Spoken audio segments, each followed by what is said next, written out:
Hello, it is me Senior Fanfics, and this is what if Luffy got a second chance to become Pirate King. Please like and subscribe to my channel, join the Discord linked below the fanfiction, and check out the author and the fanfiction linked in the description. You all are wonderful people and I hope you enjoy the story. The Straw Hat Pirates rushed into the room, slamming the heavy steel door shut behind them. Almost immediately, sounds of banging and raised voices started outside. It sounded like an army was trying to break through. And that was because there was. Nami slumped to the ground, her sorcery Klimattact falling from her hand as she held herself up on shaking arms. Her hair, normally so glossy and well-mannered, now looked like a nest of a particularly messy bird. Dirt and dust were coated so thick that her natural orange was hidden in spots. The bottom of each strand was scorched black and were now 3 inches shorter than they had been that morning. Catching her breath, Nami threw back her head and screamed, "Fuck this." Her nakama didn't even respond to her stronger than usual language. They either agreed or were too exhausted to comment. The situation was pretty bleak. After the craziness on Dressrosa, Luffy and the group had been all set on the next big adventure in the New World.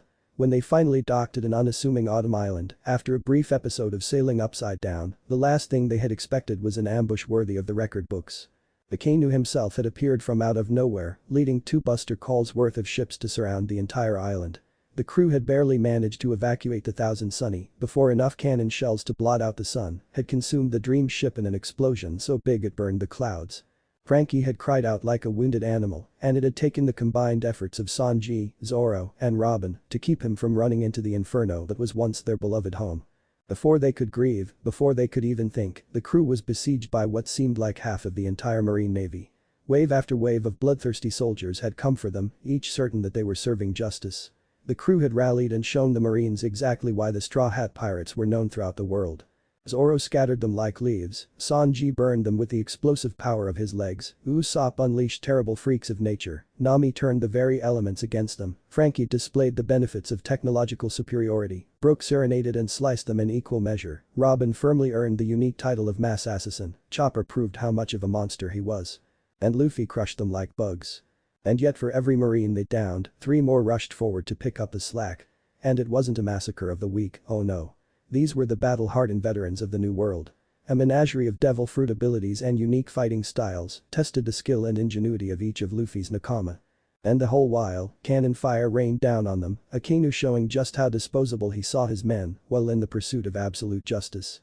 Heard in 1,000 ways, the crew had slowly been forced to retreat inland or be overwhelmed by sheer numbers. Things only got worse as they had to trek through harsh, unfamiliar forests, while the Marines got only more crazed with each loss. Frankie had finally had to resort to dragging the whole crew on a desperate coup de bout, a function he had kept during his remodel. They had crash-landed near what looked like an abandoned Marine base, and had for a second thought they had escaped only to discover that Marines had been closing in from every side of the island. Exhausted and starting to feel truly afraid, the crew had fled into the base, dodging every manner of attack as the Marines followed right on their heels. At last, they had finally ducked into the room with the biggest door they could find. As the cacophony outside the door grew louder, the Straw Hats couldn't muster the energy to care.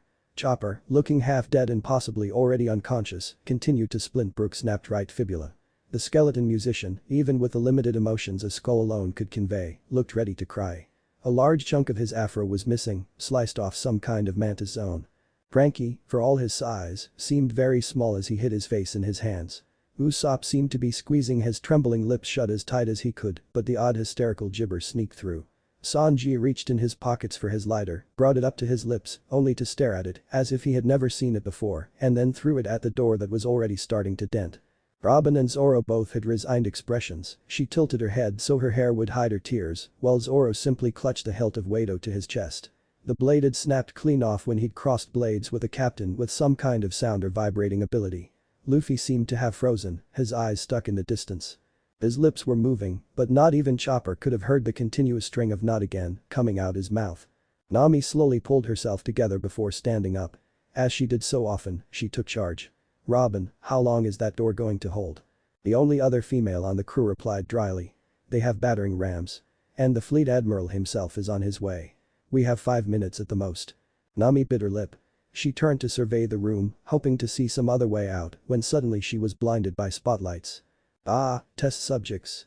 Roused from catatonia, the crew blinked until their vision returned. Only now did they see exactly what the room they had barricaded themselves in was. Several large complicated expensive-looking metal apparatuses seemed embedded into the walls. Several antennas, vents and other things not even Frankie could name seemed pointed at them.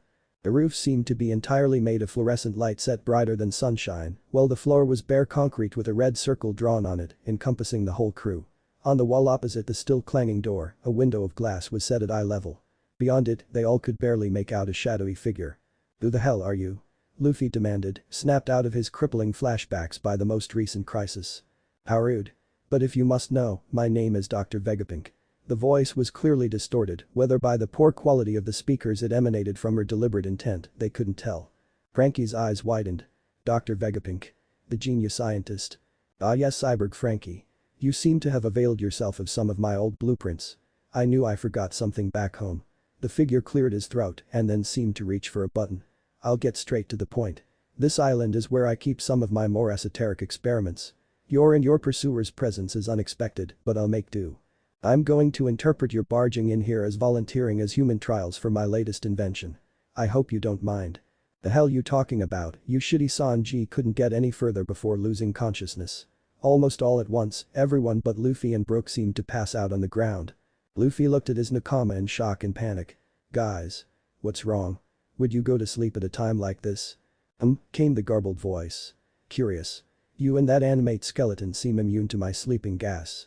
Even Caesar couldn't make better, so how are you resisting?" "Of course sleeping gas doesn't work on me. I can't breathe it in because I don't have lungs." Skull joke, yo-ho-ho-ho. Brook reached up to tilt his hat, only to clutch empty air. A stray cannonball had come within inches of his head and taken his top hat and crown with it. Ah, naturally. And if Straw Hat Luffy survived an encounter with Magellan, it is safe to assume the toxins would naturally have a lower efficacy against him. Vegapunk made the remark as if it were an interesting fact to write down later, not as if he were talking about other human beings. "Well, no matter. You don't necessarily have to be docile for the experiment." Luffy grit his teeth and pulled back his fist. "Listen, Mr. Vega whatever. If you do anything to my nakama, I swear I'll." "You shut up. Flux capacitor test number 22, begin." In an instant, the entire room was filled with blinding light, as if a sun had been born. A mechanical whirring echoed throughout the base, making the marines outside the door pause to wonder. After a few seconds, the light dimmed, revealing an empty room. Other than marks made from blood, there was not a single sign that the Straw Hat Pirates had ever been there. Vegapunk waited a full minute before turning to his log. Note. After successfully transporting 9 sentient life forms into the past, and in the absence of paradoxical annihilation or tangible temporal shifts, I conclude that time travel is not a viable method to alter the present. Anything sent back simply generates an alternate reality, leaving the original unchanged. The doctor waited a second before adding the idle thought rolling around his head. Everything generated by his mind deserved to be chronicled. Comment. I wonder how different that other world looks. Luffy groaned, scrunching his closed eyes. He had a headache like nobody's business. It was worse than the time he'd gotten in a drinking contest with Zoro and Nami. Every pulse of blood through his head came with a throb of unholy soreness. What the hell happened last night? In a flash, it hit him. Akainu, Marines, Sunny dying, Nami screaming creepy scientist. Vegapunk. Luffy roared, leaping to his feet, ready to punch the creep into next week. Well, he tried. Instead he flopped like pancake, and the pounding got upgraded to someone knocking nails into his skull. "OW," Luffy moaned, bringing his hands up clutch his head. After another 10 minutes of moaning and deciding it wasn't going to hurt any less to be awake so he might as well move, Luffy forced his eyes open. They shot open as wide as possible the moment what he was seeing processed. It had been years since he'd seen it, but he'd know that roof anywhere. Hardly daring to believe it, Luffy slowly sat up, ignoring the answering ache, and looked around. There was no mistaking it. It was the treehouse. The one he, Ace, and Sabo built. Luffy slowly walked over to the wheel, reaching out to touch it with reverence. The wood felt warm and familiar in his hand. He looked out through the window at the beautiful view of the forests of Mount Kalubo. It was just as he remembered. But there was no way he was really back here. Luffy reached up to pinch his chest. He felt an unpleasant sting, almost even pain, but nothing changed. Pinching was supposed to wake you up from dreams, right? And something felt off about his chest.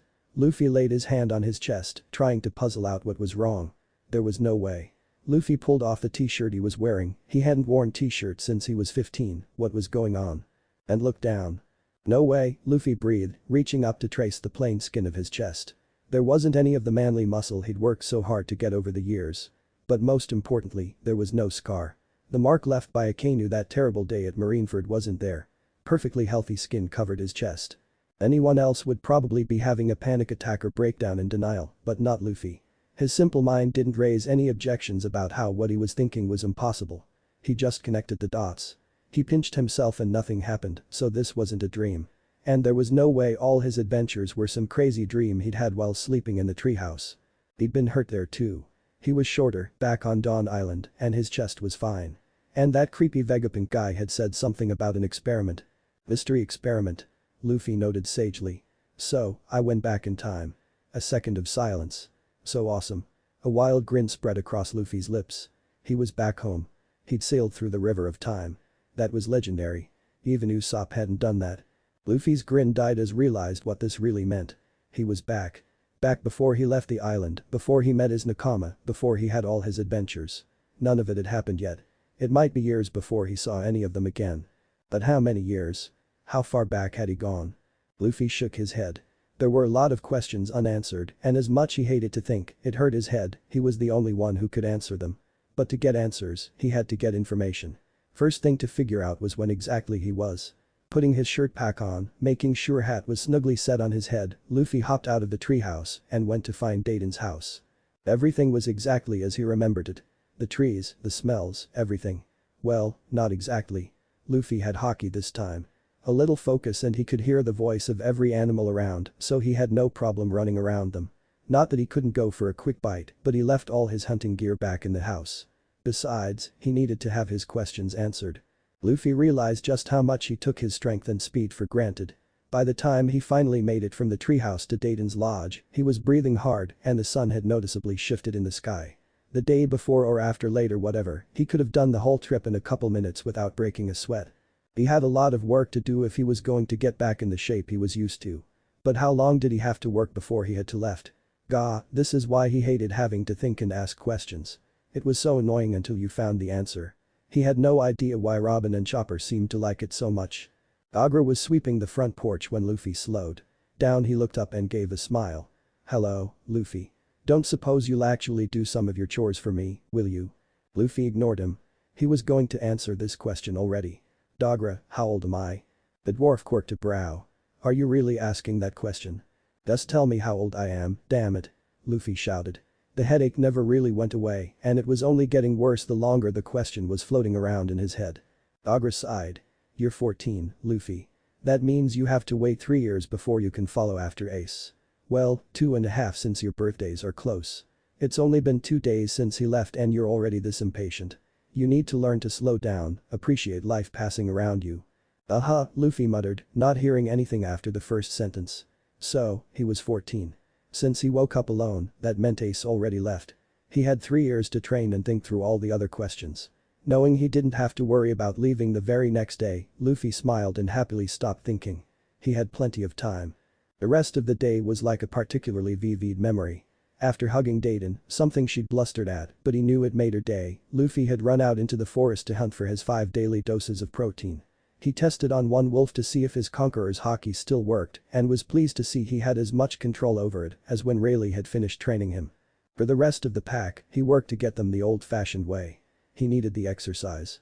After bringing back the biggest as rent and devouring it alongside the rest of the Dayton family, Luffy decided to sleep there to save time. The next day he did almost the exact same thing, only he went after crocodiles. Then the day after that he did boars. It was almost too easy to slip back into things. Luffy panicked on his 4th day back when it took him a couple seconds to remember Brook's name. The image of a skeleton laughing had popped up and he'd been confused until his musician's name had followed after. He'd dropped what he'd been doing and ran straight to the treehouse, the safest place he knew. Luffy took a deep breath and turned his brain back on. He'd almost forgotten about his nakama. It might hurt to think, but if he didn't, all those precious memories could slip away now that he couldn't see them every day to remind him. With Rayleigh, it had been different. He'd been doing it in order to see them again. He'd had purpose. But the last few days, he'd just been having fun, reliving his childhood. Too much, it seemed. Luffy pulled hat down over his eyes and closed his eyes. He needed to work some things out. Fun as it had been, he couldn't just do the same thing he'd done the first time around. If he did that, he'd end up the same way he'd been last time, too weak to save Ace. He had to do things different if he wanted things to go different. And Luffy was sure he wanted to do things differently this time. He didn't want to have the same adventures as last time. He wanted new ones. Besides, the old way had ended with him and his entire crew almost getting killed by the Marines, only to be saved by Vegapunk. Speaking of which, had his nakama gone back in time too? They were in the same room as him when that weird flash had happened. Then again, he had no idea how the mystery experiment worked. Maybe he only remembered because he'd been awake. Maybe he'd been the only one hit by the flash and the others were still there in the future. Luffy started to feel some serious steam build up as he kept thinking of maybes, so he decided to plan as if he was the only one that remembered. If the others did, that would be 20 different kinds of awesome, but he shouldn't get his hopes up. So, how would he do things differently? He still wanted to meet all his nakama, so he'd go the same way in the Grand Line. But he'd have to get much stronger if he wanted to be ready to save Ace. Luffy wondered if maybe he could talk Ace out of it or maybe take down Blackbeard at Jaya, but he decided he couldn't. Ace was avenging a nakama. It wasn't Luffy's place to interfere. And since there was no way Ace was also back in time, he'd lose like last time. So, Luffy had to get strong enough in 3 years to either get all the way through Impel Down on the first try or actually help at Marineford. But wait, how would he get to Impel Down in the first place? Did he let Kuma blow him away to Hancock's Island? Luffy screamed with his mouth closed. This was all so complicated. Nami was the one that was good at planning. Okay, so, he had to get really strong if he wanted to stop Marineford or Akanu's ambush from happening again. But was getting stronger really going to solve everything? Luffy thought back to the horrible attack that had led to all this. He and his nakama were really strong, New World strong, and they still lost. Even the Whitebeard guy had lost, and he was the strongest guy in the world. There were just too many Marines. Luffy thought about something Nami said when counting treasure. Quality is better than quantity. But both is even better. Luffy had always dreamed of his crew being small, about 10 or so, few enough so they could all fit on one ship and know each other, and strong enough to take on anyone that came after them. But he'd learned the hard way that there's only so far being super strong could go before numbers 1. If he really wanted to not lose this time around, he needed to get more nakama. The Whitebeard dude had had a lot of nakama, Luffy remembered. And not just the guys on his ship. He had a bunch of other crews that worked for him. And that Dom Krieg guy he'd fought when he met Sanji had had 50 ships before Mihawk kicked his ass. At the time, Luffy had made fun of them for thinking having more people made them stronger. But what if you had lots of people and each of them was strong? That was pretty freaking cool, actually. Luffy thought about it. A lot of the pirate crews he'd fought hadn't actually been all that bad. 1 or 2 members might have been assholes, and Luffy had already decided they were bad guys, but if he'd played things different, they might have been friends. Buggy turned out to be kind of a cool guy in Impel Down. That hypnotist guy had been cool, but he'd been scared by Kuro into hurting Usopp's friend. Jin had been cool, but he'd got hit by the poison. And that was just the guys he'd met here in East Blue. Luffy wondered if he could pull off the same thing Whitebeard had done. He didn't get all the details in the rush, but he'd gotten the sense that all those guys didn't just follow the Whitebeard guy because he'd asked nicely. They'd done it because he was just that badass. If Luffy was going to convince other captains to give up becoming the king for him, he'd have to be on a whole other level. The Straw Hat Armada. That had a real nice ring to it. Luffy imagined himself standing on the head of a sunny 10 times bigger than usual, surrounded by other ships, all of them also having the Straw Hat symbol. He grinned wide. That would be so cool. But it all seemed to come back to Luffy getting stronger. He'd have to get stronger than he'd ever been before he even set out if he was going to pull this off. He already had hockey, so that made things a little easier, but he still had a mountain of training ahead of him, more than he really thought he could do just chasing animals or even doing Zoro's workout routines. To pull this off, Luffy was going to have to go through hell. And he knew exactly the person to take him there. Gramps. Without a clear goal in mind, Luffy was a mindless idiot. But when he set his mind to achieving something, you'd have to kill him to stop him from getting it. For the next few months, Dayton and Ko noticed a distinct change in their ward. While still smiling and stupid, he seemed to become obsessed with testing his limits. He went after the biggest animals in the forest and often caused riots in the Grey Terminal with the scum that preyed on those with nothing. It wasn't uncommon for Magra to open the door in the evening to take out the trash and find the straw hat wearing boy passed out on the porch. Softies that they were, they tried to talk Luffy into taking things down a notch. But he'd just laugh and smile and tell them that he had to get strong enough to beat Ace. In his head, he really meant rescue, but they didn't need to know that. Luffy had decided not to tell anyone about the mystery experiment except maybe his nakama. They'd ask way too many questions and his head might explode. Meanwhile, Luffy kept working as hard as he could to get back into the shape he was used to. He had to impress Garp if his plan was going to work. Oh, and speaking of planning, Luffy had noticed that once he kept thinking long enough, it stopped hurting as much. Maybe his brain was like one of his muscles, the more he used it, the easier it got to do stuff. That was good, because Luffy had a lot of thinking to do. Garp might love him and want him to become strong, but there was no way he'd just hand away marine secrets of training without Luffy's sworn word that he'd become a marine. Luffy could just lie, but he didn't like lying to people he liked. Plus, according to Ace, he was really bad at it. So, he had to work out some way to trick Gramps into training him seriously without becoming a marine. It was a good thing Garp only visited for Luffy's birthday, because it took months for Luffy to come up with something that might work. Hey, just because thinking didn't hurt anymore didn't mean he was good at it. How did he know he'd gotten a plan that could work? He'd been asking Dayton if they could work. She was a girl, so she was smarter, right? Once she found out the reason he'd been working so hard, she'd roared in laughter. She found the thought of Luffy pulling one over on the dread Garp to be hilarious. Finally, when dawn bloomed on May 5th, the time came when the front wall of Dayton's place broke as the only other person in the world as boisterous as Luffy walked through it like it was a paper screen. Dayton. You haven't corrupted my grandson, have you? As Luffy is jerked awake by the sound of the wall breaking, he had a millisecond of doubt about turning himself over to the gentle graces of Garp's tough love, but he crushed it with the image of that massive fleet. To get strong enough to protect his nakama and make even more. That was why he was doing this. Garp had turned Kobe from a wimp to a decent threat in 3 months. Imagine what he could do to Luffy with a couple years. Luffy popped to his feet, hat as always safe on his head. Hey Gramps. Fight me. This time I'm going to beat you and you'll stop trying to make me a marine. Wahahaha. You think you can take me on, you little brat? Garp flexed his fist, somehow managing to look threatening wearing a flowery vacation shirt. Well, then let's take this outside. I don't want Dayton nagging me about breaking her house. You still owe me for the wall. Why can't you just use the door like a normal person? Dayton demanded from around the corner, Dogra and Magra conveniently placed directly between the Vice Admiral and the mountain bandit. Garp quirked his head. I'm not cool enough.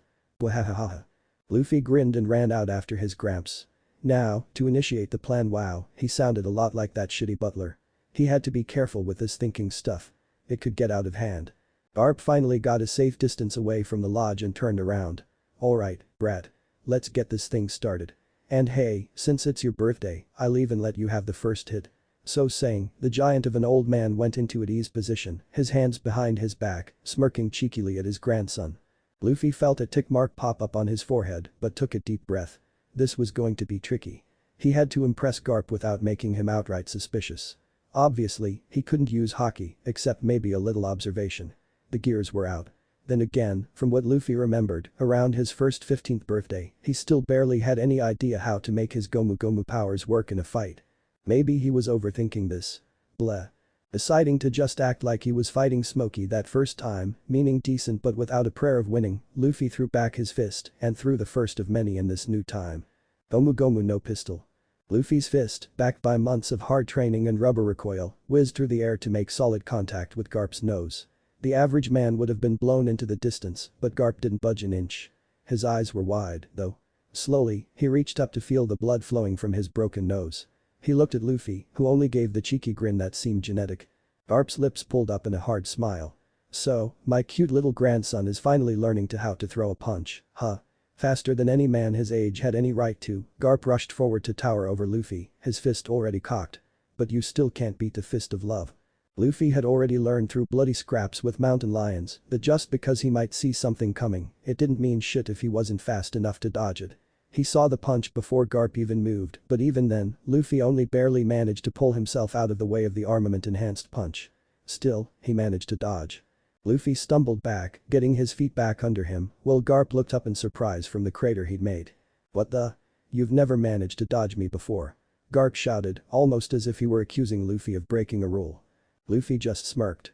I told you I was going to beat you this time. He knew he had no chance, though. Heck, Akiji was afraid to fight his Gramps. But he was going to make the old man work for it. After a couple seconds of confusion, Garp threw back his head and laughed. Wahahaha. So, this is going to finally be a real fight. I'm so proud of you for getting stronger. But you're still going to lose, you little brat. Luffy just grinned back. Then Garp moved again and Luffy was on the ropes. Despite saying this was a real fight, it was pretty obvious Garp was still holding back. Not that it mattered, since Luffy was still barely keeping up. Between his recent brawls with the animals of both Mount Kalubo and Grey Terminal and future experience, he was already pretty much at the level he was when he first set out. Not that that was saying much, compared to a man who was offered the position of admiral several times, but Luffy was confident he could leave at least one mark on his Gramps besides the free shot. Luffy used his basic moves like balloon, whip, axe, and pistol. Garp let them hit him, and they still barely made a dent. Meanwhile, Garp was doing some creative landscaping, with every punch breaking the ground or trees unfortunate enough to be in the way. With observation and a bit of luck, Luffy managed to dodge most of them, but still got hit by the odd punch, each one reminding him of just how freaking strong his grandpa was. Finally, when the sun had fully risen over the horizon, Luffy rushed in with a suicide move. He pulled back both arms and poured all the strength in his lanky body into one last attack. Gomu Gomu no Bazooka. He shouted, slamming both of his palms into Garp's chest with explosive force. The old man grunted, but didn't react otherwise. He used Luffy's convenient closeness to finally connect with his fist of love, sending Luffy crashing to the dirt. "Oh wee." Luffy shouted, clutching the goose egg on his head. He'd forgotten just how much those hurt. Garp chuckled, before coughing. He raised a brow when he saw flecks of blood on the hand he'd covered his mouth with. Most would panic at the sign of internal bleeding, but Garp started to beam with pride as he sat down. "Not bad, kid. I actually felt that last one. When did my grandson get so tough?" Luffy huffed and picked himself up. This was it. Time to try and outsmart his grandpa. This wouldn't be easy. "Well, I've been working really hard to get strong. I'm gonna have to be if I'm gonna be the Pirate King." Garp frowned. "Curse that red hair. Listen to me, you brat. You're going to become a proud marine, not some grubby pirate." Luffy pouted. He'd been working on it with Dayton. She said he was cute as a puppy dog now, instead of just pitiful, whatever that meant. But Gramps. Pirates are cool. So are Marines. "Are you telling me you really think that dumb red hair is cooler than your loving grandpa?" Garp puffed his chest, as if trying to make himself look even cooler. "Yes," was Luffy's honest answer. But this wasn't the time for honesty. This was the time for sneaky manipulation. Luffy scrunched his brows like he was thinking really hard, he didn't have to actually do that anymore. Before he tried to look like he just realized something amazing. He imagined Sanji actually giving him food before the girls and hoped it worked. "You know what? Gramps is actually pretty cool." "What?" Garp asked, looking like he hadn't actually expected Luffy to agree with him. "Yeah. All Shanks did was take down that stupid Haguma guy. Gramps takes down huge big name guys. Gramps is really, really strong." Hopping to his feet, Luffy assumed his challenge pose. "I've decided. I'm going to get as strong as you one day, Gramps." Crickets could be heard. Then Garp broke out into hysterics. Tears streaming, laughing so loud it hurt the works. "Bwahahaha. A brat like you get as strong as me? Not in a million years. Don't make jokes like that, Luffy." Bwahahaha. Luffy didn't have to fake the blush that lit up his cheeks. Gramps didn't have to laugh that hard. "Shut up, Gramps." Garp wiped his eyes with a hanky. "Sorry, Luffy. But you'll never get as strong as your grandpa all on your own." Luffy fought the urge to smirk. This was going exactly as he planned. Dayton really did know his Gramps pretty well, to guess what he would say. He hit his palm with his fist, like he just had an idea. "I got it. How about you teach me how to be strong as you?" Garp paused, quirking his head like the dogs he loved. "Eh?" Luffy got in Garp's face, trying to look as cute and say yes to able as he could. "Gramps, help me get as strong as you. I want to be as cool as you. If I were as cool as you, I'd be even cooler than Shanks. I might not even have to become Pirate King to be totally awesome." He ignored the little twinge inside when he said those words. He wasn't really lying. He was awesome, even before he got sent back. But he would never stop wanting to be Pirate King. But what was the harm in letting his Gramps think he could? Garp looked like he couldn't be happier. "That's great, Luffy. You finally got your head on straight. But I can't just give you the secrets of being strong like me. You have to become a marine and learn them the same way I did." Luffy frowned. "No, no, no. I don't want to learn from some stranger. I want to learn from you, Gramps. You're the awesome one, and you're the only one that doesn't look at me like I'm an idiot." An uneasy expression crossed Garp's face. Luffy could almost see the steam building in his Gramps' head as one of his deepest wishes clashed with his duty. "I can't do that, Luffy. I can't train you to be like me unless you're already in the Marines." According to Dayton, this is when he should start the begging. "Gramps was a sucker for begging," she said. "But I don't want to leave the island yet. I promised Ace I wouldn't leave until I was 17. Couldn't you just train me here?" Luffy comforted that twinge again by reminding himself he never actually promised to become a Marine. He wasn't lying. He jumped up to hug Gramps around the neck and tried to imagine he was Chopper. No one could say no to Chopper. "Please, please, please, Grandpa. Could you please just teach me here? I promise I'll never, never, ever for forever ask for anything else. I just want to get as cool as you, but I can't leave yet. I promised my brothers. Both of them. Please. Luffy felt yet another twinge from bringing up Sabo, and it was even bigger since he now knew that he'd never died. It was a dirty trick. But now his eyes were wet and that should help. Garp looked like someone was shoving a red-hot poker up his butt. He looked into the teary eyes of his grandson for what felt like forever. Luffy held his breath. Would it work? If not, then he couldn't get strong enough and everything would be ruined. He'd lose his nakama like last time because he wouldn't be strong enough to change things. Ah, screw it. Garp finally shouted. Shifting Luffy to sit in his lap like he was 5 instead of 15, Garp reached around in his pockets before he pulled out a baby Den Den mushi. He fiddled with the dials with his thumb before the snail woke up and started to go pure pure pure. After a few seconds, it made the click sound and the snail's face became bored. Gramps called out mushy mushy. What is it, Garp-san? Came the voice of the creepy hat guy Luffy remembered from Water 7. Patch me through to HQ. I need to talk to Sengoku. Right away, came the monotone reply. The snail started making the connecting sound again, this time much longer. After a couple minutes, it shifted expressions to look pissed off. What is it, Garp? Luffy tried not to shiver. It was crackly, but it was the same voice as the man who had ordered Ace's death. Garp didn't seem to notice his grandson tense. Hey Sengoku. I'm gonna need to extend my leave a little. The long-suffering sigh came from the snail. How much time do you need? Garp did a little counting on his fingers. About 2 years. What? Exploded the snail. No way in hell, Garp. If you want so much time off, then just retire already. But don't try to waste a marine's time. We need you. But you don't understand. Garp whined, sounding a tenth his age. My grandson finally realized he want to be like his gramps. I need the time off to train him to be as awesome as me. Then just enlist him and take him as one of your apprentices, the fleet admiral ordered dismissively. Can't do that, Sengoku. He made a promise not to leave the island till he's 17. I can't ask him to break a promise. So I need the time off so I can train him here. Garp replied. Luffy, seeing the snail take another breath for what was surely another no, decided to chip in. He tried to sound as young as possible. Young meant cute, cute meant getting a yes. Please, Mr. Boss Seagull guy. I promised my family that I wouldn't leave until I was 17. But I want Gramps to make me as cool and strong as he is so I can be super awesome. Can you please just let him stay here? It's my birthday. He added on, figuring it couldn't hurt. The look of horror overcame the snail. My god, there's 2 of them, it whispered. Then it seemed to shake itself and regained the angry expression. Out of the question. Please. Garp and Luffy both asked, smiling wide as if Sengoku could see them. There was a pregnant pause. Finally, the snail sighed. Might as well give in now before you spend an hour begging until my ears bleed. The eyes snapped to Garp's. I'll give you 18 months, Garp. Then I expect your ass back here doing paperwork and drills without a peep until I stop being mad at you. Deal.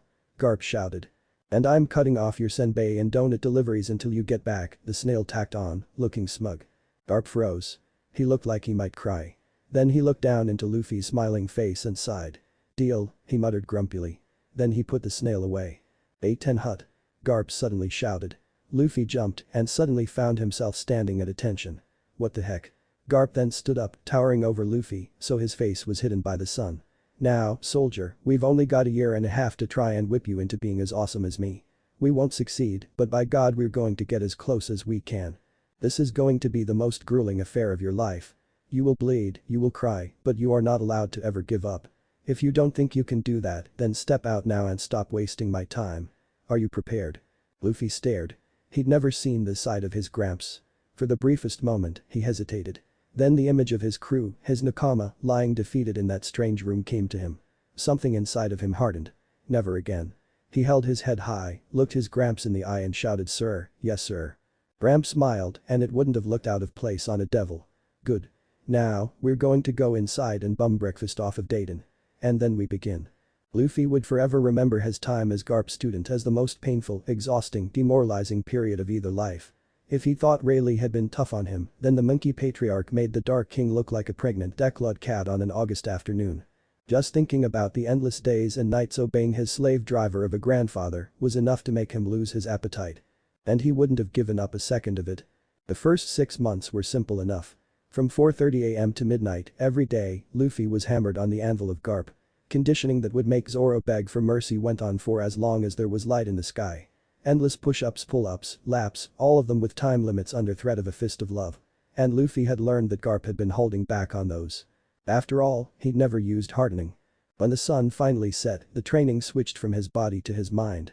Garp had textbooks delivered, forcing Luffy to trek through huge numbers and expecting rote memorization.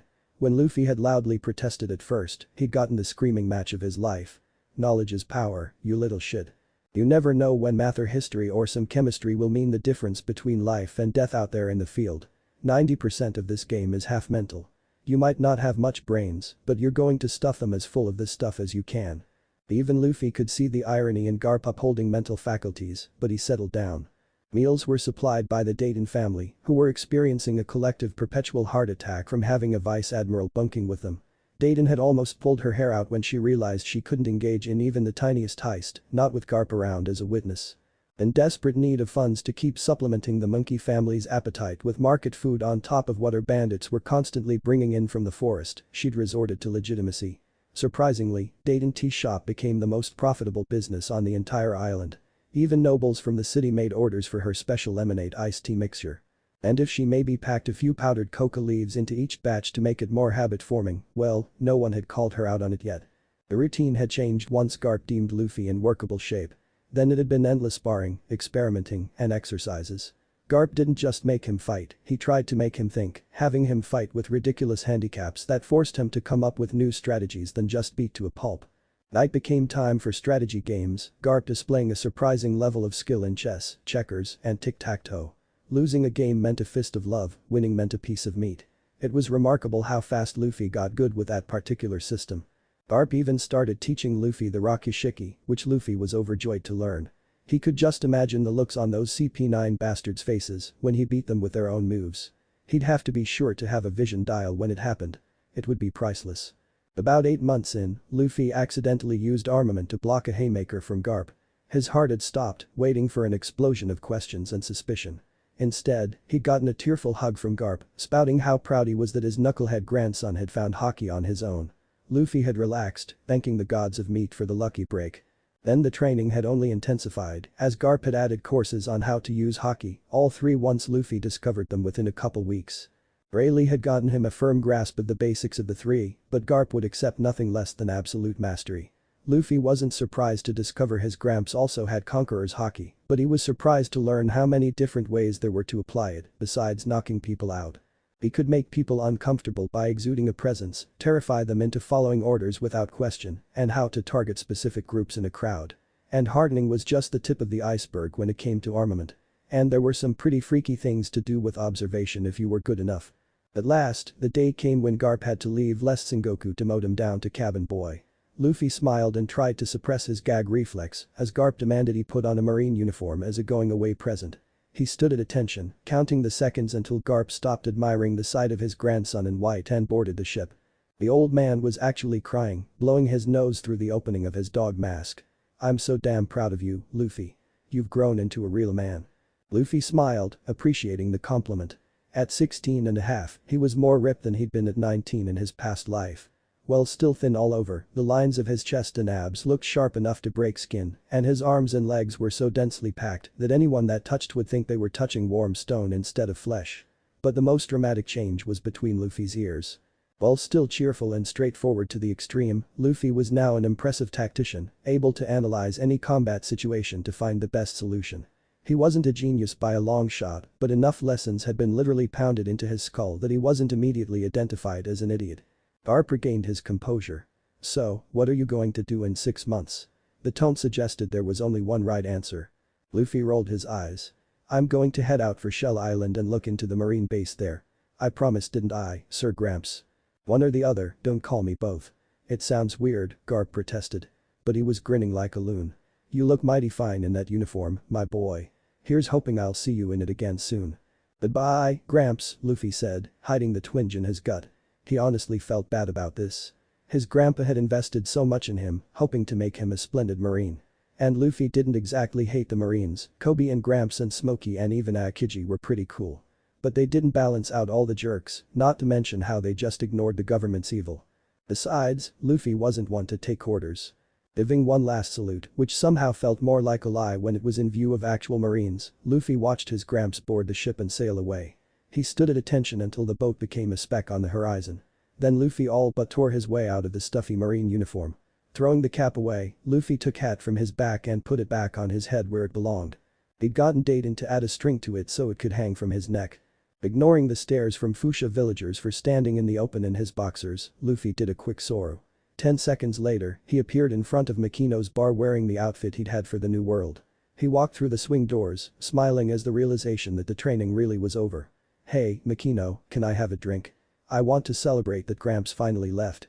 Makino smiled, looking up from polishing a mug. Whoop slap, the cranky old mayor turned on his stool to regard Luffy with disdain. "A minor shouldn't be drinking alcohol. Especially one as destructive as you. For the last time, Mayor, Gramps was the one that threw me into your house. And I helped you rebuild it, if you don't remember. When are you gonna let that go?" Luffy whined. Makino chuckled. "Well, you've been working very hard for the past couple years, Luffy-kun. I think this one time you can celebrate like a grown-up. What'll you have?" "Rum. The whole bottle," Luffy stated as he sat down. Some of the patrons near the back surged to their feet and left when they heard that, looking like they were going to call their insurance adjusters. "So, Luffy, what are you going to do until your birthday? Are you going to keep training even without Garp-san?" Makino asked. Luffy finished a healthy swallow of the liquid gold and smiled. "Yeah, but nowhere near as hard. I feel like Gramps crammed an entire century into his time off. I feel like I could take on Whitebeard." "You'll do no such thing." Whoop slap shouted. "It's far too dangerous. Just because you're young and think you're invincible doesn't mean you're ready to take on the strongest man in the world. You may never be." "Well, I'll never know unless I try, will I?" Luffy snapped back. The mayor came from a good place, but he was just way too stuffy for Luffy's tastes. Makino rolled her eyes. "Men. So, Luffy, you looking forward to leaving the island?" Luffy smiled sadly as images of each of his nakama passed before his eyes. He'd never stopped thinking about them. They were the reason he was able to survive getting broken by Garp over and over again. "You have no idea. But now's not the right time. Not till I'm 17.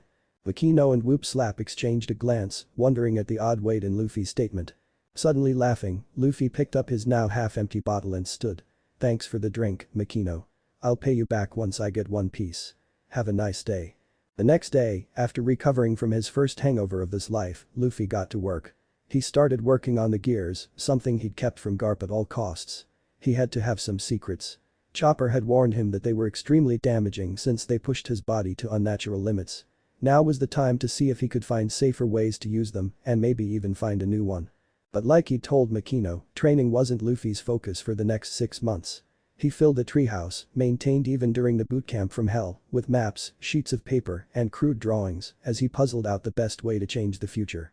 One of the biggest lessons Garp had pounded was how important the little details were in battle. A single grain of rice could tip the scale. Since Luffy wasn't sure he could do everything the same exact way even if he wanted to, and since he was determined never to lose his nakama again, he couldn't just fly by the seat of his pants and hope things worked out. He had to plan things out now. So that's what he did. In between training with the gears and making visits to Fuchsia and Dayton, Luffy wrote down every single thing he remembered from his first life and worked out what would happen if he'd done things different. He considered how fast he'd get the government's attention if he showed how strong he was. He contemplated every single strong cool person he'd ever met and how he could talk them into joining his armada and how to ease his nakama into that idea. The old hope that maybe they'd come back to still hung in the background, but Luffy didn't waste too much time pining for it. It would be a blessing just to see his nakama again. Asking for the ones he remembered was just being greedy. Luffy could appreciate now the logistical nightmare if he actually succeeded in talking everyone he wanted into joining, but he didn't care. The more the merrier, he thought. There was no joy in the world that compared to having nakama, as far as he was concerned, and now that he wasn't dead set on just having one ship, he found himself eager to have as many as possible. It would be like a big, happy family. Maybe that's why Whitebeard did it too. In a blink, it was time. He was stopping by Dayton's to say goodbye. He smiled as she refused to face him, just like that time.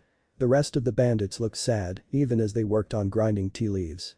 They had never really gone back to thieving after Garp left, the tea shop being so successful it demanded their full attention. They would always be bandits in their hearts, though. "Well, goodbye. Thanks for not killing me or anything," Luffy said. "HMPH. You were nothing but trouble." "I don't know why we bothered," Dayton answered, still resolutely showing him his back. "Ignore her. "Good luck, Luffy," Dogra offered, with Magra nodding. Luffy turned around and took a few steps before pausing. He just couldn't resist. He turned around again. "I still hate mountain bandits." Then he smiled wide. "But I like you guys. Just get out of here, you stupid brat." Dayton shouted, now crying waterfalls that she hopelessly tried to stem with a hanky.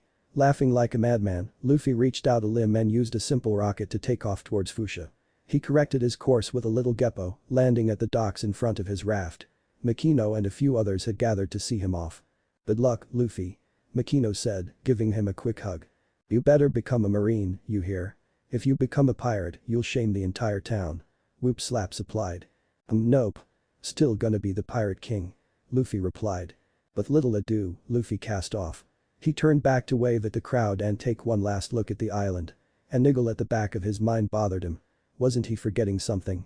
With a roar, the local sea king rose from the sea, jaws open to swallow Luffy and his boat whole. The crowd on shore cried out, but Luffy just turned his head just enough to look the beast in the eye. The overgrown eel froze, his eyes even colder than those that red human had turned on it 10 years ago pierced its soul. "At lost," Luffy growled. Just like that, it turned around and swam like its life depended on it. Luffy grinned and turned back to the shocked onlookers. "Look for me in the papers. I'm going to be big in no time, you'll see." When the town finally faded from view, Luffy turned around and put what little he knew of navigation to use. "Now, where's that whirlpool?" Luffy was lost. Simple as that. He hadn't had basic navigation surgically implanted into his skull the first time around, so the only thing he had to go on to find Kobe was a cruise ship near Shell Island. And he couldn't try and use observation because he hadn't met Kobe after the 2 years, so he didn't know what his voice sounded like. All that planning, and I can't even get to the starting line. "Stupid, Luffy, stupid," he shouted at himself. Wait a minute, Nami had been on that ship. She'd stolen from Alvida and had escaped at the same time as them. They'd had that cool, dramatic glimpse of each other. And he knew Nami's voice as well as his own. Solution found, Luffy got down into the lotus position. Taking a deep breath, he closed his eyes and started to listen. Observation was the power to hear the spirit or voice of everything, though it took more skill to hear a voice the smaller it was. It was pretty useful in a fight since it gave forewarning of attacks as soon as your opponent planned them. But it could be used for so much more than that. A person's voice told a lot about them if you listened closely enough. And you could track people with them. Of course, it only worked if they were in range. But range was just a question of practice. Luffy opened his mind and let the voices of the world come to him. He could hear the memory of trees in the wood of his boat, the simple desires of the fish in the sea, the nearly silent song of the tide. Far behind him, Dawn Island blared noise like a rock concert. If Luffy concentrated, he could have discerned individual voices from the chaos. But he wasn't concerned with where he'd left. A ways to his right, almost at the edge of his hearing, there was another island. The voices were faint, but one word kept popping up over and over again. Morgan. So that was Shell Island. Luffy frowned as he heard the weary despair of the villagers. They'd given up if they'd ever fought in the first place. Someone had to give them hope, and Luffy was happy to do the job. But first, he needed to find a young boy that dreamed to be a marine. Knowing where the island was, Luffy limited his focus to that area. Now that he was listening to less, he could hear more detail. He searched for any other clusters of voices. Finally, he noticed 2 little clumps, ships. One sounded very violent, the other lazy. And among that idle chat, he found a voice that was wild and fierce as the ocean, at once loud and soft, challenging and acquiescing. Nami. Luffy opened his eyes, grinning like a madman. Finally, after years, he'd get to see his Nakama again.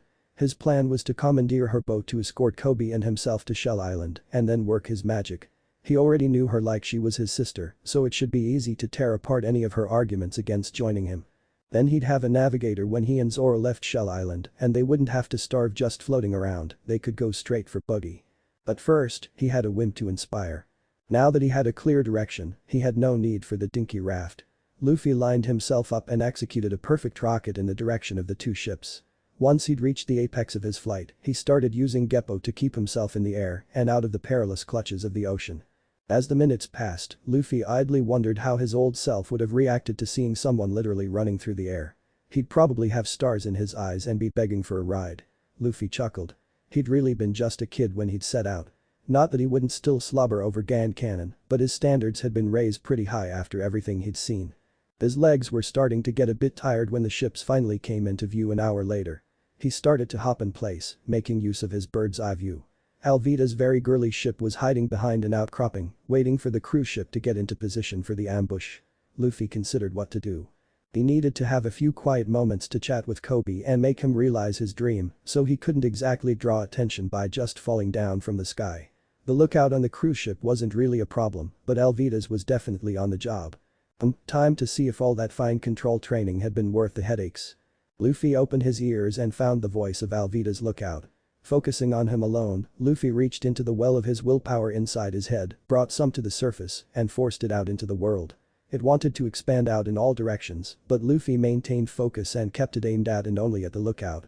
Below him, the man slumped over in the crow's nest as his will came into contest with Luffy's and lost instantly. Luffy grinned. He was so much more awesome this time around.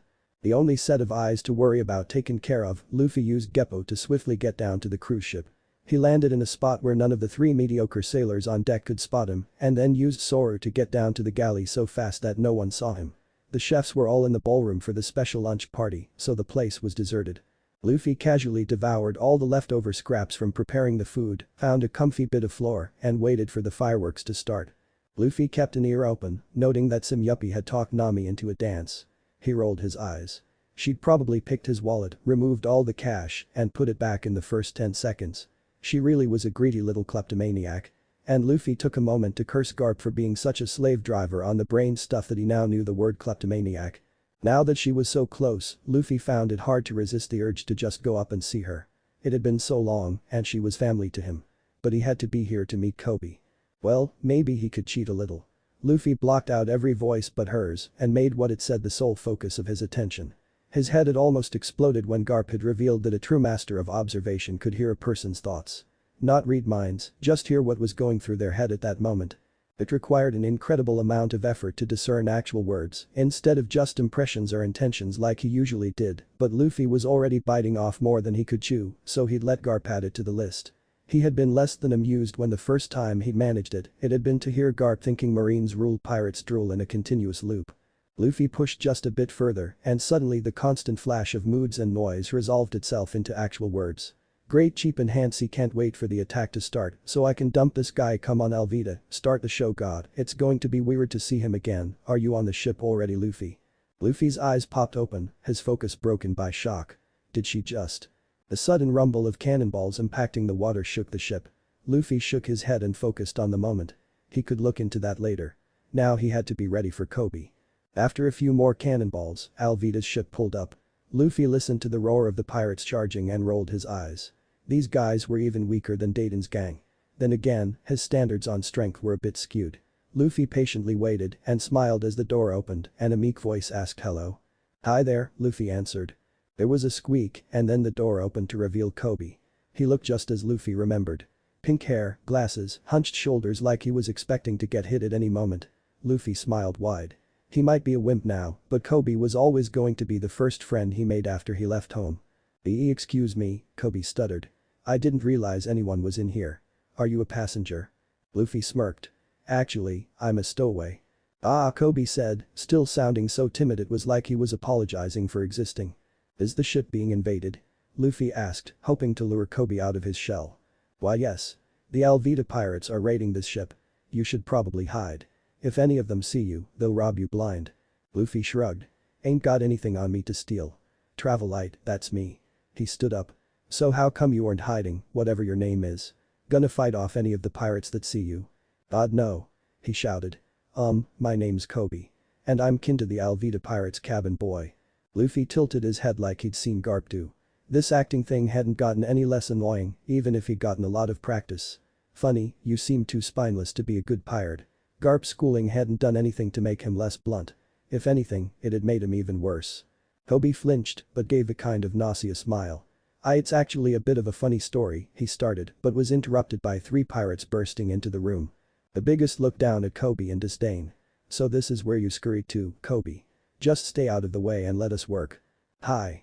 The boy squeaked, squeezing himself into a corner, his eyes locked in horror on Luffy.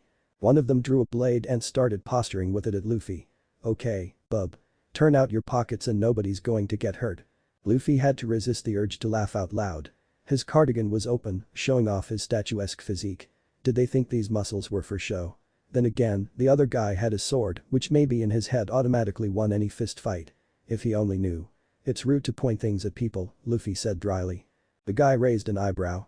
You playing with me, kid? Luffy smirked.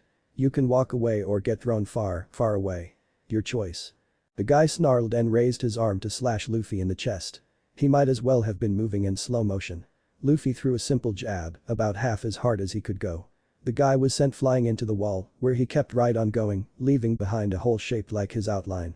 If you looked through it, you'd see another hole in the wall in the other room, looking out on the open ocean. Kobe and the other two touched the floor with their jaws. Their eyes seemed ready to pop out of their skulls as they watched Luffy blow on his knuckles. He smiled cheerfully, as if he wasn't dangerous at all. So, how about you two? Will it be the door or the wall? Moving so fast they blurred, the other two pirates slammed the door behind them as they left. Kobe managed to pick up his jaw and asked www who are you? Luffy grinned. Monkey D. Luffy, future pirate king. That out of the way, Luffy walked over to the pantry and opened it. How about we hide in here? They're probably going to bring the walking whale back with them in a daze. Kobe followed Luffy into the dimly lit storage area. Luffy closed the door, kept half an eye on the ceiling, and idly started crunching through the open crate of apples. Luffy-san?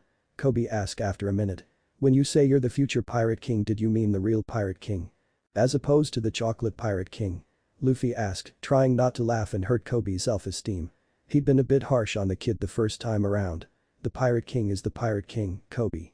I'm gonna find One Piece, conquer the Grand Line, raise hell for the world government and marines, the whole deal. Why you can't be serious. The pirate king is the man that has claimed everything this world has to offer. Fame, wealth, and power united in one man.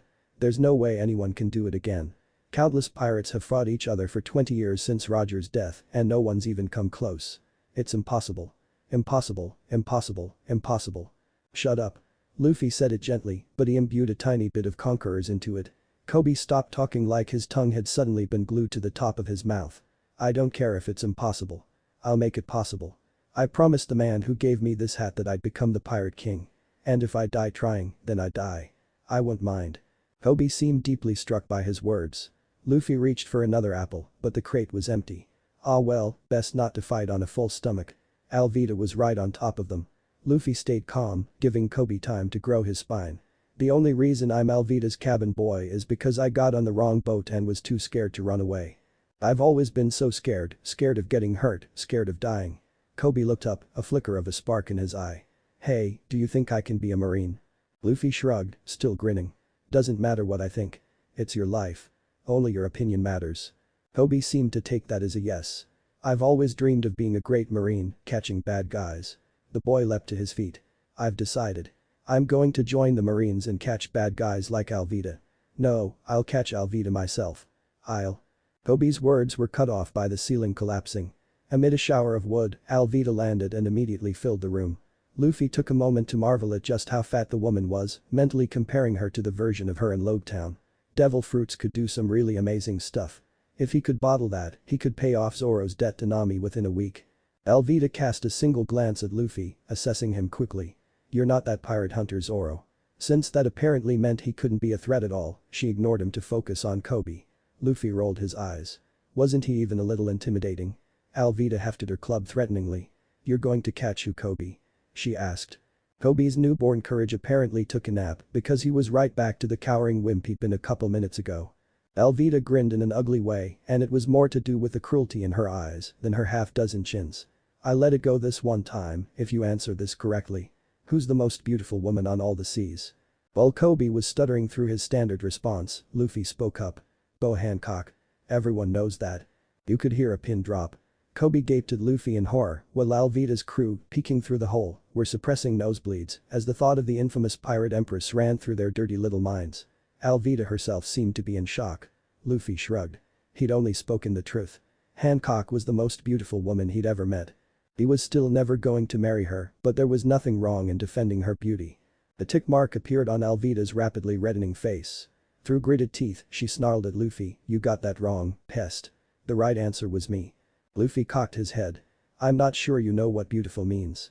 It means shiny hair, clear skin, big boobs, long legs, and a nice smile. At least that's what Sanji always said, Luffy noted mentally. You're shaped like a dango, and your face looks like the wrong end of a dog, Luffy concluded. Kobe's jaw might have been permanently dislocated, his jaw was so low. Didn't Luffy see that massive club? Wasn't he the least bit afraid of the woman that had killed dozens for not acknowledging her beauty? Kobe watched in dread as Alvida's eyes went bloodshot and her mouth twisted into a murderous snarl. He could almost hear her self-control snap. "I'll kill you, you brat." She screamed as she raised her club. Kobe shut his eyes, not wanting to see his new friend get pasted. There was a sudden rushing sensation, and suddenly Kobe felt like he was going to puke his tonsils out. He opened his eyes and was shocked to find he'd somehow wound up on deck.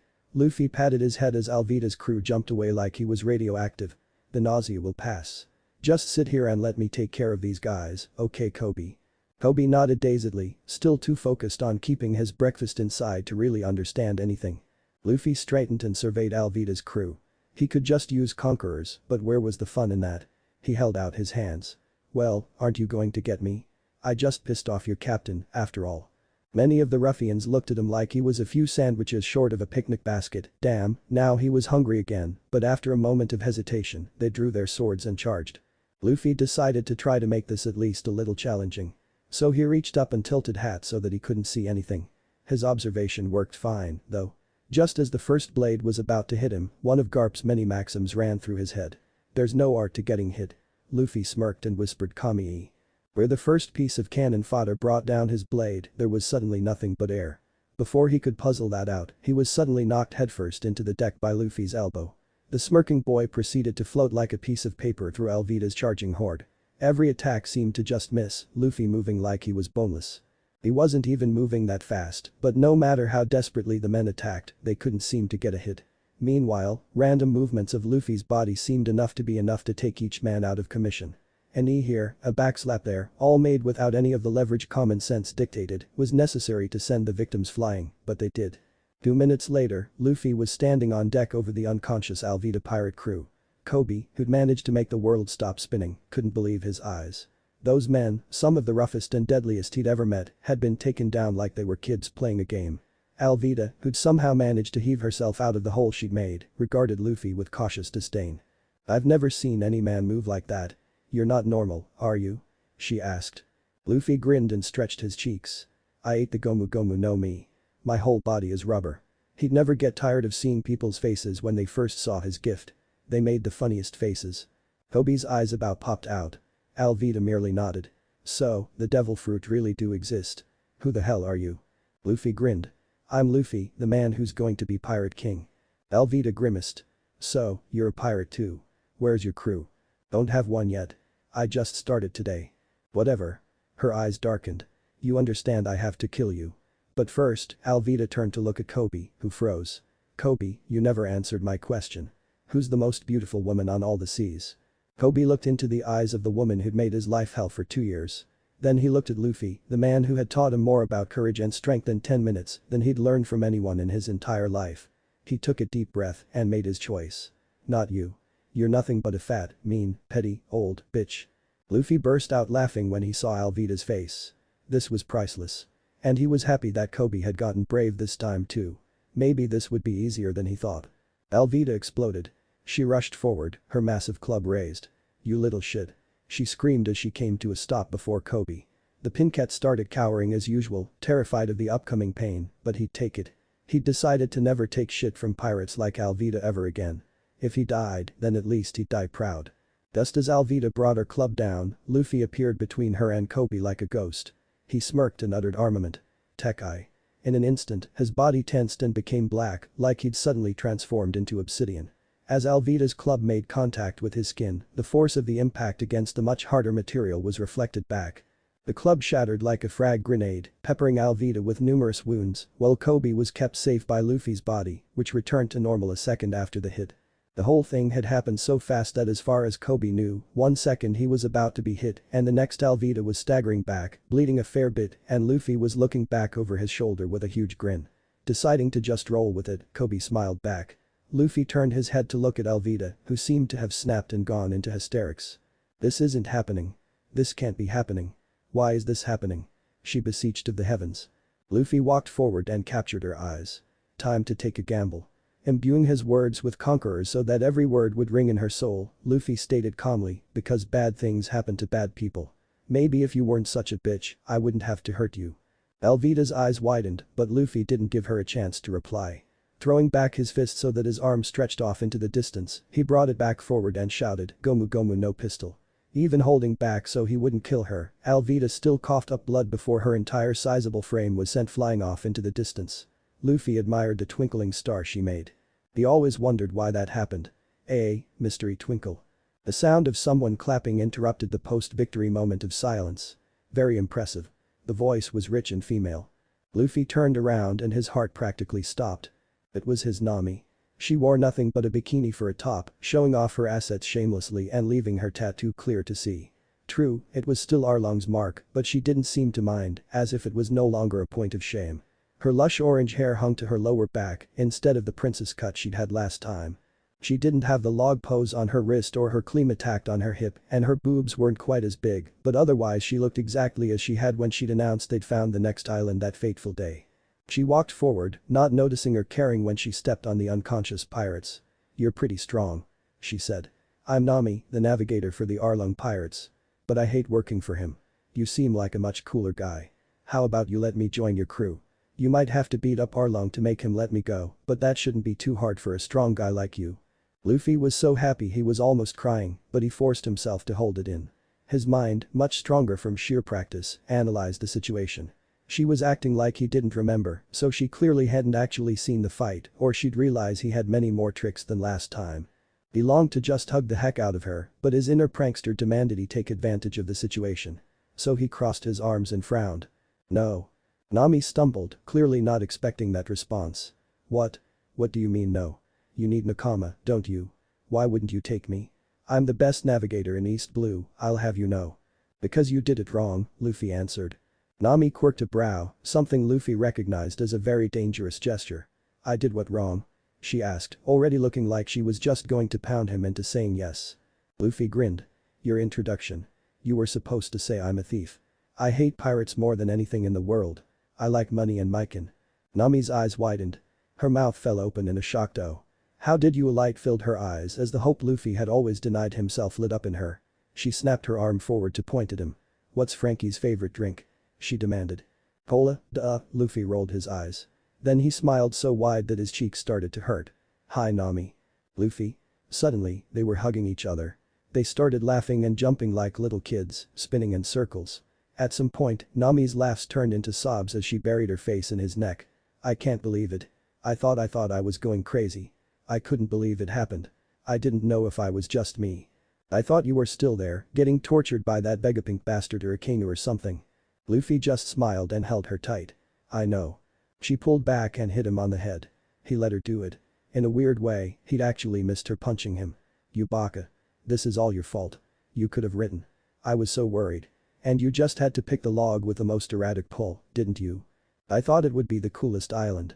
He protested. "And how was I supposed to write? I didn't know if you were back either. What was I going to do, write a letter saying hey, I remember all the great times we had and send it to Arlong Park? If you were the old you'd probably track me down and hit me for being perverted or something." Nami huffed. "That's beside the point. You couldn't take a minute to find me and say hi. You were all over the place hunting treasure. Besides, I was busy training with Gramps." Nami's eyes widened. "What? You got him to train you? Why? I wasn't going to do the same thing as last time and watch Ace die again, was I? I needed to get super strong super fast if I was going to do things different, and Gramps is the best guy I know for training." "Well, that makes sense," Nami said to herself before her eyes popped. "Wait, that makes sense."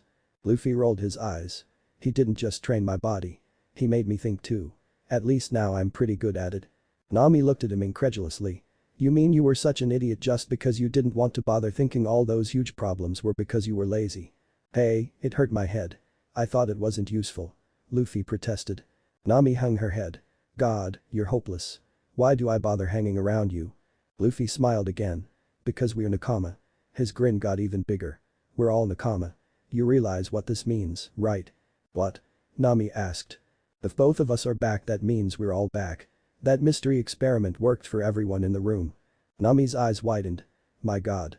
That means..." Luffy laughed. Shushi. "We're going to be so much more awesome this time." Excuse me?" Luffy and Nami froze. They slowly turned around to see Kobe, looking very confused. "What's going on?" What was all that stuff you two were talking about? Luffy and Nami suddenly wrapped an arm around each other's shoulders and started waving their hands like they were swatting a fly, the same fake smile on both their faces. "Oh, that was nothing," they both said. "It's all a big inside joke. We go way back," Luffy added. Kobe frowned. "Then why did you act like you didn't know him?" he asked Nami.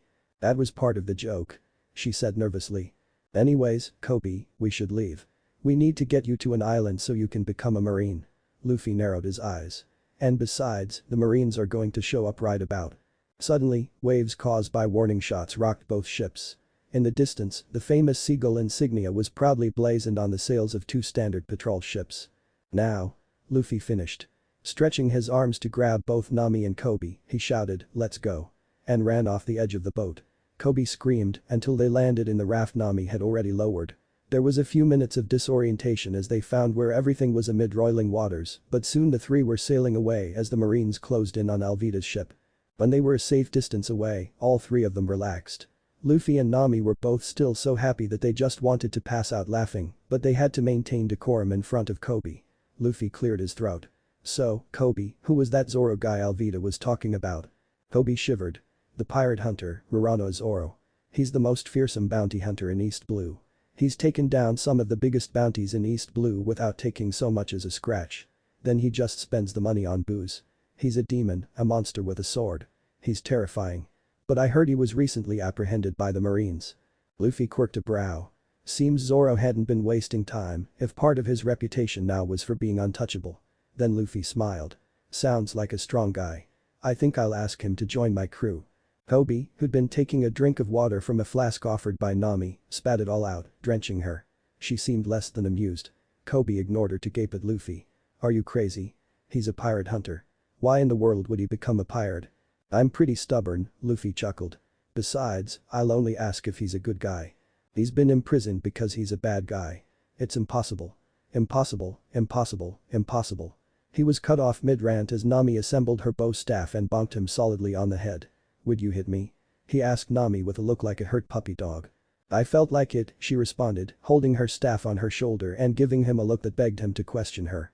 Kobe, being quite accustomed to violent women, wisely decided to drop it. Besides, if Zoro's held by the Marines, then he's in a Marine base. That means we're both headed in the same direction.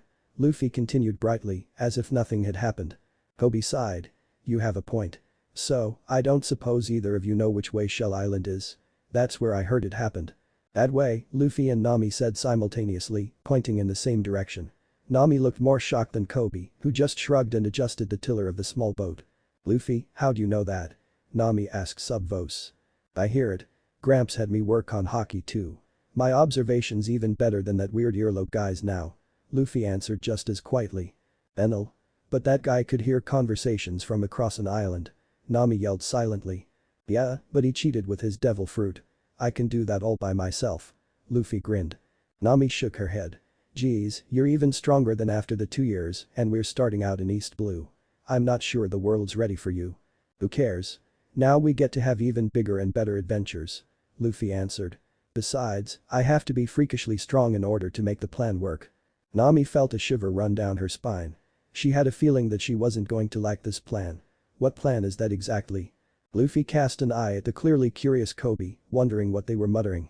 "I'll tell you and Zoro when we leave," he promised, and then settled for humming happily as he leaned back to watch the clouds. Nami sighed, but settled in for the ride. She coached Kobe on the best currents to use, her ability all but preternatural, and they arrived at Shell Island in record time. "Wow, Nami-san, you're very good at navigation," Kobe commented as he tied the boat to the dock of the bustling town. "When I said I was the best, I meant it, kid," she answered, puffing her chest out. This of course made Kobe look away to avoid a nosebleed, but he couldn't stop a heavy blush. Luffy giggled. He had really missed Nami's antics. He felt like he could fly without Geppo, he felt so light. His nakama, the ones that had fought and laughed and cried with him, were back too. He wasn't going to be alone. He could sing. So he would. "The islands in the SOUTH or WARM Pina PURU their heads get really HOT, and they're all IDIOTS." Luffy took a breath. Second verse. "The islands in the NORTH or COLD." Before he could get any farther, Nami bonked his head. "Hey. Nami. Don't ever sing that song again," she said simply and took off at a brisk pace for the town. The boys followed behind, Luffy grumbling and Kobe chuckling nervously. The town seemed pleasant enough, but everyone seemed nervous. Luffy knew it was a bit wrong of him, but it was just so funny the first time. He bought a pair off a woman and asked Kobe loudly, "Hey Kobe. Where's that Zoro guy?" In a flash, everyone was cowering against the walls, staring at Luffy as if he'd uttered some taboo. "Perhaps it's best not to mention Zoro's name, he obviously makes people uncomfortable," Kobe stage whispered. Catching up Nami, who hadn't paused in her march for the base, Kobe spoke up. "Anyway, Luffy, Zoro's probably being held in the marine base.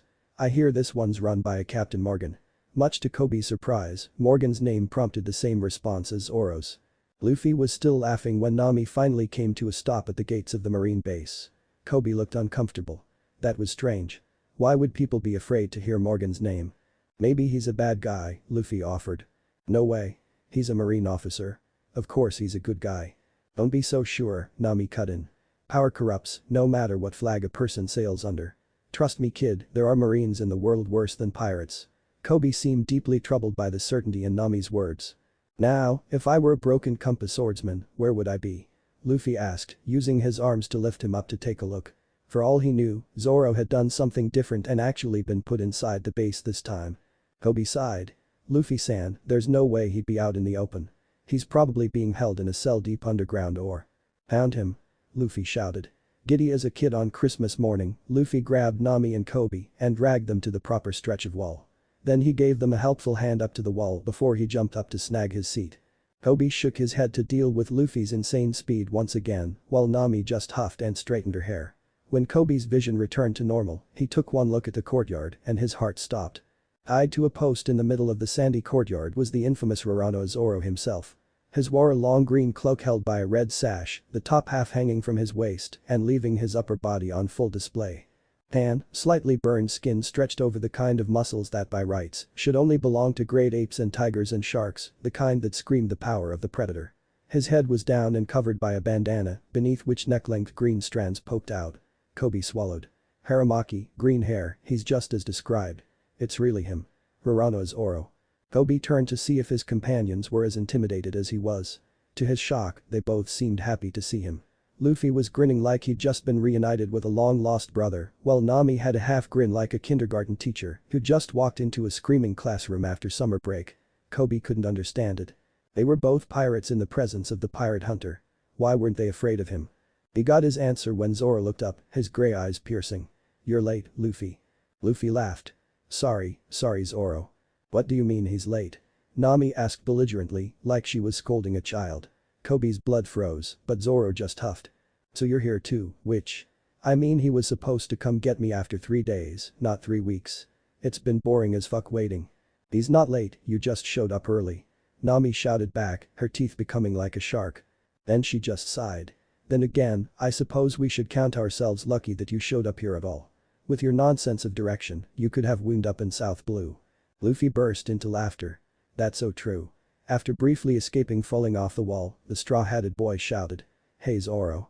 How'd you know it was us? Like us, instead of just us."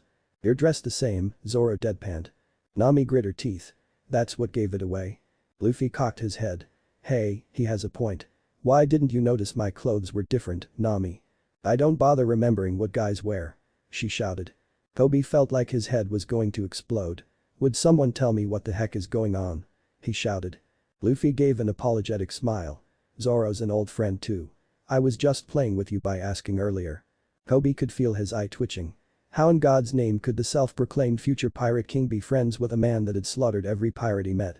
Before Kobe could ask another question, a ladder clacked against the wall next to him. He turned around, only to see a young girl holding her finger to her lip in a SHH. Then, she unrolled a sheet and rappelled down the other side of the wall. Kobe watched in a panic, half expecting her to get skewered by Zoro's gaze alone. "Hi, Aniasen. I took your advice and made them with salt this time. I hope you like them as much as the last batch." The little girl, smiling like a cherub, proudly presented 2 rice balls wrapped in a cloth. "Thank you very much.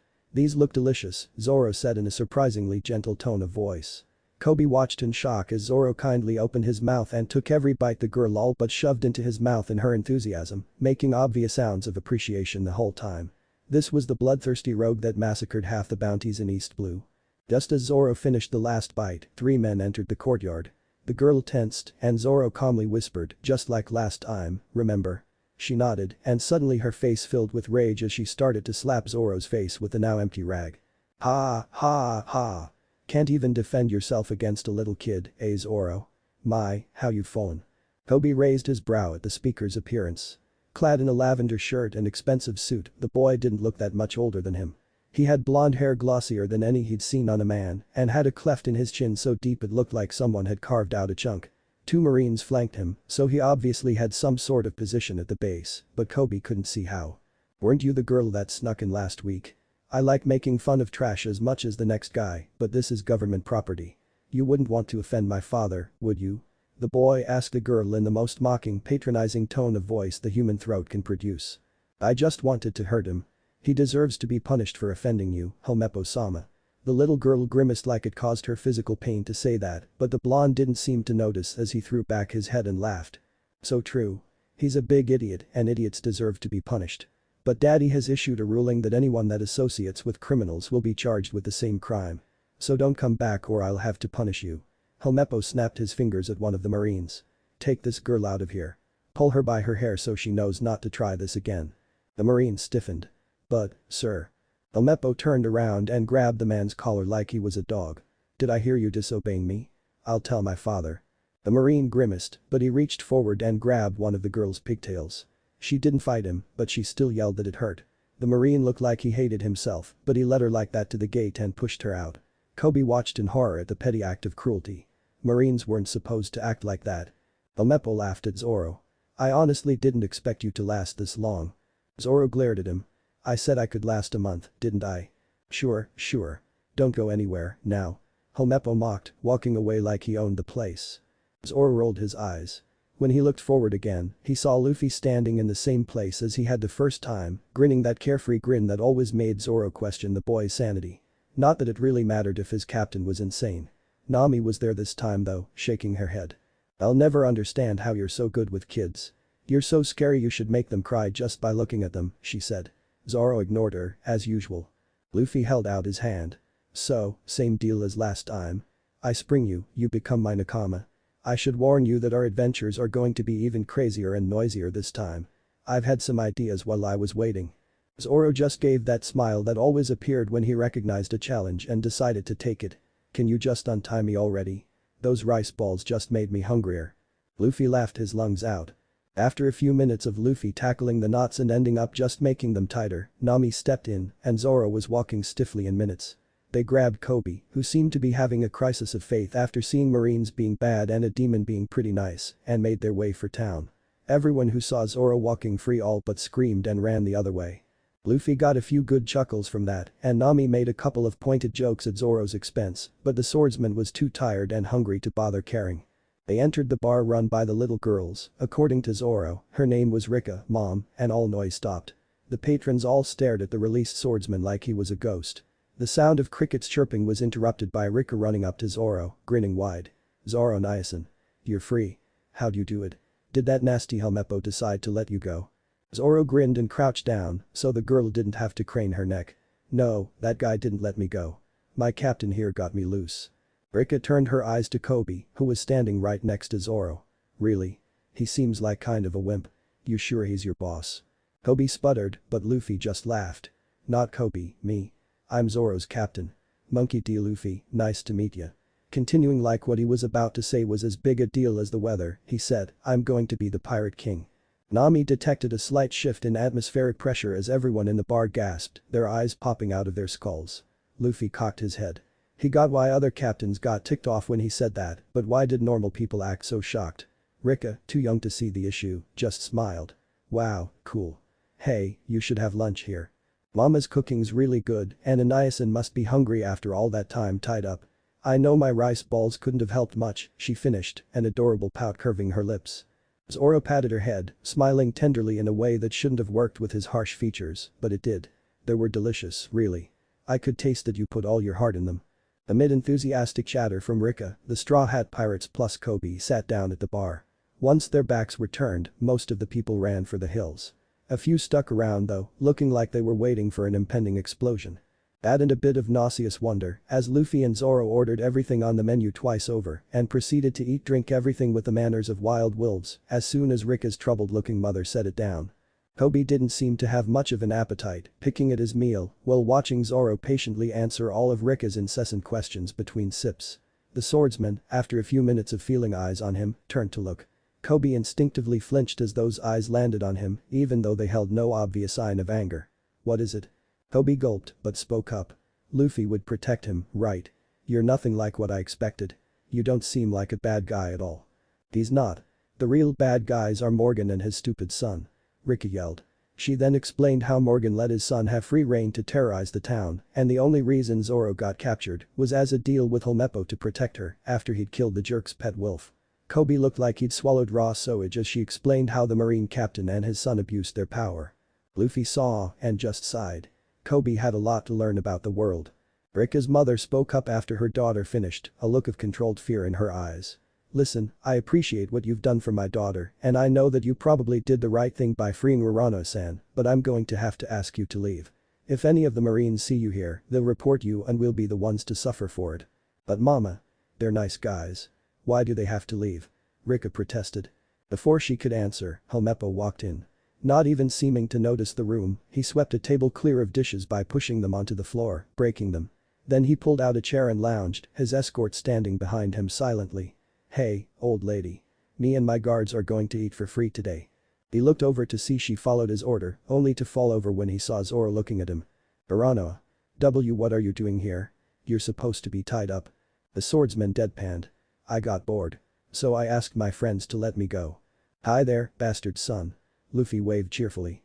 Nami raised her wine glass in acknowledgement. Helmeppo hopped to his feet, suddenly furious. "How dare you? He was an official prisoner of the Marines. You just broke the law." "What's your point?" Nami asked, taking a sip. "My point is that's a crime," the overgrown blonde baby shouted. "So what? We're pirates. We're above the law," Luffy shouted proudly. Helmeppo gaped, apparently unused to such casual disregard of the authority he'd used as a weapon his whole life. He rallied and pointed at them accusingly. "You three are criminals, but more importantly, I don't like you.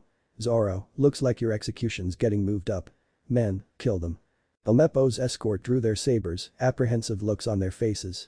There was something off about this trio, something that warned them they had no chance of beating them. Luffy's grin disappeared and he turned his eyes on them. Both men froze. It was like looking down two cocked gun barrels. The smiling idiot had vanished and in his place was a ruthless warrior. Then he opened his mouth and said just one word. "No." An unearthly feeling invaded their senses and the two men collapsed on the ground. Helmeppo gaped, as did Kobe and Rika's mother. Did he really just take down two trained Marines with just a word and a glare? Rika had glitter in her eyes, mouthing cool. Then Luffy held up a fist. "Don't threaten my Nakama," he said, and then his fist rocketed forward. Helmeppo felt his nose explode in pain and then his whole world went black. He collapsed beside his men, his broken nose spraying blood everywhere. Luffy turned to look at Rika's mom, who took a step back. But she was confused when he just smiled wide. "Sorry about the mess. I just really wanted to punch that guy. He's so annoying." Kobe gaped. "Luffy-san, what did you just do?" "I beat up a couple scaredy cat Marines and a jerk. Is that such a bad thing?" "If anything, it's a public service," Nami chimed in. Luffy hopped off his stool. "Well, I'm not hungry anymore. I think I'm going to go beat up Morgan now. He sounds like a bigger jerk than his son. Besides, we have to get Zoro's swords from the base. What's a swordsman without his katana? Pissed, dishonored, or retired?" Zoro stood up too, reaching out to ruffle Rika's hair one last time. "Thank you very much for taking care of me. I'm glad I was able to help you." Rika giggled. "Thank you, Anayasan. You were really brave to help me. And thank you for liking my rice balls. I want to be as good a cook as Mama one day." Luffy ruffled around in his pockets and pulled out a sealed envelope. He handed it to Kobe, who took it in surprise. "Here. Once things settle down a little, go to the base and give the new guy in charge this letter. It should get you in without a problem." Kobe didn't question how a pirate had such a thing. Luffy seemed to do 12 impossible things an hour. "I don't know how to thank you, Luffy-san. I owe you so much." Luffy grinned. "You can pay me back by becoming an awesome marine. Just don't become a jerk. Hey, maybe when I'm Pirate King, you'll be an admiral. We can meet each other again when you come to try and kill me. Shishy." Kobe just shook his head, trying to hide his tears of gratitude. Nami smiled at the sight before turning to Rika's mother. Here, this should cover everything.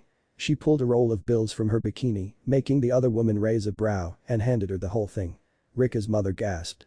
A quick estimate told her she'd just been handed enough to pay for the huge meal twice over. Nami just smiled and turned to follow Luffy and Zoro out the bar. She might be parsimonious and greedy to a fault, but she'd always have a soft spot for mothers and people who were oppressed.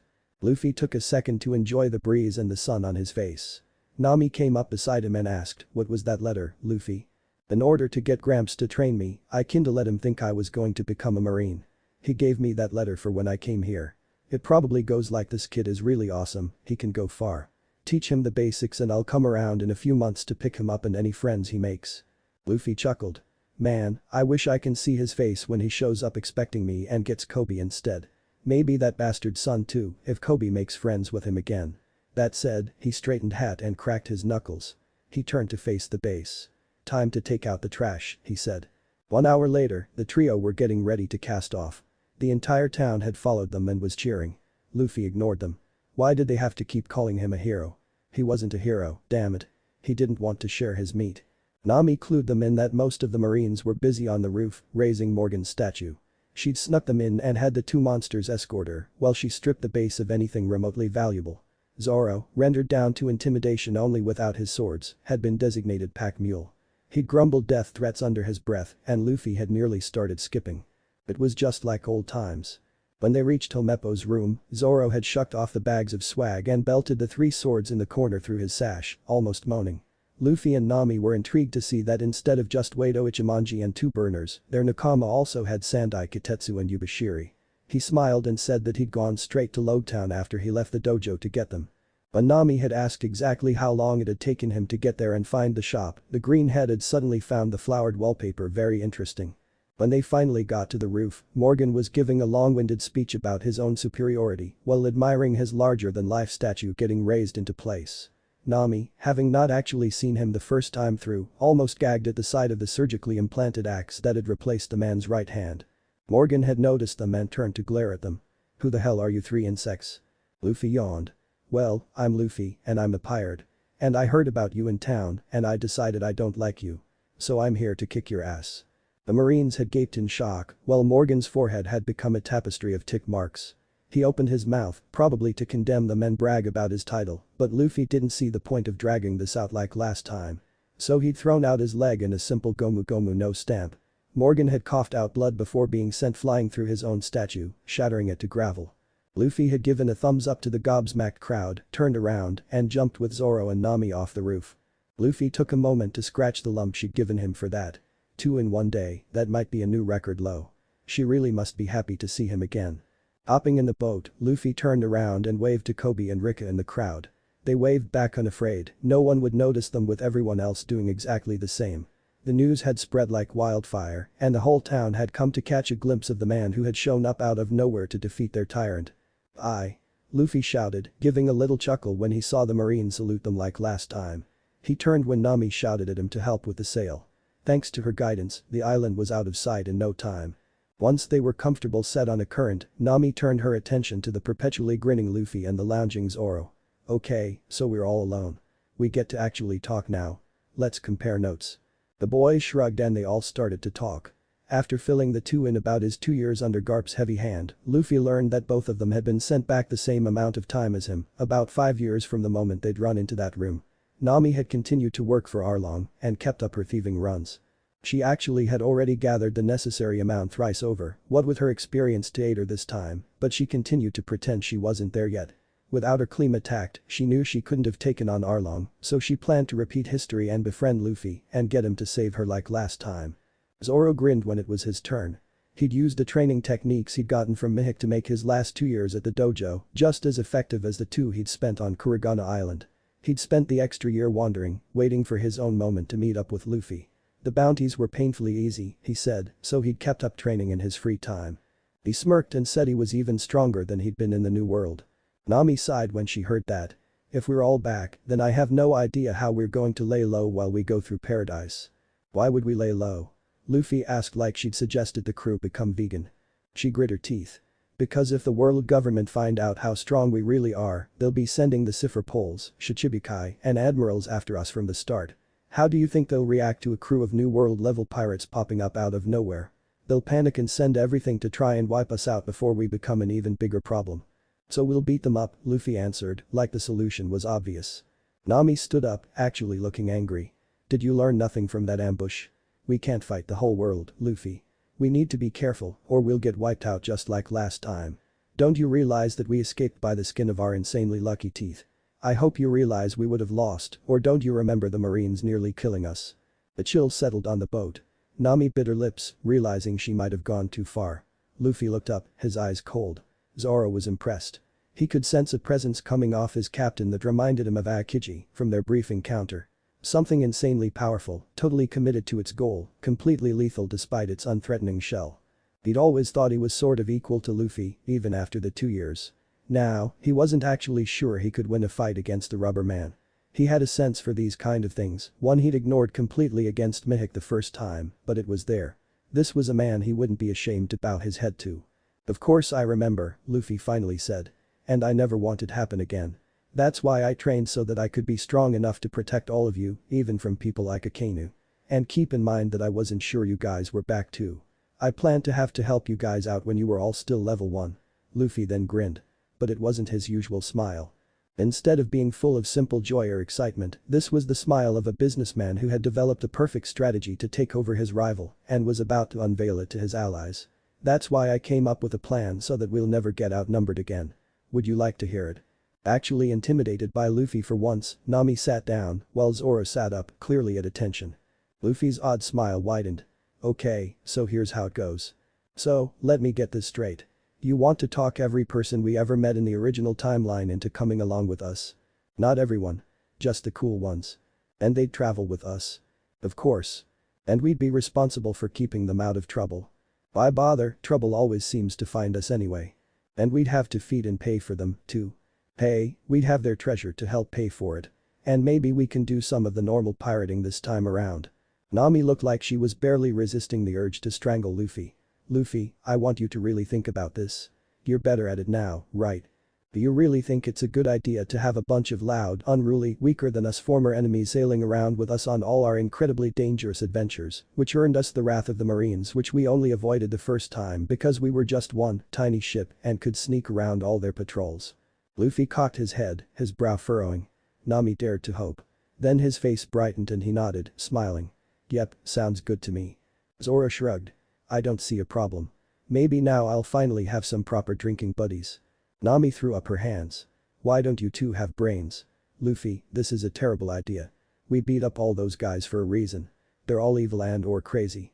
You seriously think Usopp is going to be okay calling the Black Cats Nakama? Do you believe it's remotely possible we can get along with a bunch of people we can remember doing terrible things and us beating them up for it? Luffy stared at her oddly. Robin and Frankie started out as our enemies. Look what happened to them. Nami faltered. Well, that's true. But this is still a really bad idea. We almost got caught at Arabasta and Eni's lobby in Sabaody. The only reason we didn't was because we were alone and could maneuver easily. If we have to stick around to help a bunch of other ships, we'll get into a lot more trouble.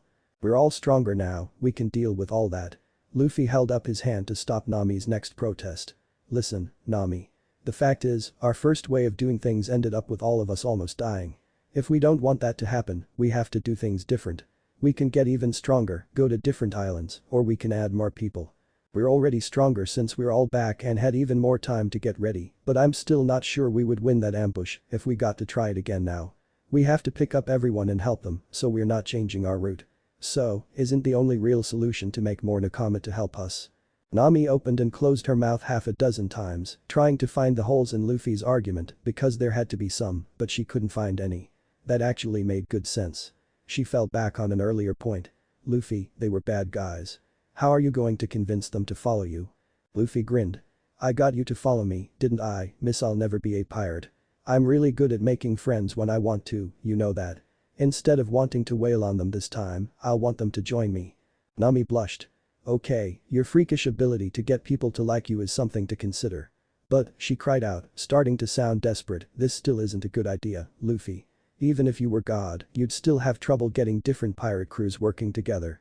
And how are we going to keep us all supplied? I'm not made of money, and I don't particularly want to spend my life savings keeping a couple extra hundred mouths around. We barely manage to keep ourselves fed.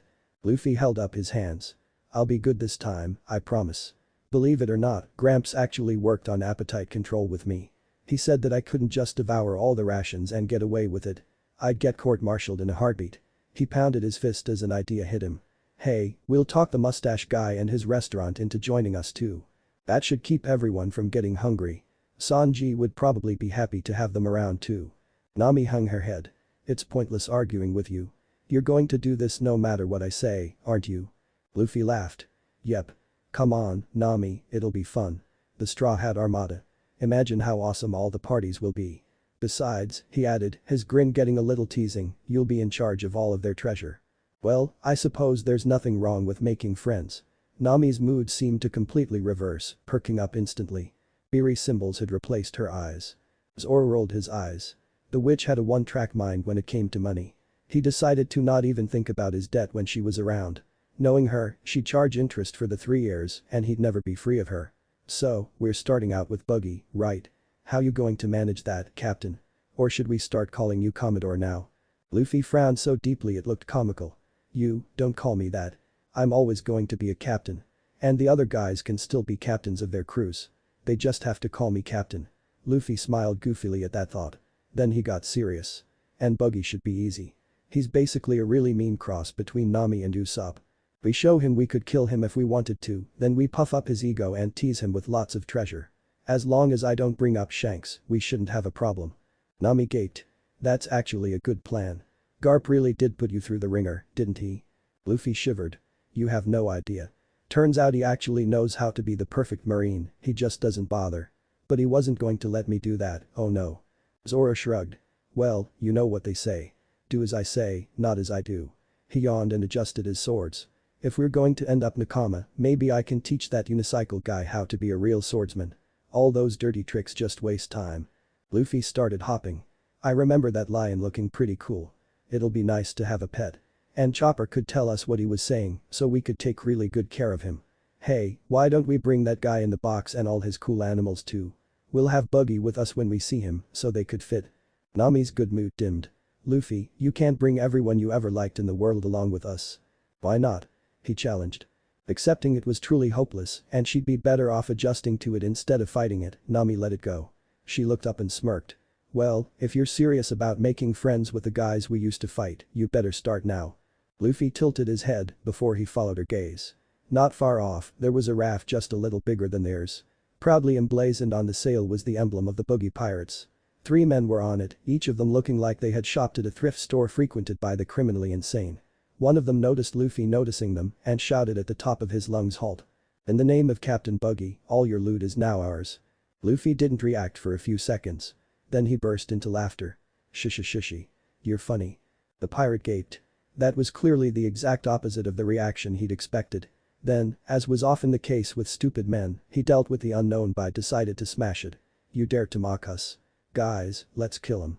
The trio of time travelers watched in thinly veiled amusement as the pirate sailed up alongside them. With a well-timed jump with the swell, the 3 buccaneers joined the Straw Hats on the now cramped raft. The lead one, the one that Luffy had laughed at, pulled his sword out and brandished it right at Luffy's face. Thought you'd laugh at us, did ya? Well, this is what happens when you mess with the Buggy Pirates. The guy was probably going to pull back his arm and give a big slasher stab, but the world would never know.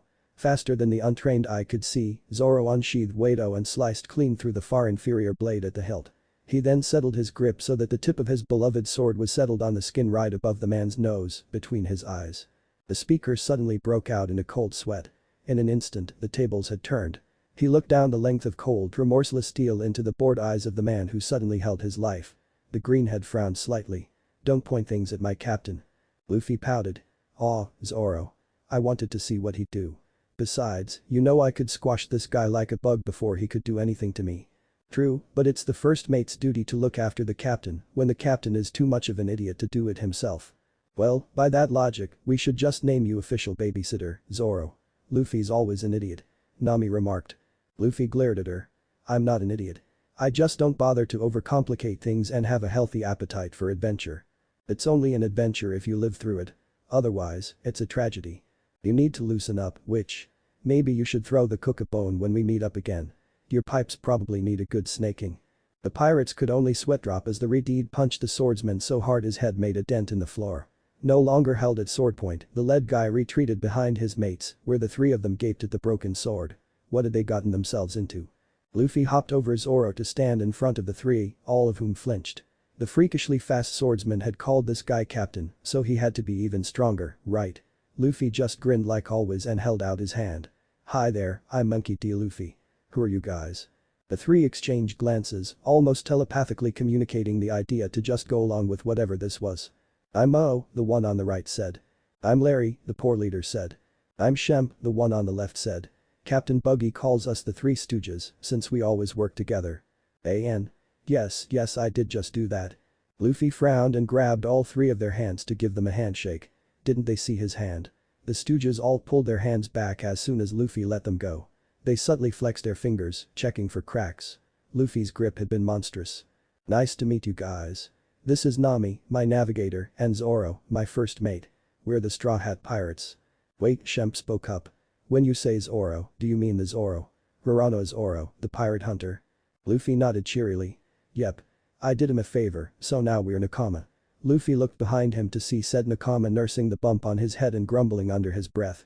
"Don't worry, he's just as strong as you think. Nami's just really tough when she's mad." The Stooges felt like ice cubes had been shoved down their backs. This guy had gotten the pirate hunter, the single most fearsome warrior in East Blue, to become a pirate. And he had a woman that could bring him to heel. Were these people even human? "Anyways, you guys are Buggy's Nakama, right?" Luffy asked. Barry gulped. Yes. Though we're pretty much at the bottom of the ladder. Oh, and sorry about all that looting you business earlier. That was just, a joke. Yeah, a joke. We're all about jokes, us Buggy pirates. We're the flashiest pirate crew in East Blue. Captain Buggy likes to keep things funny. Ha ha, he tacked on weakly. Mo whispered in his companion's ear. "Dude, would you have to get so worked up at him laughing? This guy seems even scarier than the captain." "Hey, I'm not that scary," Luffy protested, freaking the Stooges further with his apparent super hearing. "Stronger than him, sure. I'm way stronger than that clown. But I'm not scary." He huffed, seriously ticked off by that adjective. Being a pirate didn't make him scary. Awesome, sure, but why did people act like being scary was a good thing? "Anyways, could you introduce us to Buggy? I want to talk to him about some stuff, captain to captain." Larry looked nervously to Mo and Shemp, both of whom seemed as lost and scared as he was. Sure. We could bring you to him. It's only a day's sail from here. But, if you don't mind me asking, what do you want to talk to him about, Monkey-san?" Luffy stuck out his tongue. "Bleh. First off, call me Luffy. I have no idea who Monkey-san is. And secondly, I want to talk about making the Buggy Pirates my Nakama." "Eh?" the three asked in shock. Luffy's grin shifted to a smirk as he looked the Stooges in the eye. "If I have my way, this time tomorrow you'll all be part of the Straw Hat Armada. Doesn't that sound fun?" Shishy. Thus commenced the most confusing 24 hours of the Stooges' lives. They'd moved back to their ship and, bound by the rules of courtesy and self-preservation, complied with Luffy's command to take him to their leader. It hadn't been a quiet trip. Luffy had bugged them non-stop, seeming genuinely interested in getting to know them. When asked why, he'd blinked and said, "Well, I'm going to be your other captain, so we ought to know each other, right?" That had been the final confirmation that this man was truly insane to the Stooges. He was acting like a pirate crew was a bunch of friends, instead of criminals bound by convenience, intimidation, and circumstance. And he seemed to have the ludicrous idea that he could somehow just stalk Buggy, their irrationally short-tempered, proud, perhaps even arrogant, they all silently admitted captain into just signing over control of his crew, himself included. Once they witnessed Luffy knock out a charging Sea King with a single punch and proclaim at dinner, they realized the sanity of the plan was of no consequence. He could probably do it.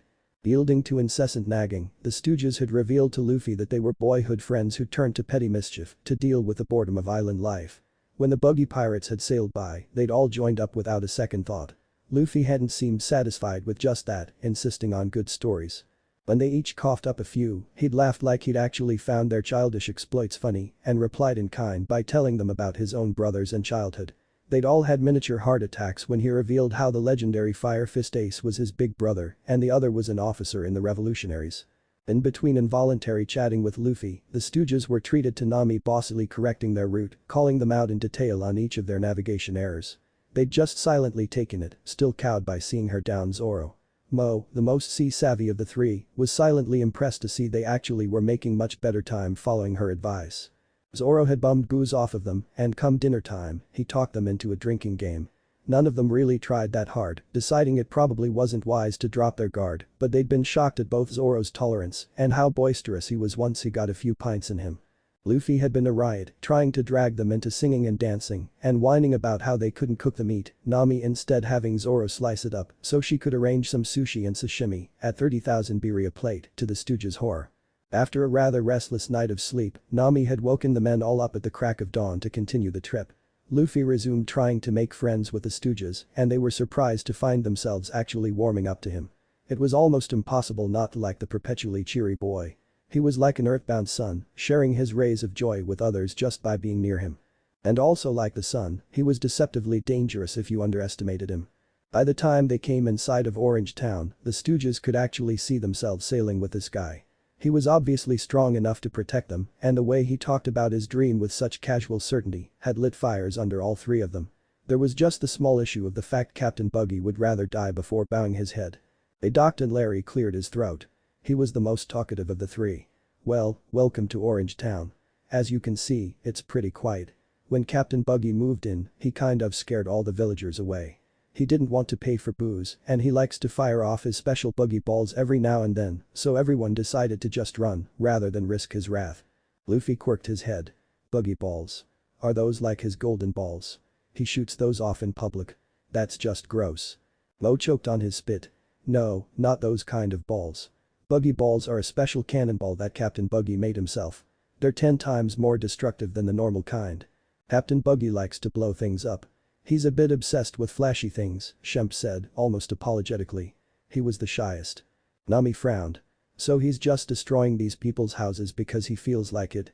She already knew that, but she didn't want to draw suspicion by seeming to know too much. Zoro frowned at her. You forgot that already, witch. The Stooges gulped as they watched Nami once again fell the man who had sliced a sword clean through with nothing but her fist. What's that about? Larry asked. Luffy waved a hand like he was swatting a fly. We actually have a lot of information about lots of different things, like Buggy. Nami thinks we should act like we don't know, for some reason. It's called discretion, Baka. What's the point of knowing secrets if you just blurt them out? She asked, her fist still smoking. Luffy shrugged and turned to Larry. So, take us to Buggy. I want to make him my nakama in time for lunch. We need to have a big party to celebrate him joining the armada. And it'll be even more fun since you're all like clowns. It'll be like a circus. And you'll have meat. Luffy started to drool at the thought of hot meat. He hadn't had any for almost 24 hours. 24 hours. The Stooges all chuckled. Zoro smirked around the threats on Nami's life. Known him less than a day and already Luffy had them. Looks like he'd get his drinking and sparring buddies after all. Larry stepped forward. Well, we're all holed up in a tavern in town. Right this way, Captain Luffy. Mo and Shemp blinked at the address, but shrugged and followed. Heck, even if he just killed Buggy and took over, he'd still end up their captain. Might as well get used to it. Luffy followed his newest nakama through the deserted town. It was so nice to be making nakama again. And Mo, Larry, and Shemp were hilarious. They seemed to do coordinated physical humor without even trying. Mo had choked on a piece of meat last night, and when Larry slapped his back to clear his throat, it had sailed right into Shemp's glass, just as he'd raised it to his lips. You couldn't pay for that kind of entertainment. After a few minutes of comfortable silence, the party of 6 finally arrived at the current base of the Buggy Pirates. An ungodly row seemed to be going on up on the roof, but the Stooges assured the Straw Hats that this was normal volume for the crew. They quickly led them through the empty floor level of the tavern up to the roof, where they were confronted by roughly 100 men, all of whom seemed to have the same fashion sense as the Stooges. Nami shuddered, Zoro didn't care, and Luffy idly wondered if they just liked dressing like that or if Buggy insisted on a theme. They seemed to attract a lot of attention as the Stooges led the trio to the tent and throne where Buggy held court. A lot of that attention was unsavory and directed at Nami, who just huffed and stuck up her nose at the shouted compliments propositions that came her way. A little whispering started when some smarter members noted the 3 swords at Zoro's hip. Luffy went all but unnoticed, which worked just fine for him. He loved to surprise people. In short order, they reached the throne, where Buggy turned from his mid-morning drink to look at his underlings and their guests. Luffy found his look even funnier this time, because he now knew that the blue tassels on his hat were actually his hair. Since they were going to be nakama instead of enemies this time, he tried not to look or laugh at his huge red nose. Hey, Sabo hadn't liked his missing tooth, so Luffy had promised not to stare. It was what nakama did, and brothers were just really super close male nakama, right? Buggy picked his nose. Ah, the Stooges. How was your raid run? Did you idiots actually manage to get any treasure? Or is that why you brought these three? Are they hostages? They don't seem like they'd be worth much. Except maybe the woman. Nami started to march forward, murder in her eyes, when Luffy placed a calming hand on her shoulder. Shemp whispered to Mo 500 on Nami if they end up fighting. No bet, Mo replied. Larry, actually sweating now that the moment was at hand, swallowed and spoke up. Actually, Captain Buggy, these are the Straw Hat Pirates. Their captain, Luffy, wanted an audience with you. He has an, proposition for you. Oh? Buggy leaned forward, his eyes narrowing. And what would some no-name pirates have to offer me, Buggy the Clown? Luffy stepped forward, frowning. After faking falling asleep so the Stooges would, Luffy had gone over the fine details of his plan with Zoro and Nami. She'd begrudgingly given her stamp of approval, and Zoro had no issue with his part, but Luffy had to do some tricky maneuvering. Luckily, Buggy had already made the first move. First off, we aren't nameless. I'm the terror of Goa, every restaurant in town is afraid I'll walk in, devour everything, and run. Nami here's the best thief and navigator in East Blue, and everyone calls Zoro the pirate hunter. Zoro's name caused the expected buzz. Everyone seemed to take a step back. Buggy grinned evilly and stood up, apparently ignoring Luffy. Well. The pirate hunter. Have you come for my head? Zoro rolled his eyes. My captain just told you that he's here to talk to you. I'm just here for the ride. Besides, I'm out of the bounty business. Buggy grinned evilly, pulling out some knives. That may be, but if I kill you, my reputation will explode overnight. How about a duel, pirate hunter? Duel seemed to be the magic word. In an instant, Buggy's crew had gathered around them in a circle, all of them chanting Buggy's name at full volume. Luffy grinned. That had been easy. Early on, before he'd gotten his bounty and even a little after, everyone had pegged Zoro as more threatening. Well, he'd usually gripe at that, right now it was to his advantage. Luffy gave Zoro a wink, and a swordsman stepped forward, which made the peanut gallery get even louder. I'll only ask once, he said to Buggy, who was eagerly spinning knives in his hands. Would you rather lose a hand or a foot? Now why should I answer that? You'll be dead before you get the chance to cut me. There was a teasing edge to the boast, which wouldn't have registered if you weren't aware of Buggy's ability. Zoro flicked Sand Eye out of its sheath. Answer, or it'll be an arm or a leg. Buggy rolled his eyes. Fine, the foot. Now prepare to flashily die. Buggy dashed forward, his hands pulled back to the side, leaving himself wide open. Buggy's strategy really relied too much on the element of surprise regarding his fruit. He was far too reckless, never considering the possibility that his enemy could be forewarned. But even if they were, what difference would it make? Buggy's fruit rendered him immune to swordsmen. Well, most swordsmen. With the bloodthirsty eagerness that characterized every move made with the cursed blade, Zoro went low and cut clean through Buggy's left foot at a few centimeters above the ankle. Then his left fist came up and punched Buggy right back into his throne. To the shock of everyone, blood trailed behind him. OWWW. Buggy roared, his hands going to clutch his bleeding stump. It actually wasn't as bad as it could have been. Zoro's slash had been so swift that the friction of the blade had been enough to slightly cauterize the wound. Still, the fact that there was blood at all was enough to make the world feel crooked. Buggy glanced at his foot, looking very lonely.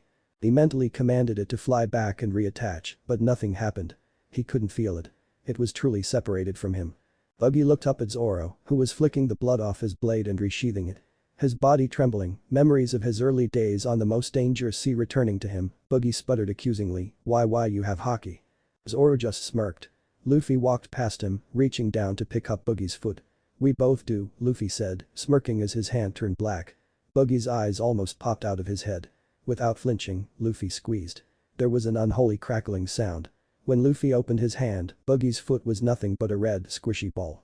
Several members of Buggy's crew, shocked by this turn of events, audibly lost their breakfast at the sight.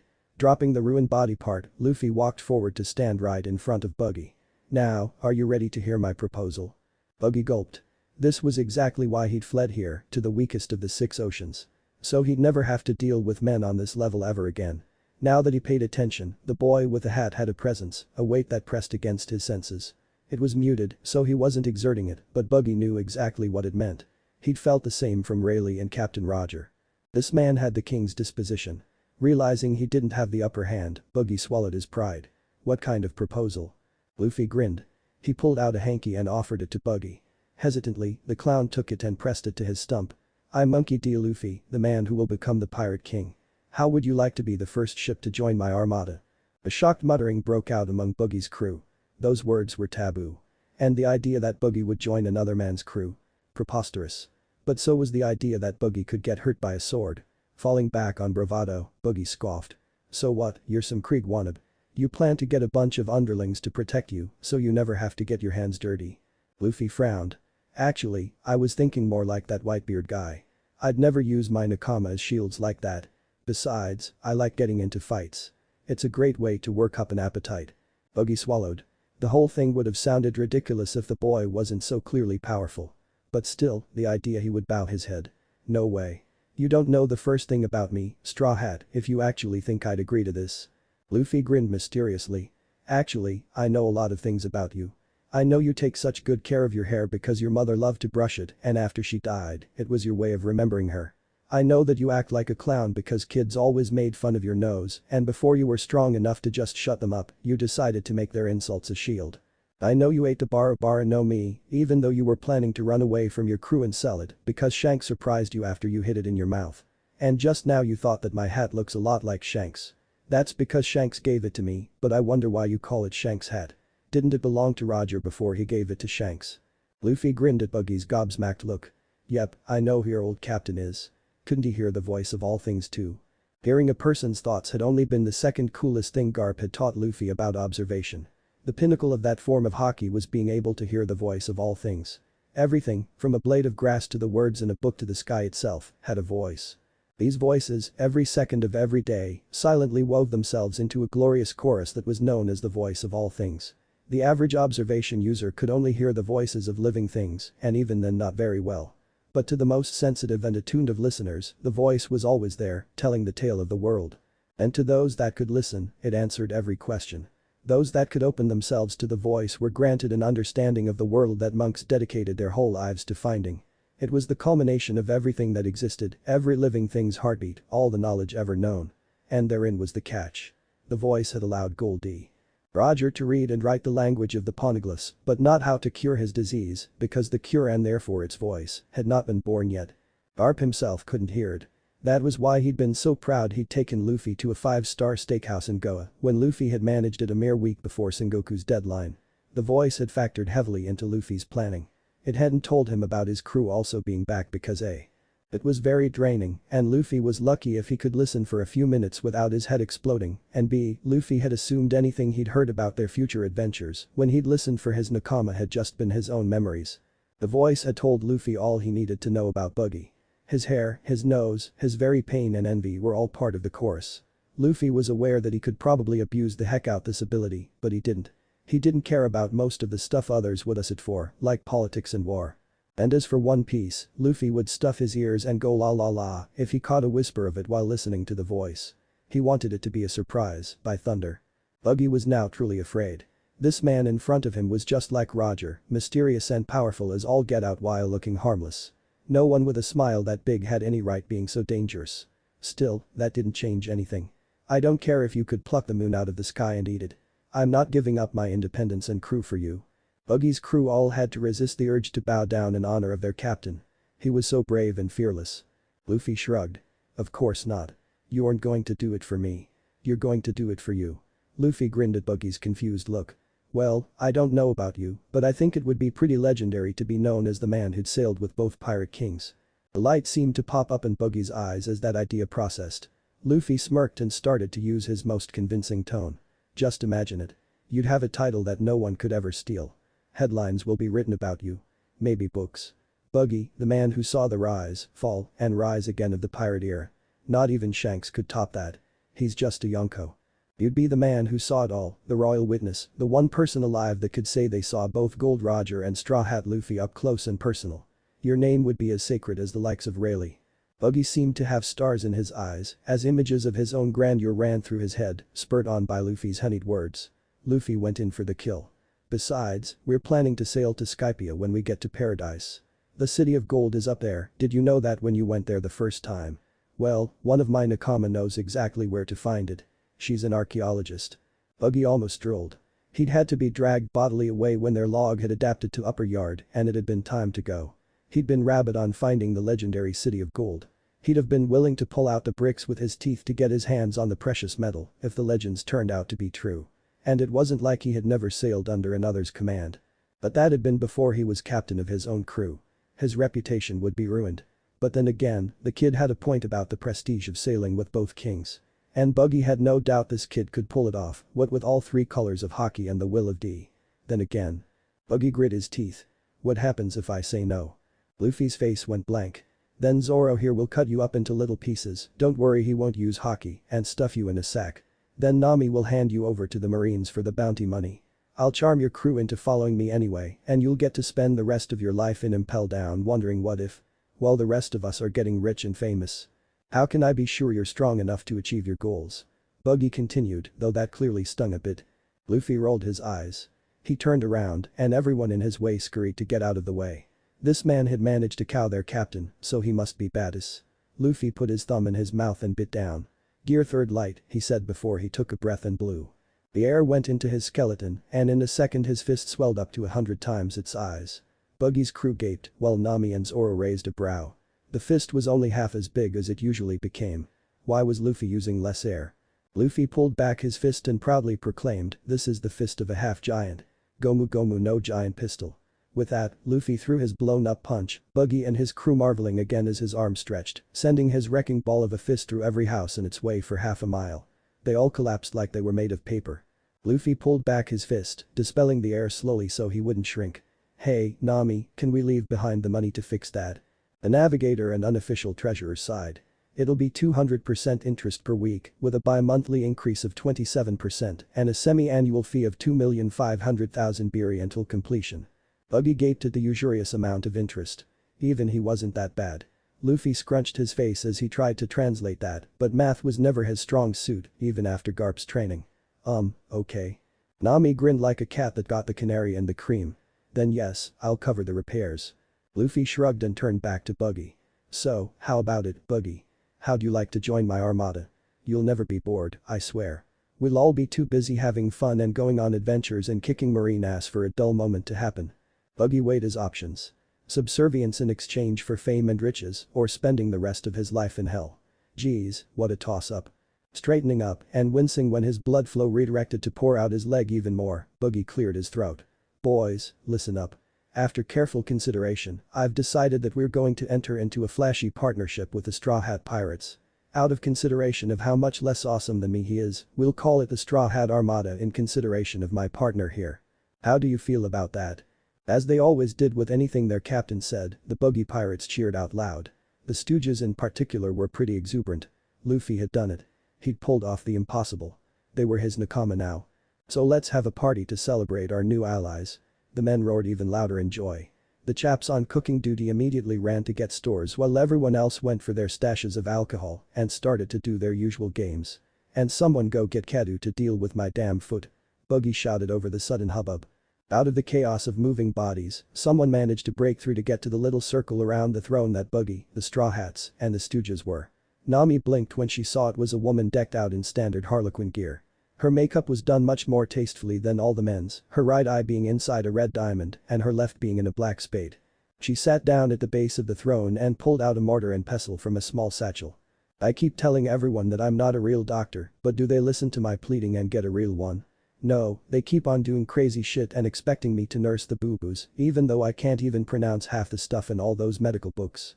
This crew is held together by herbs and blind luck, and yet everyone insists it must be my genius medical knowledge. Odd, why can't men be less stupid? She said to herself, though it was slightly above normal volume, so they all could hear her. Larry spoke up to the sweat-dropping Straw Hats. That's Kadu, our nurse. She's a bit deaf because our clinic is right next to the cannon deck and she always forgets to wear her earplugs. Luffy shrugged before his biggest grin yet broke out. Come on, Zoro, let's go meet all our new nakama. I really want to pet that lion. All but dragging him, Luffy took off with his first mate into the chaos of the nascent party. Buggy started after him as Kadu started to rub a poultice onto his wound and wrap it in gauze. Why do I get the sense that I'm going to regret this decision? Oh, you will, Nami said, stepping closer. In a few months, you'll find yourself regretting it 6 times before breakfast. But you'll also find that you couldn't imagine a life without Luffy. Don't ask me how it works, I still have no idea how it happened. She then grinned. Now, let's discuss the allotment of treasure. Beg your pardon? Buggy asked, his eyes narrowing dangerously. Nami continued fearlessly. All armada funds go into a collective account, an account which I am the manager of. For storage reasons, it'll stay on your ship but it all belongs to me, I mean, the group. Since you've got that map of Reverse Mountain as collateral and considering you've just been lamed, I'll allow you 10%. Buggy gasped. How dare you? I'm Buggy and I'll never give up my treasure. I won't accept a single berry less than 50%. 10%, Nami insisted, her shrewd expression unchanging. 48%. 10%. 39%. 10%. 27.5%. 5%. You went the wrong way. While Buggy and Nami continued their ruthless negotiations, Luffy was having the time of his life. These guys knew how to party, he'd give them that. He was swallowing legs of meat by the bone and he'd never had so many chances to play games or sing. He settled all questions about how he'd done his giant punch with his classic cheek-stretching routine. The Stooges tagged along with him, making introductions whenever Luffy paused to notice a particular member. Luffy could already feel his head spinning from all the names he had to keep track of, but he was determined to remember them all. He wasn't going to be the kind of bastard captain that didn't know the name of the guy who died fighting with him. Zoro, meanwhile, had tracked down Kabaji and talked him into a healthy spar. Needless to say, the Unisicalist was getting epically puned with just one sword. But, to keep it from getting too out of hand, Zoro made a drinking game out of it. Every time someone landed a blow, they had to drink. Despite being 3 bottles of quality sake in, Zoro was still going strong. A few had gathered around to marvel while Kabaji got steadily more embarrassed. Luffy finally ran into Moji and his awesome lion Richie. Moji was quick to suck up to Luffy, saying what an honor it was to sail with someone so strong, blah blah blah. Luffy tried to remember that this guy hadn't attacked the dog's treasure this time, but he was still pretty annoying. Richie cut off Moji when he nosed the plate in front of him, only to be a slap to the head. No, Richie, I'll feed you later, okay? Luffy narrowed his eyes. Richie's voice was miserable but resigned, like he was used to this. Hey, when was the last time you fed him? Moji paused, brought up short. A few nearby paused what they were doing to listen in. They'd actually always wondered why Richie was always so grouchy. The idea that Moji was the only one he liked because he was an awesome beast tamer had always gone in one ear and out the other. What day is it? Everyone listening sweat dropped. Thursday, Luffy answered. Thursday, the Moji asked, trailing off in a questioning tone. The sweat drop grew bigger. The 6th, Luffy answered again. The 6th of. The sweat drop swelled so big that many lost their balance and fell on their faces. Luffy took a deep breath, clearly trying to keep control of his temper. Moji quivered. He'd angered the guy who terrified his captain. Luffy carefully brought out just enough conquerors to make Moji fear for his life. You're never to put off his feeding like that ever again. You're going to feed him every day until he dies, you hear me? I will not have my pets treated like this.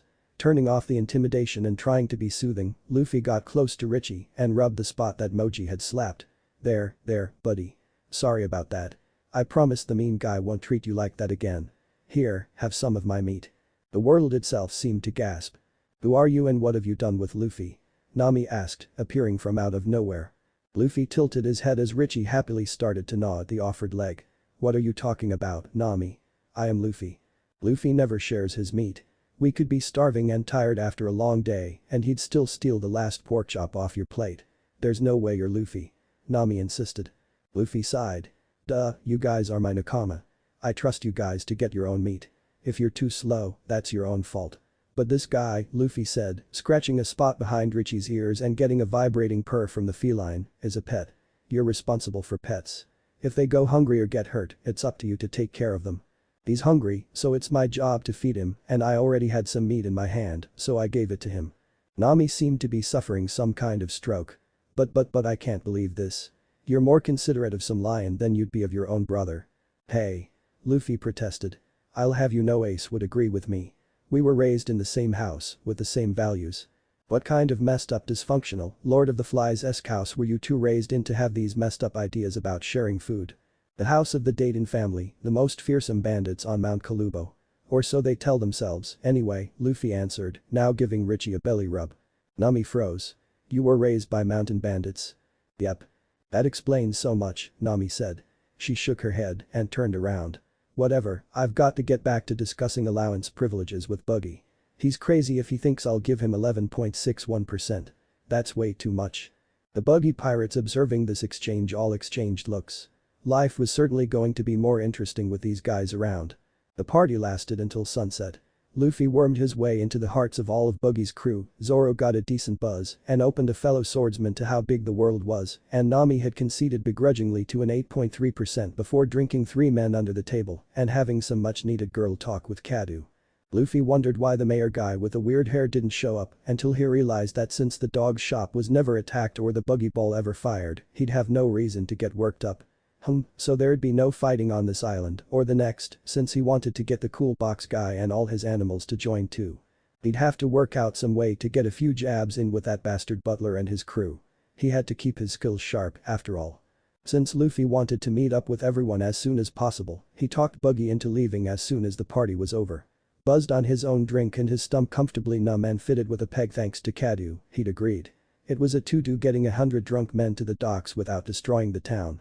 It had taken a combination of Nami's overt threats and subtle use of conquerors to get everyone to agree, but eventually all of them were loaded into the big top. You realize how embarrassing it is if we get seen with you in that stupid little raft? Buggy asked over the rail, looking down at his new partner.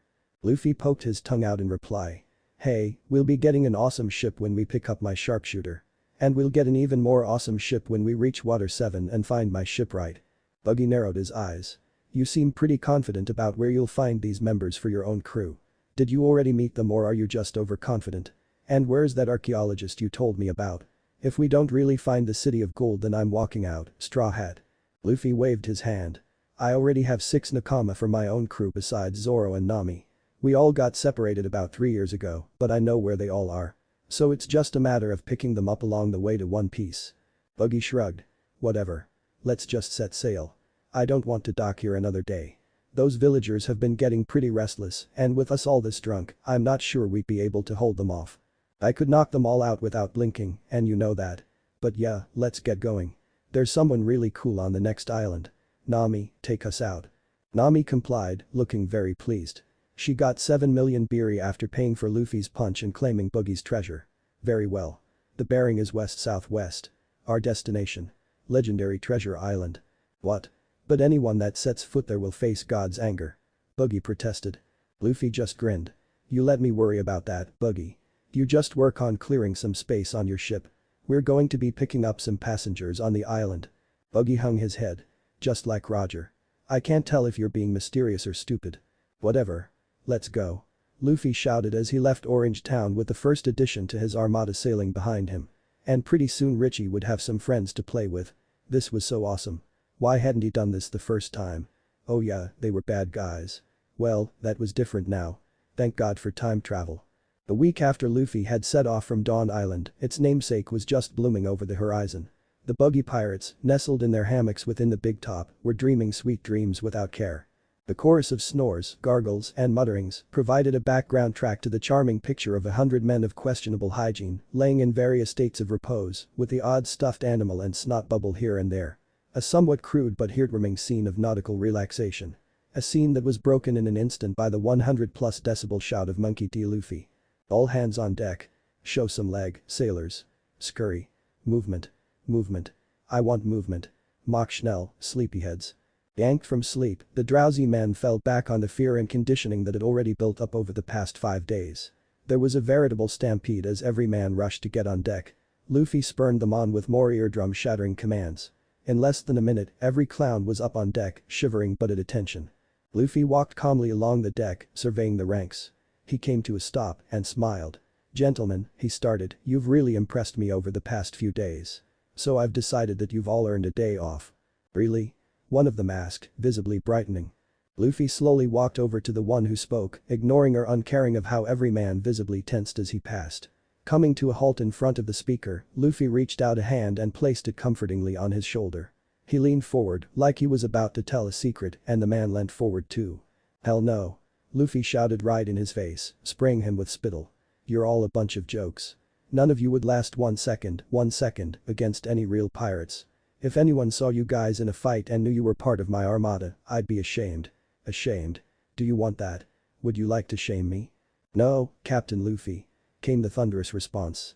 Every man looked to be fighting tears, whether of fear, hurt, or self-loathing. Luffy had already strung each of their heartstrings into his own personal fiddle. They would die for him. But you want to make me proud out there, boys. Yes, Captain Luffy. Then start running. Run. Move. Move as if the devil himself and itself is upon you. Run for your bumfucking lives. In an instant, all the men were running laps around the deck slightly faster than was healthy. Luffy spurned them on with more backhanded compliments. Zoro, listening from the raft far below, merely chuckled before continuing his morning meditation. Luffy had surprised everyone when he'd woken every single buggy pirate up at the crack of dawn right after their party. Any resentment had only multiplied exponentially before dying from exhaustion as Luffy started to put them through the workout of their lives. By Luffy's logic, being part of his armada made them his nakama even if they weren't on his personal crew. Ergo, he couldn't stand to think of any of them dying. Yet, at their current level, they'd fall like wheat before a sickle against any 8-digit bounty they ran into. So, for their own good, Luffy had to reduce them to quivering puddles of sweat and humiliation. Every morning. Makes perfect sense, right? Buggy rubbed his eyes as he walked out on deck from his personal cabin, watching as his partner switched his men to push-ups. He was getting the sense that Luffy has stolen the spotlight of his crew's admiration. He'd probably be more worked up about that if the hat-obsessed young man couldn't kill him with his little finger. Pain is weakness leaving the body. Embrace it. Keep right on going, Kevin. You should be proud of that vomit. That means you're working harder than all these losers. Do you want to remain losers, boys? Or do you want to be winners? No passing out, Carl. You do that in a fight, you're dead, and everyone that goes to help you is dead. You want to kill your nakama? No. Then. Keep. Going. Luffy cleared his throat, then turned to Buggy. Oh, you're up, partner. Didn't see you there. Have a good night's sleep. Buggy only shook his head. Thank my flashy stars I met your standards. Who knew you were such a closet sadist? Luffy frowned. Hey. I don't like to see them hurting. That's the whole point of doing this, so they won't get hurt when it counts. Luffy shrugged. Besides, I'm just training them the way I learned. What kind of stone-cold sociopath taught you like this? Buggy shouted. My grandpa, Luffy stated. Buggy's jaw actually detached. He grabbed it from its floating to reattach it. Your grandfather treated you like this? He asked incredulously. Yep. He gave me no quarter and I asked for no quarter. Luffy quirked his head. Why am I telling you this? You met him, you ought to know how he's like. I mostly certainly have not. I think I'd remember some loud, destructive old geezer. Buggy huffed. Luffy suppressed a snicker. Really? Say, Buggy, what's my full name? Monkey D. Luffy, Buggy answered. Are you sure you can't remember my grandpa? My name doesn't ring a bell. Perhaps my attitude. Because I'm pretty sure I inherited his smile, obsession with a certain type of food, narcolepsy, and habit of breaking things by accident. Though, unlike me, he doesn't mind getting called a hero. Buggy put a hand to his chin, visibly pondering. Luffy was pretty sure he'd already broken a rib keeping in his laughter. Damn, Buggy could be as slow as him sometimes. Finally, it clicked. That Garp bastard is your grandpa. Shishy. Took you long enough. All the men stopped their workout to gape at Luffy. A galaxy's worth of stars glowed in their eyes. Captain Luffy, you're the grandson of Garp the hero? Larry asked. The Stooges had gotten a major reputation raise when it came out they'd been the first to get to know Luffy. Luffy raised a brow. Did I say you could stop? Well, they all had heart attacks, Luffy grinned. It's okay. It's time for sparring anyway. But yeah, that's Gramps. Luffy shrugged, hiding a grin. This was surprisingly fun. He could see how this went to that bastard's son's head. I don't get the big deal, cause to me he was always just Gramps. And again, maybe it's because everyone in my family's famous.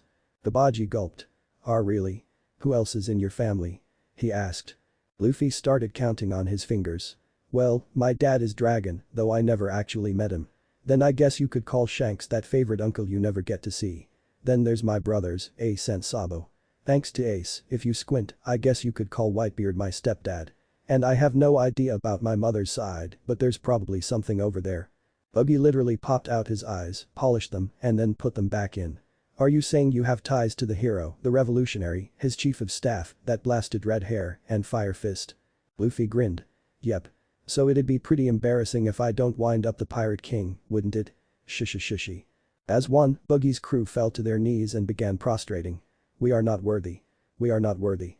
Luffy blushed. Guys, you're embarrassing me. Now cut that out and get into your groups. Remember, this is practice for the Grand Line. So don't pull punches, but don't send anyone to Kadu either. Hi, Luffy-sama. They all shouted before breaking up to start sparring. Is all the racket really necessary? Came a yawning voice from knee level. Luffy and Buggy looked down to see Gaiman, rubbing the sleep from his eyes. "Morning, Guy-sensei," both of them said. The boxman shivered. "Why is it that every time you say that, I get the urge to style my eyebrow and start shouting about youth? Why do you even call me that? I is shorter than Gaiman, so it's easier to say, and you're supposed to flashily respect your elders, so we call you sensei," Buggy explained as if it would be obvious to a 3-year-old. "So, how are all my pets?" Luffy asked. Gaiman rolled his eyes. Still adjusting to being on a ship. The Torble especially doesn't like it. She's all cramped because of her size. And the Pambit can't find a decent spot to avoid all the sunlight. Remind me why I agreed to this. Luffy grinned. "Because I asked you to be my zookeeper and I refused your refusal until you stopped bothering." "Right. How could I forget?"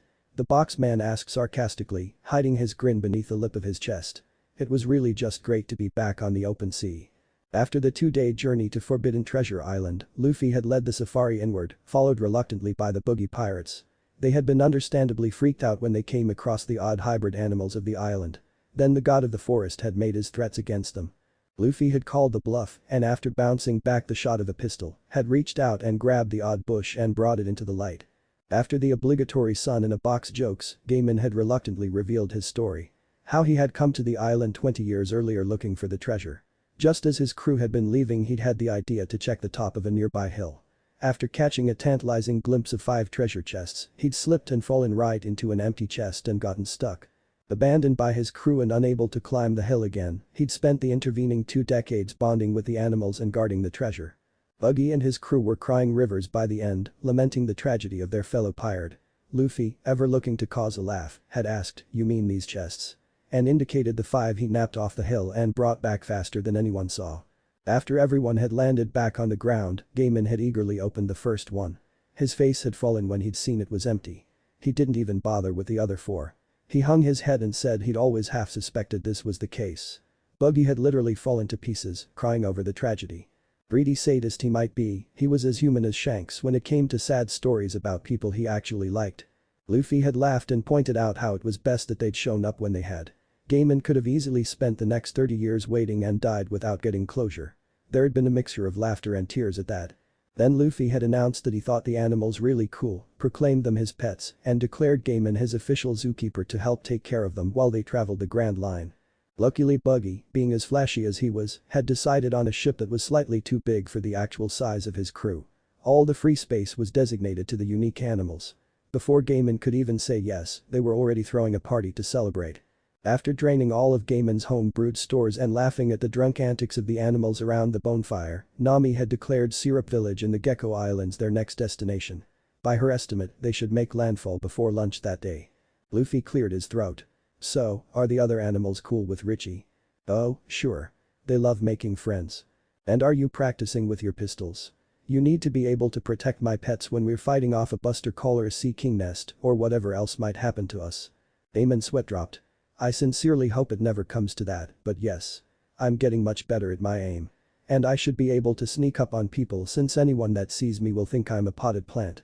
Plus, I think Richie is teaching some of his tricks to the animals, so they shouldn't be helpless." Luffy frowned. "Sometimes I get the feeling that Richie is smarter than Moji. Is that just me?" Buggy patted him on the shoulder. "You aren't alone, my flashy companion. But none of us mention it since it would just hurt his feelings. In any case, he's handy to have at parties.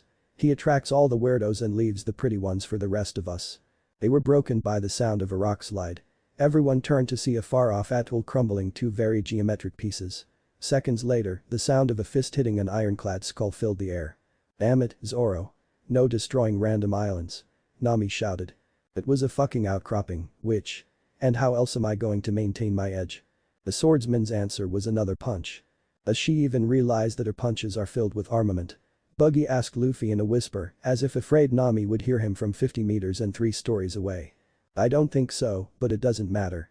She's too much of a scaredy cat to use it in a fight. She sticks to her staff and other tricks," Luffy answered, just as quietly. After another hour of well-intentioned torture, Luffy declared the Buggy pirates done for the day. The skeleton crew elected to keep the ship running in the right direction, didn't know whether to be glad or disappointed they'd gotten a bye today, that was how deeply Luffy had inspired them all. Heck, he called them all by name. Not even Captain Buggy did that. Luffy hopped down to the raft that was leading the big top. Zoro and Nami had declared a temporary truce. Keeping his voice low, Luffy said, so am I the only one scared out of my appetite about docking? Nami raised a brow. What are you talking about? Zoro shook his head. Nope. I'm not sure we'll even make it all the way to the coast. I ask again, what are you talking about? Nami didn't like being ignored. Luffy gave her a look. Nami, it's Usopp. Our Usopp. Our paranoid, devious genius, overreacting Usopp who's going to see Buggy's ship coming from miles and hours away. Imagine the greeting that's waiting for us on that beach. Nami did and started shivering like Brook had slashed her. God help us all. Luffy gave her a comforting pat on the shoulder. I'm hoping he'll see us and realize everything's fine, but he's going to be confused about Buggy. He might think we're hostages, or maybe he'll really freak out and think we're bad guys now. I'm just really hoping he'll give us a chance to talk before he starts sniping us. Wheel, you're okay since you're bulletproof, but I don't think I can slice all his shots if I have to protect our partners too. Zoro sighed. I don't suppose you can just knock him out and we'll talk to him when he wakes up. Luffy shook his head. Usopp's as crazy as the rest of us, deep down. You saw him during our duel over Mary. I'm not sure I could beat him in a battle of wills. And keep in mind that he'll probably have those little kids with him. If I push hard enough to overcome him, I won't be able to confine it to just him. I'd break their minds like glass, so that option's out. Couldn't we just use the other beach? Nami asked hopefully. You think he'd make that mistake again? She hung her head. No. God, I don't know what's worse. The ambush we're probably walking into or the fact you saw it coming before I did. Luffy huffed. Yes, I'm not clueless and slow as a snail anymore. I realize it's a shift, but you've got to get over it. If it's any consolation, I'm going to probably get bored out of my mind until at least Skypia and do something stupid for the hell of it. It's not. The exact opposite, in fact, Nami muttered. Land ho! Came the shout from Buggy's lookout, his name was Hero, if Luffy remembered right. They looked up to see their marksman's homeland in the distance. Well, let's hope we all live long enough to have a reunion. In the best time possible considering they had a headwind and the big top was a big lumbering hulk, the Straw Hat Armada made landfall on the shore of Gecko Island. It bore mentioning that if you were positioned at just the right spot on the cliff looking down, then you couldn't see the raft. The anchor was tossed, but no other movement happened. Luffy and his crew didn't even step off. The two ships just sat there, doing nothing. The breeze whistled past. It's quiet, Buggy finally said. Too quiet. I'm getting an odd feeling, Moji thought aloud. It's as if a wild tiger just rode a hurricane over my grave. It's quite strange. Every facet of this scene is peaceful, the sand, the trees, the cliffs, and yet I find myself profoundly terrified, said Kabaji. He outdid himself. You couldn't miss the grudging respect in Zoro's tone. Unaware of the danger and fed up with just staying still, the three stooges hopped over the railing. What are you all waiting for? Let's get moving. Leary shouted.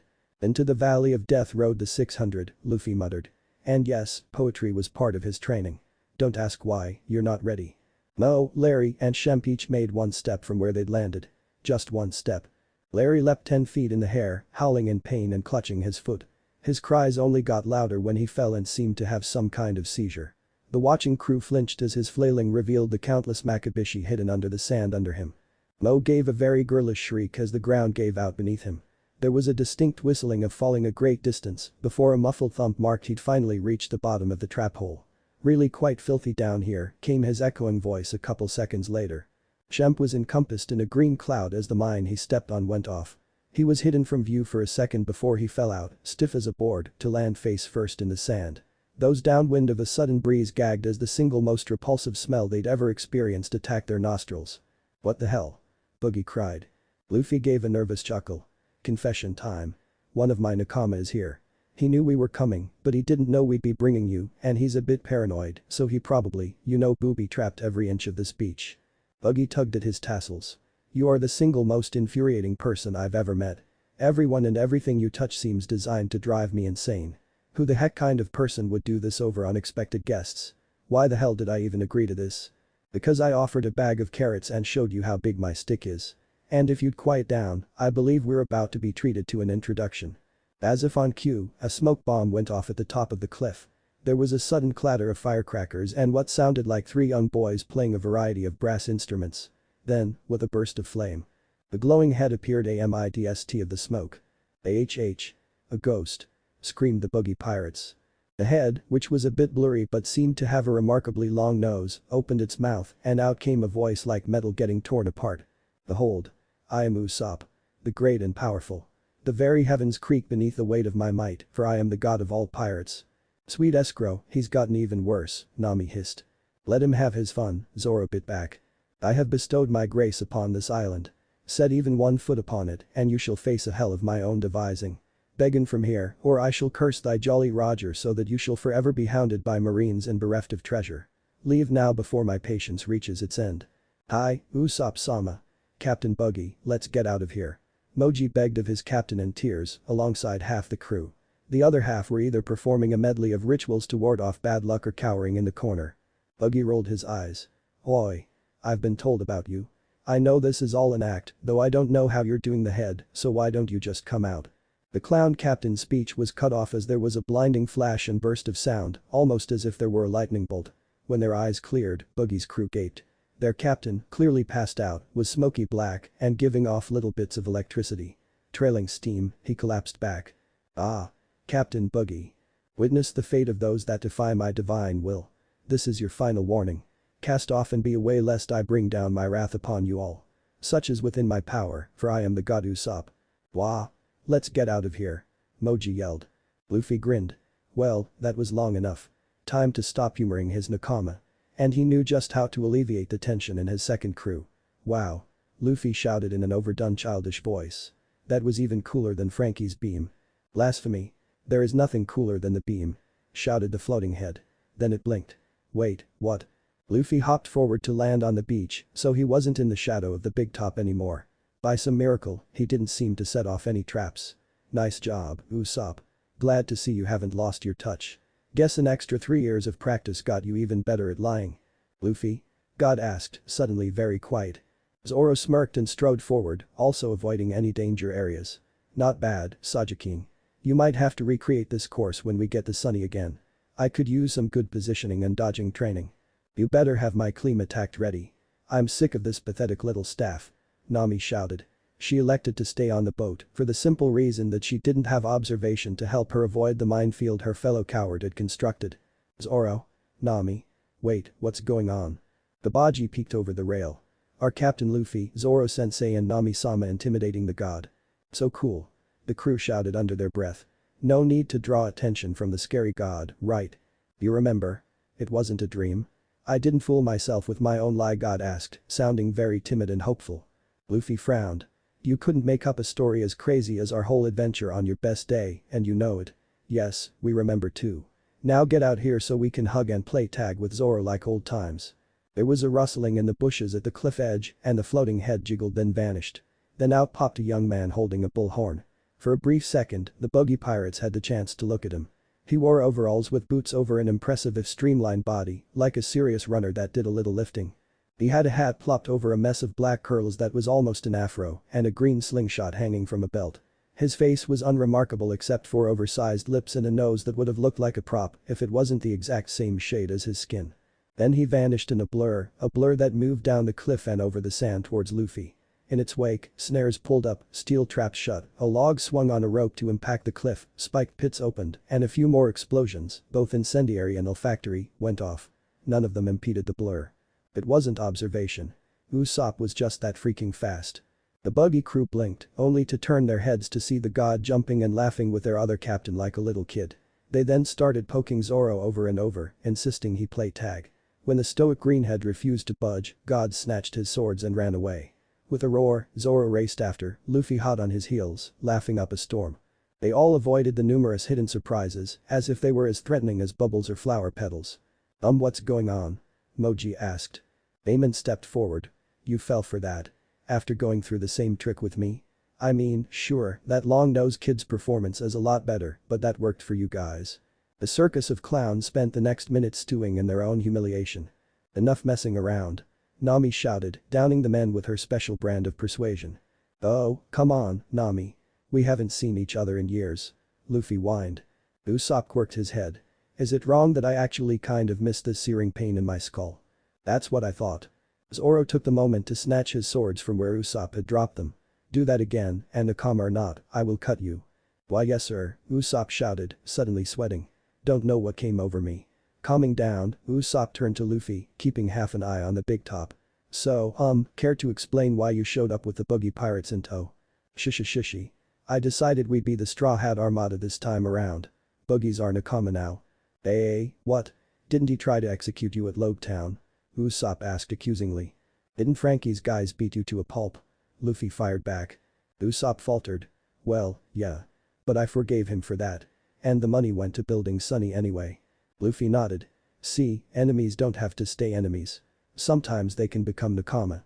And I figure that the more Nakama we have this time, the less likely we'll go through something like that thing that landed us here. Because we won't even get that far. We'll get wasted by Sengoku himself if they start thinking you're the next Whitebeard. But you're going to do it anyway, so I'm just going to focus on sucking as much gold from our new subordinates as possible to build a secret hideaway when I escape.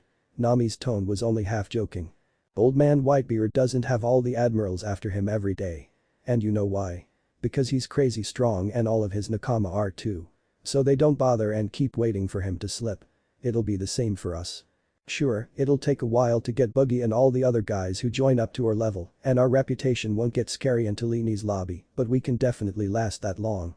Luffy pounded his fist. Actually, it might be even sooner. Zoro might beat Mihawk this time. When it gets out he's part of a crew, we'll be world famous overnight. They don't go after Whitebeard because he hides in the new world, and even the Marines can't beat Mother Nature's acid trips of weather in that ocean. If Zoro beats Mihawk and we're only in paradise, they'd empty Marineford coming after us. And the new guys wouldn't be strong enough to help by then. Nami turned to point imperiously at Zoro. Zoro, you are not allowed to fight Mihawk when we meet him at the Baratie. Understand? Zoro narrowed his eyes. Not even if Luffy ordered me, which. I'll never willingly throw a fight and I've spent my life preparing to beat him. I'm not wasting a golden opportunity just because it'd be inconvenient to you. It's be hazardous to all of us. She screamed. Back me up, Usopp. You must see this is crazy too. Usopp shivered. I have to side with Zoro on this one. What? Nami blurted, looking shocked and betrayed. The man's pride won't allow him to let a chance to reach his dream pass by unacknowledged. That duel has been ordained by heaven itself and this time Zoro isn't going to get toyed with. He's going to show Mihawk his strength and it'll be a glorious fight to the death. And I'm 49.3% sure that he'll win if he's as strong as he was at Dressrosa. Zoro quirked his brow. Not even a coin toss. Thanks for the vote of confidence, Usopp. And for the record, I'm even better this time around. I could cut steel by the time I was 17. Nami looked like she was trying to pull out her hair. Even Usopp. Is idiocy a defining characteristic of the Y chromosome?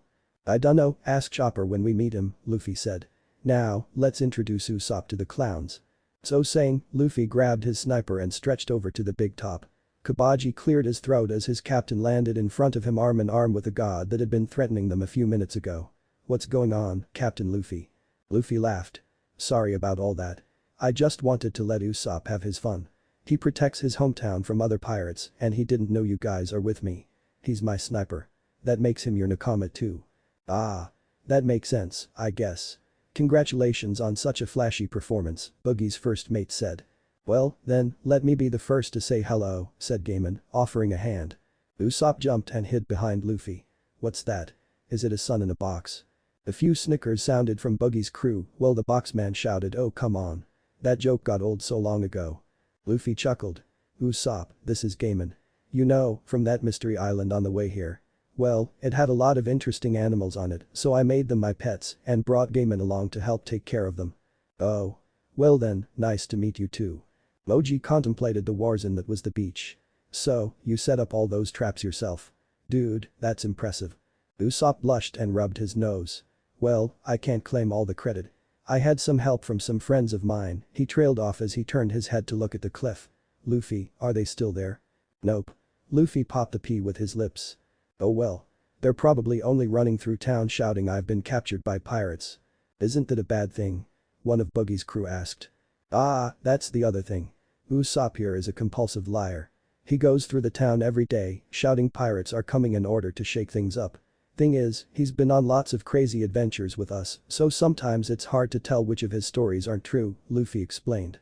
He didn't mention how some of the blatant lies Usopp told magically turned out to be real, like the giant goldfish at Little Garden. Luffy secretly suspected Usopp just might be the god he claimed and pretended to be pathetic as part of a test. Luffy might have been abused into being smart, but nothing would ever cure his gullibility. Usopp laughed. Well, I'm pretty convincing. If we're all Nakama now, maybe we can make it a game for parties. I tell a tale, people guess if it's real or fake, and if they guess wrong they have to drink. Usopp-sama? Asked Thomas, Aka's ship extra number 3. If you're not a god, how'd you smite Captain Buggy? He poked his still steaming captain with a toe. Usopp's sweat dropped. Ah. That was my Kaminari Bashi, lightning star. I found a material that holds a charge, filled it up with a generator I threw together, and coated it in an insulator that breaks under pressure. Truth be told, today was a field test. Looks like I might have overdone it. Though I figured the infamous Buggy the Clown would be able to handle a few volts. The crew gulped. This guy might not be as physically intimidating as Zoro or Nami, but he was clearly powerful enough to be part of Luffy's core crew. A mad scientist that made his own bullets and managed to hit a man from cover on a windy day with just a slingshot was pretty intimidating. So, anyway, we're going to go into town to have lunch and catch up. Do you guys have a big tent? The Baji sweat dropped at a seeming non sequitur. Yes. We use it for when it rains whenever we set up base. Great. So here's my plan. You guys pretend to be a traveling circus and set up in town. Just act like it's a party and you should be entertaining enough. Plus Gaiman could set up a petting zoo for all our pets. As long as no one sees Buggy or you guys say something stupid, we get to remain inconspicuous and make money. Right away, Captain Luffy. The crew shouted. As Luffy and Usopp hopped off the ship, the sniper turned to look at him. That was a pretty smart idea. Are you sure you're Luffy? The captain sighed. Geez, I'm going to get this from everyone, aren't I? Help me revive the Stooges and I'll tell you on the way. After you hear from Zoro and Nami, we need to talk about something important. After Usopp apologized to Mo, Larry, and Shemp, and they brushed it off as their own impatience, the Straw Hat crew made their way to Syrup Village. By the time they reached the town's only restaurant, the sniper had been filled in on his Nakama's revised pre-crew life. They cut off the future talk when they walked inside, to be met by the Veggie trio bugging the owner. Please. You must help. Captain Usopp has been captured. They were shouting, oddly in synch. If Usopp-kun has been captured, how come he's right behind you? The grandfatherly man said over the young boys pleading. The three turned to see their captain safe and sound. Captain Usopp. We thought you'd been captured. They shouted in unison. Like, down to the lip movements. It was a bit creepy. Usopp chuckled. Did you three doubt your Captain Usopp? I wasn't captured by pirates, I'm parleying with them. We're going to iron out the details over lunch. Just go home and have lunch and don't worry about that ship. Wow, Captain Usopp is so awesome. Okay, goodbye. Nami watched them as they left. Were they always that synchronized? Usopp shrugged. I don't know what happened. I think I made an offhand comment about how speaking in unison is cool, and ever since they've been side characters in a horror story. I guess it served as a lesson on how much change a little thing can do. That's why other than running for training instead of fun, I've tried to stick as close to the original as possible. I'm glad to hear you say that, Luffy said after telling a passing waitress to empty the meat locker. Usopp, I've got a plan. And I want you to listen all the way through before you say no. If you still disagree after hearing everything, I won't do it. Promise. Okay. Usopp answered, looking confused. If you didn't want to change anything, I take it you haven't murdered the bastard Butler in his sleep. I can't say I wasn't tempted, but no. Why? Luffy took a breath. I want to make the Black Cat crew part of the armada. You promised. Luffy cut off Usopp as he opened his mouth. Looking almost as mad as when he'd been told they were getting a new ship, the sniper slowly closed his mouth. You could hear his teeth grinding. Look, we're still going to bash the Butler's skull in. I probably should have led with that. What I meant was I'm going to make a deal with that hypnotist guy. Kuro gave up the sea, so as far as I'm concerned, he's not really the captain. The hypnotist is. He's mostly following Kuro because he's scared stiff of him. I'll make a deal saying our crew could beat his, and I could beat Kuro without even trying. I'll give myself some ridiculous handicap to make it obvious how much stronger I am. If we win, then he and his crew have to swear loyalty to me. There's no chance we can lose, but I'll give him some terms anyway. Usopp, I know you hate them and don't want to sail with them. But if you think about it, the crew never actually did anything to your village. I mean, they tried, but they were following orders. And the hypnotist gave those orders because Kuro told him to, and he thinks if he doesn't obey, he'll get sliced up like a scratching post. Since we're still beating up Kuro, I really don't see why you couldn't sail with them after already forgiving Robin and Frankie. What do you think? There was a tense minute of silence. Nami bit her cheek. Why did Luffy have to make everything so complicated? If you want to make them our nakama, I take it, we aren't killing or maiming any of the pirates while we wait for Kuro to show up tomorrow. Usopp's tone was carefully neutral. Ideally, no. Zoro, can you cut someone in a way so they feel a lot of pain but aren't actually in danger of dying? If I wanted to. Nami, you can't actually kill anyone with your lightning, right? Not with the original model, no. I get to use them as target practice. Luffy, you're training them, you can call it dodging exercise. Yada. You're okay with it? Luffy gave a sigh of relief. Well, now it's time to go ask your girlfriend for a ship. Usopp's eyes extended 2 feet from their sockets as he threw his arms back in an awkward pose. How do you know? Luffy quirked a brow. What do you mean? I was making a joke. Nami leaned forward, smelling dirt. Well. Has our favorite coward worked up the courage to tell the heiress how he really feels? You only talked about how beautiful she was every time you got drunk. Usopp blushed the color of Chopper's top hat. Maybe. Zoro raised a brow. You tap that? Nami narrowed her eyes. I thought you didn't care about any of that perverted stuff. That's what you keep saying to Sanji anyway. I don't. Women are a distraction. But it's part of the bro code to ask. Wow, I didn't know you could go that color, Luffy noted. Nami turned to see Usopp already was approaching maroon. Oh my god. Did you? She asked. Usopp seemed to try to swallow his lips, but then the words burst out. Yes, okay. I got to be her friend before her parents died and we got really close. Then the day of the funeral I went to visit her and she was crying so I hugged her and she said she felt so alone and I said I'd be there for her and I loved her and she said it back and she started kissing me and it kind of just happened. Luffy tilted his head. So you're a dad now? Usopp almost seemed to have a heart attack. What? No. She didn't get pregnant, thank God, and she's been drinking special tea since we started. The captain tilted his head. I thought that's how babies get made. Gramps and Dayton told me if I did that to a girl she'd have a baby. Why didn't it work? Nami sweat dropped. Okay, so your education didn't cover sex ed. Luffy, a woman doesn't get pregnant every time she and a guy do that. It has to happen at the right time and there are ways to stop it from working. Really? Then when does it happen? Luffy asked in the way that was adorable in kids and just plain weird in anyone else. Nami's cheeks got a light dusting of pink. Remember how I got extra grumpy for a couple days each month? Yeah. That was my body telling me I missed a chance to get pregnant. A girl has to do unprotected stuff a little bit before that time starts if she wants to have a baby. Oh. Luffy frowned before his face transformed into a mournful pout. Oh man, so Hancock wasn't trying to chain me down. We actually could have had fun. Aw, that sucks. You mean Bo Hancock? That chick you spent the 2 years with? Zoro asked, feeling like this conversation could not have taken a weirder twist. Yeah. She was always asking me to marry her, which I thought meant have kids, and I swore I'd never have kids if I had to leave them like Ace's and Usopp's and my dad did. Plus I couldn't ask her to be my nakama since she had her own crew already, so I never let anything happen. But I guess we could have done all the stuff she kept asking if there's ways to stop it. Geez, missed opportunity. Nami gave him a look. The pirate empress, the most beautiful woman in the world, was bugging you for sex. Every day. And it felt really nice when she gave me a bath that one time, especially when she washed my mushroom. She seemed really happy when I returned the favor. She kept mewling like a cat. I got a lot of weird feelings, especially when I washed her boobs, but I wouldn't marry her so I didn't do anything. But now you say I could have. Well, I guess I'll just make her part of the armada. Heck, if she sails with us I could marry her anyway. Babies are cute. Smelly, but that doesn't last forever. Hey, do you think Frankie could find room to make a nursery in Sunny? Actually, we're making it bigger anyway, so never mind. You've created a monster, Usopp accused Nami, his eye twitching like a Tourette sufferer.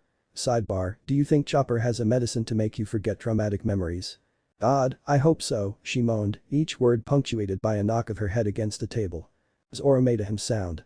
So he's not asexual, just has strong morals. The cook owes me money. You mean he owes me money? Your debt's astronomical by now, I could sell you and you'd still owe me, Nami corrected. Zoro's brow twitched as one of his secret fears was realized. You're charging me for a loan you technically haven't even given yet. Technically, tough. Usopp cleared his throat as he stood up.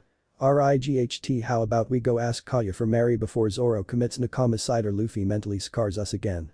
Leaving behind the mound of dishes that had been demolished between sentences, the Straw Hat crew left the restaurant and made their way towards the mansion on the hill. As opposed to Luffy's rather rude entrance the first time, Usopp showed them the secret hole in the hedge. Usopp climbed the tree while the others waited patiently at the base. He knocked on the window, which was flung open in seconds. Usopp-kun. Nami was surprised. The last time she'd seen Kaya, the heiress had been a sickly pale, with a sort of frailty to her that had only slightly vanished by the time she'd seen them off. The girl she saw had skin of honey and seemed to glow from within. "Hi, Kaya-chan," Usopp answered, an involuntary smile lighting up his face. His whole posture changed, losing the constant weight of fear, his face clearing of the lines caused by his never-ending stream of thoughts. Just hearing and seeing her seemed to make him feel at peace. Damn, they've got it bad, she thought.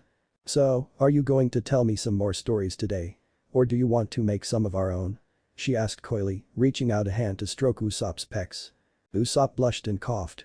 Actually, Kaya-chan, I came to introduce you to my crew. Kaya frowned. Usopp-kun, I've already met Carrot, Pepper, and Onion. Not them, Kaya-chan. My real crew. Usopp moved aside and pointed down at the unintended audience. See? That's Luffy and Zoro and Nami. Just like I told you. I said they'd come back for me. Kaya gaped. Wow. They look just like you described. So you really were telling the truth? Usopp frowned. Babe, I lie a lot to a lot of people. But I promised I'd never lie to you, and I meant it. Kaya's face fell. Sorry for doubting you.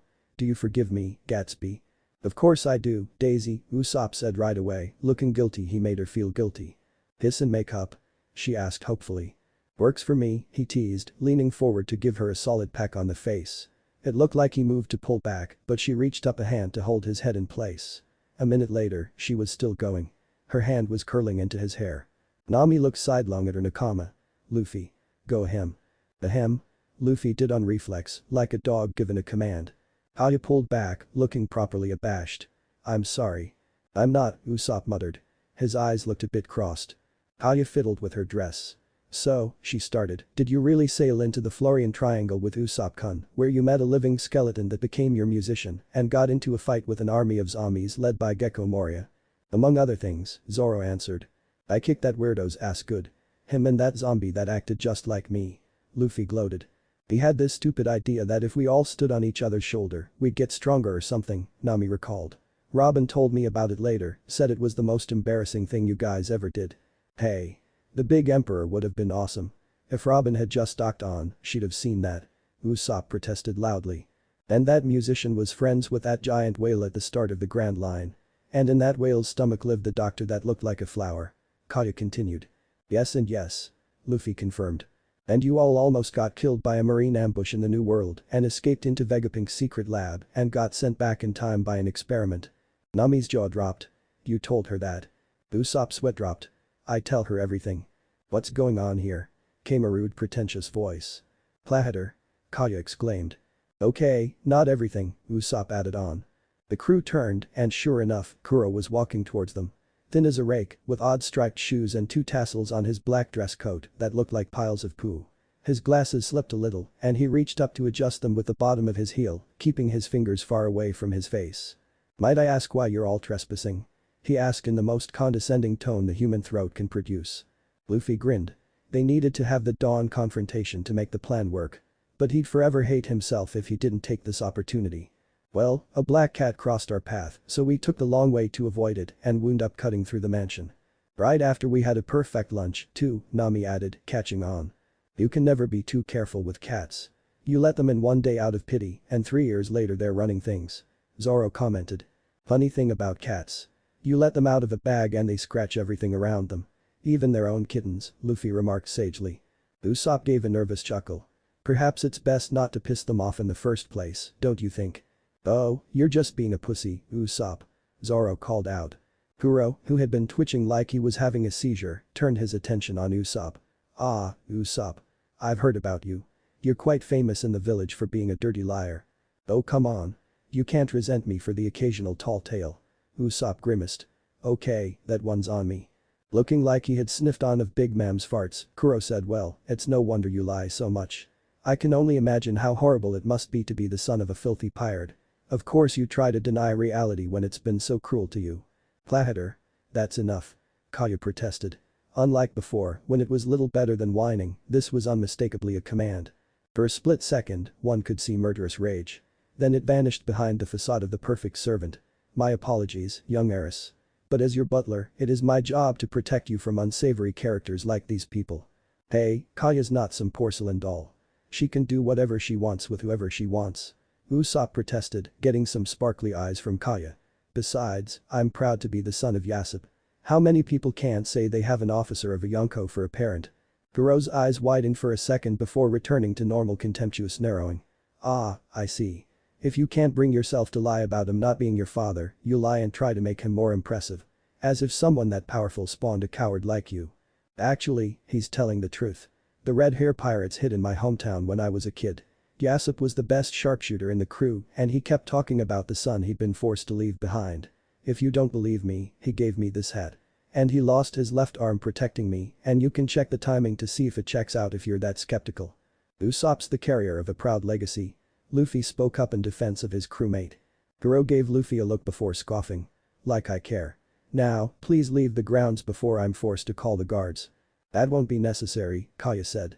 They were just leaving. I've decided to go on a walk and they offered to escort me. Goro's brow furrowed. Young heiress, I really don't think. What you think is irrelevant, Clahater. You are my valet, not my keeper. I don't need your permission to leave the grounds or associate with people. Nami rose a brow. Damn, she's grown a backbone. What happened to that delicate wallflower? Despite repeated protests from Kuro, Kaya was shortly leaving through the gate alongside the Straw Hat crew with a light jacket and sun hat added to her simple shift. She looked like she belonged in one of Nami's fashion magazines. Luffy gaped at her. Wow, that was awesome. You're much less pathetic this time around. Luffy? Usopp protested. His captain quirked his head. What, you told her how we're from the future? What's wrong with talking about it if she knows? What's he mean, Usopp-kun? Kaya asked, turning unconscious puppy eyes on him. He caved instantly. We weren't, well, close when your parents died in the other time. You got really depressed and sickly, you couldn't even leave the house. The whole reason we met was because I heard you were down and decided to try and cheer you up with my lies. Oh, that's so sweet. She gushed. But I'm very glad we are close this time. If was sick in bed, you wouldn't be able to join me. Kaya-chan. Usopp protested, turning tomato red. Zoro raised a brow. Aren't you supposed to be all prim, conservative, and proper? You are an heiress of a big estate. The fact that I have servants, a mansion, and took cotillion lessons has nothing to do with my sexuality. I have a boyfriend whom I love, we express that love physically, and while I'm not going to brag about his size and stamina to random passerby, I'm not going to pretend we don't make the beast because it might make some close-minded eavesdroppers uncomfortable. Nami whistled. Damn. You have more balls than Usopp. Nami? Usopp whined. Luffy grinned. Shushi. I like you, Kaya. Want to be my nakama? What? Luffy, what are you thinking? Usopp protested loudly. I'm thinking she's smart, tough, and if we left her behind you'd be miserable, so she might as well come along. Luffy, think about all the fights we're going to get into. It's way too dangerous for her. Are you suggesting I can't take care of myself? Kaya asked with a beatific smile on her face, unconsciously channeling the best healer of Soul Society. Usopp could have sworn the temperature dropped 10 degrees. Oh, of course not, Kaya-chan. But I've told you all the guys we fought. And if I know Luffy, he's going to try to do things even bigger and crazier this time around. Are you sure you want to go through that instead of staying safe here on the island? Do you honestly think I'd have any peace of mind knowing my Gatsby was in that kind of danger? And do you think you could leave me and what we have behind? She asked challengingly. Usopp gulped. Well, no. I'd be begging Luffy to turn the ship around after a few hours. But it'll be really dangerous. You could die. And I don't think I could survive losing you, Daisy. Kaya grinned and touched his face. I'll be fine. I'll have my brave warrior of the sea to protect me. Usopp leaned into her touch like a puppy dog. Well, there's that. He made a last desperate attempt. But what would you even do? She shrugged. I could dust off my fencing skills. And I've always been interested in medicine. Maybe I could be a nurse to that cute chopper guy you've told me about. So is that a yes? Luffy asked. Kaya grinned. Yes, I'll sail with you. Besides, it's my boat we're sailing on. I've had Mary have her reinforced after Usopp told me about how she died. She might not be exactly as you remember, but maybe that's a good thing. As long as I still have my special seat, I don't care. I love her anyway. It's Mary. Nami grinned. Normally, I'd protest against your invite the world along with us new attitude, but she's rich, so I don't care. Kaya raised a brow. Wow, your eyes really do that. Usopp-kun's right, it's creepy. He said what now? Nami questioned, a tick mark on her forehead. Usopp started sweating. Oh, look, a man walking backwards. He pointed, trying to distract them. Luffy looked up, grinning. There he was, the weird hypnotist. He was indeed walking backwards, his hand on his hat. He might have been trying to look cool, but it came off as ridiculous. Then again, he looked ridiculous in the first place, with that weird pointy goatee and the heart-shaped sunglasses. The man stopped in front of them and looked up. Who said I was weird? No one, Kaya said, looking confused. Brash as always, Luffy stepped forward and said, I know who you are. The man frowned. I have no idea what you mean. I'm just Django, the passing hypnotist. No, you're the captain of the Black Cat Pirates after Kuro faked his death because he couldn't handle getting chased by the Marines. He's been hiding out here as the heiress's butler and he's summoned you as part of one of his plans. Tomorrow your crew will raid the village while you hypnotize the heiress into writing a will leaving everything to her butler before you kill her. What you don't know is after that, Kuro's going to kill you and the entire crew to protect his secret and finally get what he calls the peaceful life. It was hard to tell who was more shocked by Luffy's speech. Django or Kaya. Usopp cringed. He'd always avoided telling Kaya the truth, knowing it would break her heart. Django gulped. I don't know where you're getting your information, but Captain Kuro would never do that. Really? How many of his own crew has he killed with that Shikushi attack of his? You really think he wouldn't kill you if it was in his best interest? You know him, can you really say it would surprise you? Luffy challenged. Django frowned. Honestly, no it wouldn't. So, what now? You know all about the plan, it seems. And if my eyes don't deceive me, that's the heiress right behind you. You going to kill me then run so Kuro won't get you? Luffy threw back his head and laughed. And not his usual shishy. This was the kind of laughter after a masterful joke that leaves you clutching your side and falling out of your chair. Behind him, Zoro and Nami chuckled too. Usopp hid a grin while he awkwardly tried to comfort Kaya without touching her. He wasn't sure how she'd take his touch, knowing he'd kept the truth from her. Oh, that's rich. Finally said when he got his breath back. That puffed up joke couldn't kill me if he had a million years to prepare. Are you insane? Don't you know how strong he is? He moves so fast you can't see him and his cat claws are crazy sharp. Django protested. Luffy grinned. Tell you what, Django. Let's make a deal. You're going to go to your meeting with Kuro and act like nothing happened. Then, tomorrow, when your crew attacks, we'll be waiting for you. I bet you that not only will my crew beat yours without getting a single scratch, but I'll be able to beat Kuro when he comes to see the holdup with both arms tied behind my back. If we do all that, you and your crew swear allegiance to me and join my armada. If we fail, we'll give you all our money and distract Kuro to the death while you guys escape. Django gaped. Are you trying to make a joke? Do I look like I'm joking? Luffy asked, his face suddenly serious as cancer. The air suddenly grew heavy and cold, and Django suddenly felt 10 times as cowed as he'd ever felt in the presence of his captain. It was an effort just to stay conscious beneath the sudden pressure. Do we have an accord, Django of the Black Cat Pirates? Luffy asked, holding out his hand. Django did a quick pro-cons check. If this scary weirdo could walk the talk, then it'd just be switching the overlord he cowered under and wouldn't really change the crew's lifestyle. If he failed, then free money and the chance to escape the wrath of his captain. We do, he said, reaching out to shake the stranger's hand. The second he did, the pressure vanished and the young man started grinning. Great. Well, don't be late to that meeting. See you at daybreak.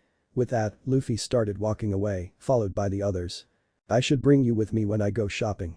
I wouldn't have to bother haggling to get discounts if you can be that scary on command. Luffy frowned. Nami, Conquerors isn't a toy. And I don't want to go shopping with you. It's boring. Was all that true? Kaya asked, sounding faint.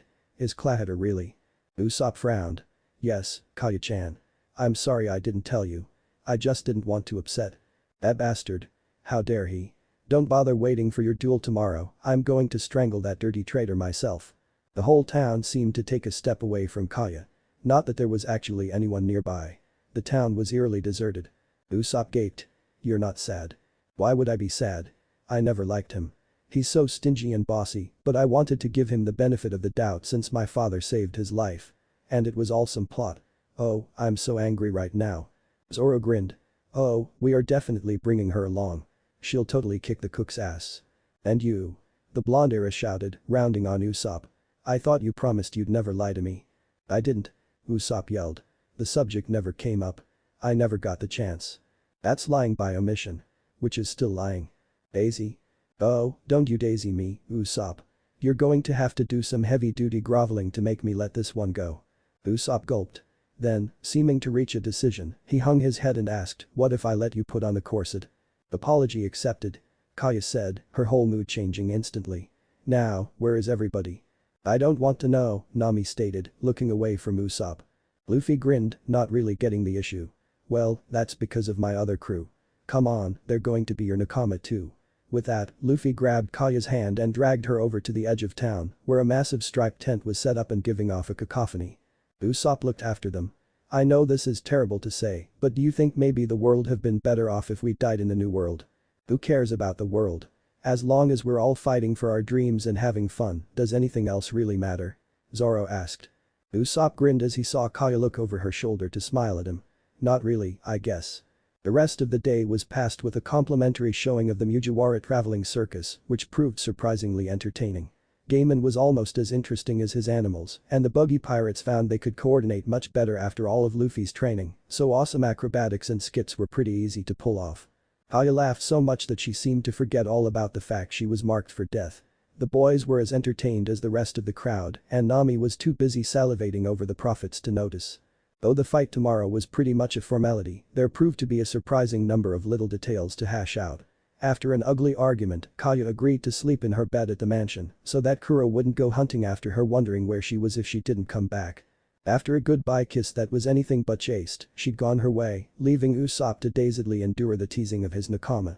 Traps weren't necessary for the relative weaklings of the Black Cat crew, so the gang actually decided to get some sleep. But it eluded them as Usopp had raised the idea of changing the Buggy Pirates flag to reflect they were in the armada, which had led to one of the most intense arguments the crew had ever gone through. Buggy, recovered and a bit intimidated by his attacker, nonetheless aggressively refused the idea of altering his beloved insignia. His crew, on the other hand, liked the idea of showing their allegiance to their beloved Captain Luffy, leading to Buggy crying in the corner, which of course had prompted Usopp to cave and try to take back the offer. Nami and Zoro didn't care, and Luffy was torn. He respected the sanctity of the Jolly Roger more than the average romantic pirate, but he wanted his nakama to carry his symbol.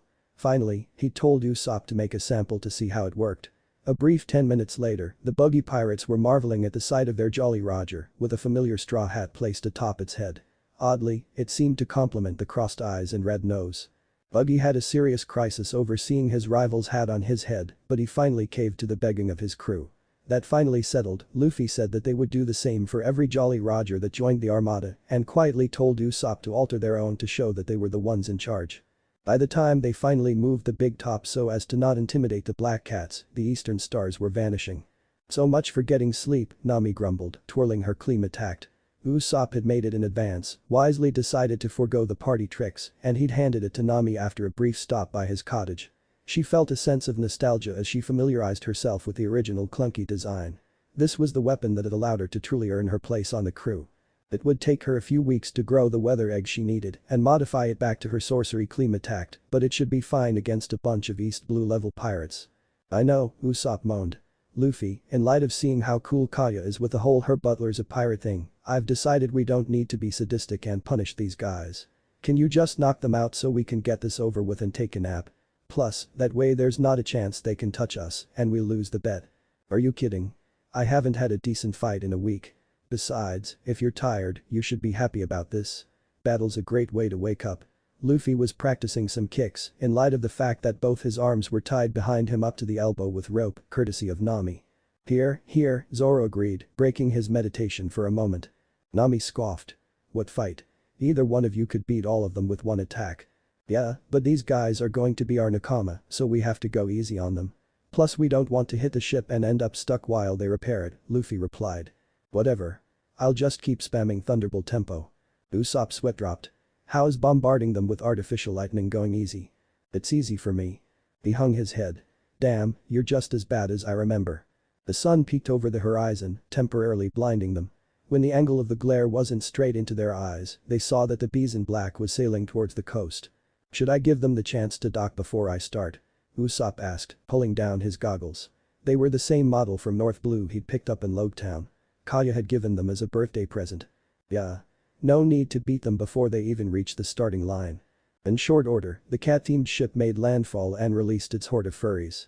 Luffy looked them over. They looked almost as bad as that Split-Head's crew. Well, if they liked it, he wouldn't ask them to change.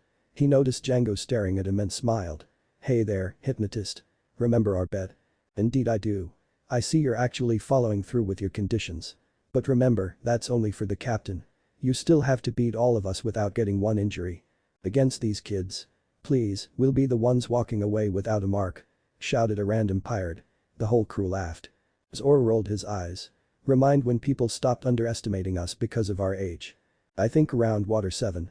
Frankie's goons just thought we were overrated, Usopp said.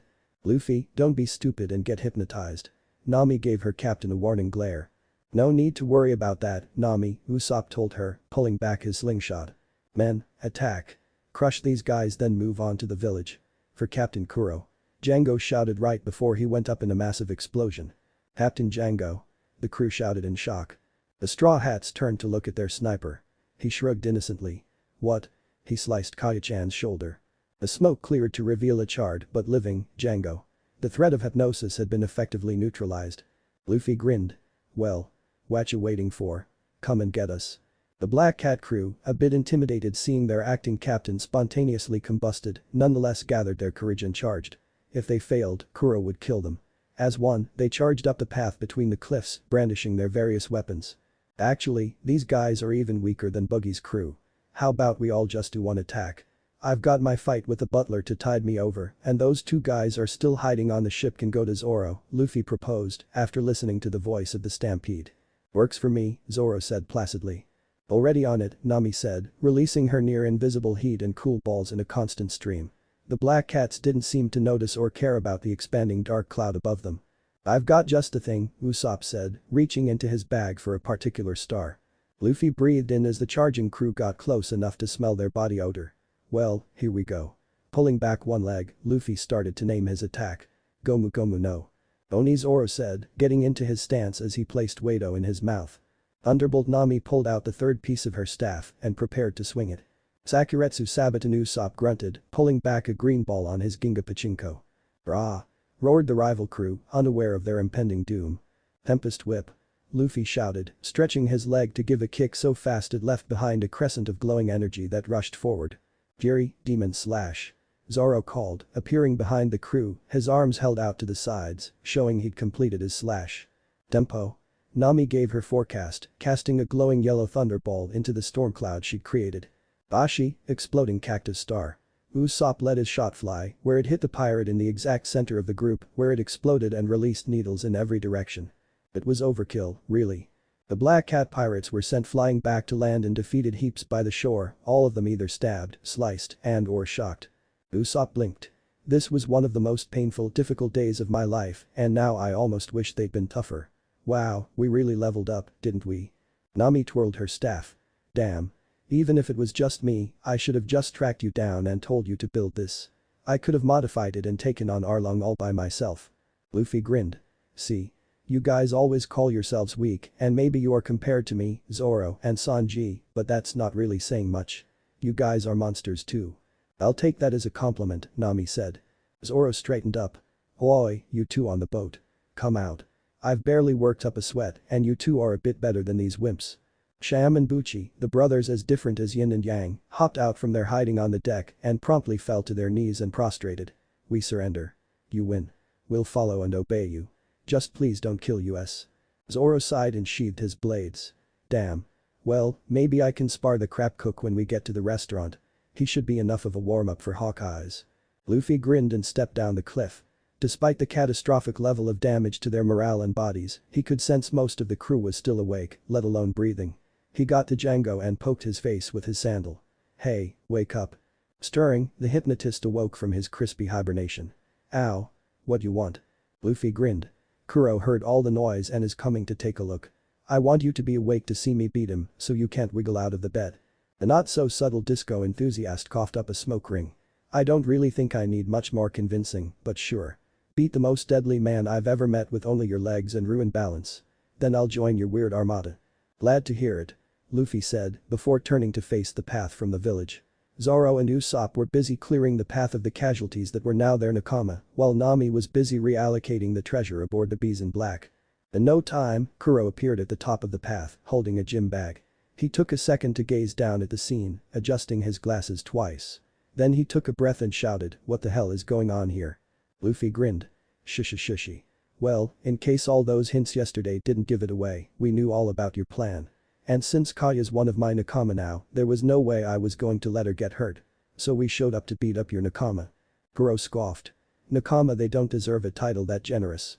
They are nothing but pawns for me to move and command, and even when I meticulously plan every move for them, they still manage to fail me. How could you lose to a couple brats? Django slowly sat up, frowning. These brats made lightning appear from thin air, and on second glance, I'm pretty sure the one with the green hair is Rorano's Oro. We aren't weak, it's just that they're stronger than us. Excuses. If I wasn't already planning to kill you, this failure would cost you your life. Dango frowned. So his new captain had been right. Kuro was going to backstab them. Luffy frowned. These men sailed under your flag.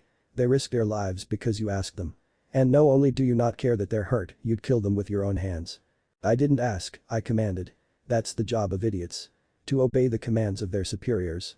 Luffy's eyes hardened. Yep. Now I'm sure. You're my least favorite kind of guy.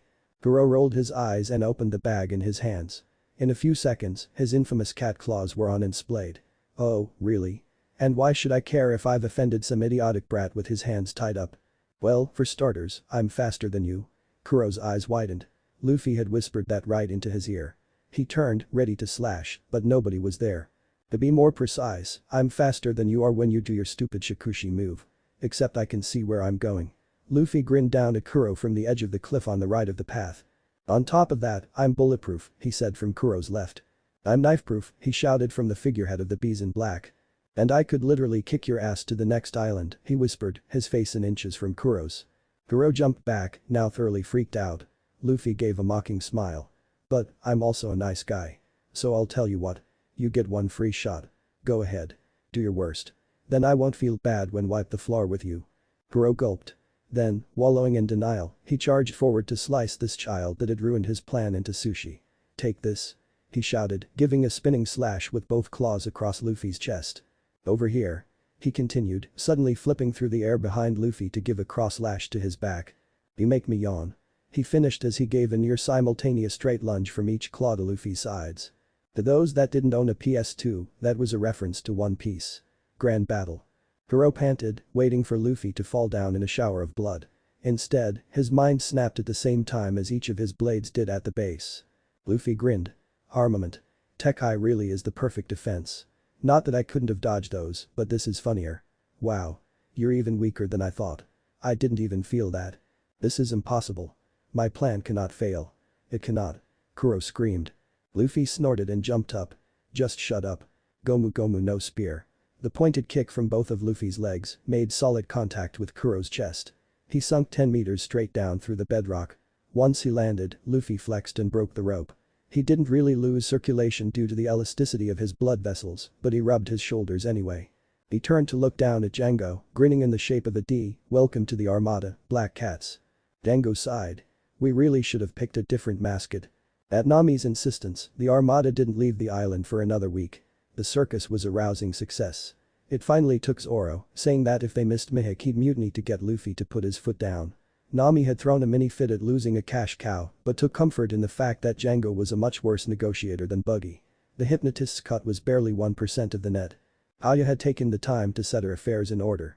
After overriding all of Mary's protests with a magnificent display of selective hearing, she'd liquidated 75% of the fortune into bills and bonds and left the remainder plus the house to the man as a show of gratitude for his many years of loyal service.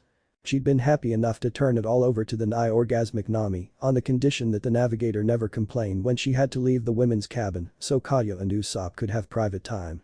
The newest member of the core crew had proudly led them to her private dock on the day of departure. They'd all broken into tears upon seeing Going Merry again, floating cheerfully in the gentle swell. Other than some iron supports worked into the mast and keel, she looked exactly the same as they remembered. Aya had smiled sadly. I'm afraid that even now, she probably won't make it past Water 7. But if we take good care, she won't break into pieces. You can give her a proper send-off with dignity before Frankie builds Sunny. Damn, you really told her everything, Nami muttered, pretending that she just had something in her eye. Hey, I didn't know you guys were back. Telling her was my way of remembering. Plus, I wasn't sure it wasn't all a crazy dream or delusion and she was the one person other than the boys who wouldn't laugh in my face. Usopp's eyes seemed to have dissolved to water. Zoro forced a lone tear that was welling up in his eye to retreat back into the duck through sheer will. Real men don't cry. Whatever. Anyway, let's head out. We'll meet the clowns and cats at the north and make our way for Johnny and Yasaku. Luffy sniffed and grinned. And after that, we go pick up our chef. And the whole restaurant too. I'm going to make them my caterers. He took a breath. Maybe he'll hear me and have it ready. Sanji. Meet. Any concerns Nami had over getting multiple pirate crews with different ships to follow the same route with anything approaching formation were viciously vindicated within 24 hours of leaving Gecko Island. She could count on one hand how many of her new nakama could properly read a compass, including herself, and have fingers left over. Mary, being the free spirit she was constantly pulling ahead of the snail's pace that was the best a big top could manage, and the bees in black seemed cursed to hit every trick current it came across. Suffice to say the party atmosphere of setting out with a new crew didn't last long. The next 3 days were a nightmare of rigging drills, crash courses in the stuff Nami had already known when she was shorter than Bellamir's knee, and pounding the idea of coordination into lazy chaotic idiots she was now forced to call her crewmates. Luckily, Garp had included fleet maneuvers into Luffy's tutelage. Between his cheerful if unyielding instruction, Nami's zero-tolerance discipline, and Kaya's gentle encouragement, which somehow managed to scare the men more than the other two methods combined. The members of the Straw Hat Armada had learned how to sail within a half knot of each other without running the risk of collision by the 4th day. Nami tuned out the sounds of Luffy's eager victims as she tended to her weather eggs. She'd claimed a spot that would eventually house her tangerine bushes and used the space to instead grow her arsenal. The beauty of Witheria's masterpieces were that they could be grown anywhere there was a stable climate. In the chaos of the Grand Line, that required floating above the clouds. Out here in the East Blue, she needed nothing more than the normal season cycle. She mentally applauded her foresight in gathering the rare chemicals needed to start the process during her thieving runs. After a couple days, the groups of bubbles were barely the size of grapes and contained nothing but wisps, but in a little while they would contain the fully matured artificial storm clouds that made her an asset to the crew in a combat situation. "How curious," Kaya spoke up, approaching her fellow female. Kaya had quickly found her niche in the crew as general conflict resolver. Years of training to run a business empire that spanned the East Blue translated well into keeping a ship running smoothly. She somehow managed to meld Robin's unflappable calm, VV's empathy, and Nami's bone-chilling intimidation. Zoro looked forward with glee to the day she matched wits with his nemesis. Sanji would be chewed up and spat out like a 3-day-old tea cookie. Needless to say, she had gained the admiration of many of Buggy's and Django's crew, whom regarded her in the same light they would an angel sent from heaven. However, as was loudly demonstrated every night, she was Usopp's girl. If the nightly soundtrack from a porno audible from all 3 ships weren't enough, Nami had taken to always taking the night shift and wearing earplugs. Any man that even looked at her too long found himself discouraged by either a shot from Usopp at a usually impossible angle to the head or Kaya pulling her saber and holding the point to the pervert's danglies. "These really are quite fascinating," Kaya continued, leaning forward to observe the balloon-like growths. She offered Nami a cup of fresh brewed coffee, imported from the finest plantation in West Blue. This was the one luxury she had been unwilling to compromise on when adapting to pirate life, and the crew of the Mary couldn't fault her after experiencing the world of difference between it and the standard instant crap they drank. Though Luffy had been banned for life from the beverage in its entirety after downing a whole pot and nearly capsizing all 3 ships in the ensuing caffeine rush. Nami gave a near sexual groan as she seized the cup and downed the heavenly brew. "I swear, this is the one reason I haven't scalped you yet." Kaya looked affronted. "Oh come on, I'm not that bad." The navigator swiveled one bloodshot eye to regard her fellow goddess. "After a day of trying to corral a mob of testosterone-fueled ignorami with single-digit IQs, all I ask is that I get to collapse into my cozy bed. Instead, I have to huddle in a cold wooden bucket until the ear-splitting cries of the seemingly endless variations of harder, faster, more. And god fucking damn it, you're amazing taper off and I can attempt to breathe through the choking musk of sex while you're passed out like a baby on cough syrup." Kaya had the decency to blush. "I see your point. Well, you could always bunk with Luffy and Zoro. It should be easy to set up a privacy screen and hammocks are actually really comfy." "Not a chance," Nami hissed. It was bad enough Usopp was constantly invading the sanctity of the girls' room. If she moved to the boys' cabin, the time-honored barriers between the fair and rough sexes would be forever broken. "You failed to warn me that you're a freaking howler monkey or that Usopp was a marathon man when you offered the terms for your fortune. I'm honestly not sure it's worth it." Kaya's eyes narrowed. "If I didn't know better, Nami-san, I'd say you were jealous." "No, just offended," Nami snapped.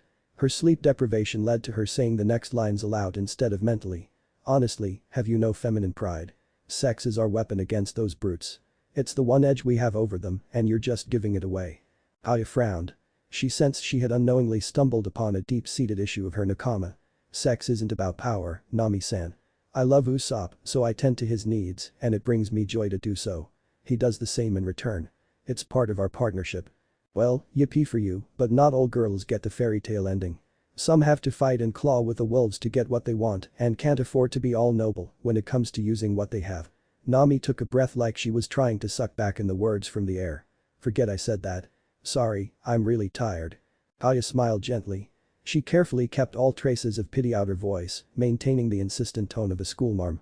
Look, Nami-san, it's not my place to say this and it probably won't do any good given our circumstances, but it would definitely do you a world of good to find a man that honors your body instead of using it and see things from the other side. Nami almost killed half her eggs as she cringed. Trying and failing to keep the bitterness from her voice, she demurred, well, not all of us are lucky enough to have the white knight in shining armor in walking distance. Where the hell is a pirate wench going to find a guy like that? The closest I've ever come in both timelines is Sanji, and he just plays the part because he wants in my pants. I don't know, Kaya said, turning away to survey the horizon. Not every man would brave a blizzard, the wrath of God, and an army of zombies for a woman that never gives anything in return. Luffy wound up having to drag his ass, so he was a hindrance more than a help on that first one. He was coming after the rest of the crew too on the second, and he had a bone to pick with my kidnapper on the last, plus I wound up saving his ass at the last minute. Same way I had to bail him out when his stupid chivalry almost got him killed at Eni's lobby. He's got that stupid damsel in distress complex going at all times. Plus he doesn't treat me any more specially than he does every single life form with a pulse and boobs he sees, Nami grumbled. Unknown to her, the frustration of possessiveness crept into her tone. Kaya hid her grin. Really, Nami could be as clueless as the men she claimed to hate. If you say so, she murmured with patent insincerity, already plotting. The heavy atmosphere brought on by the sacred dialogue of womankind was broken as Usopp led the final lap on the big top by breaking into a rousing chorus of King's hero song. 2.5 weeks of Garp's tough love by proxy was already showing results. Buggy's crew already looked more intimidating, all the exposed skin now displaying noteworthy muscle, and the general idiotic attitudes of each member tempered by focus and determination. Luffy really brought out the best in people. Even Buggy had started training with his captain, adopting a if you can't beat them, join them attitude. He'd probably never reach the worshipful stance of his crew, but his lingering frustration and jealousy was swiftly being replaced with a jovial camaraderie. It was almost possible to see how Shanks could have liked him. Uru, rah-rah, roo. Alright, that's it. Usopp called, ending what to him was a light jog, but to his clown-themed Nakama was a sprint. Luffy hopped up on the masthead. Mary and Sunny were his favorite special seats, but there was a certain charm to the big top. Plus it made it easy for everyone to see and hear him. Good work, everybody. You keep working this hard, then when you start eating Sanji's special meat, you'll be ready for the Grand Line in no time. Remember, you're all proud members of the Straw Hat Armada. When you fight well, you honor me, you honor yourselves, and you honor all your brothers and sisters. Now go get your grub. Dismissed. With a roar of manly celebration, the deck was emptied as the men charged for the galley and the showers. The latter a relatively new development, but Kaya and Nami had each insisted, and one defied one of them at their peril, let alone both. Buggy wiped his brow with a towel before setting about his rather unique morning ablutions. Rather than shower as a whole in the cramped confines of the big top's head, at least when the whole crew was in there, he preferred to wash sections of his body individually before setting them to spin so fast they air-dried in seconds. While his right thigh started to see to itself with a handy bucket, Buggy turned to Usopp.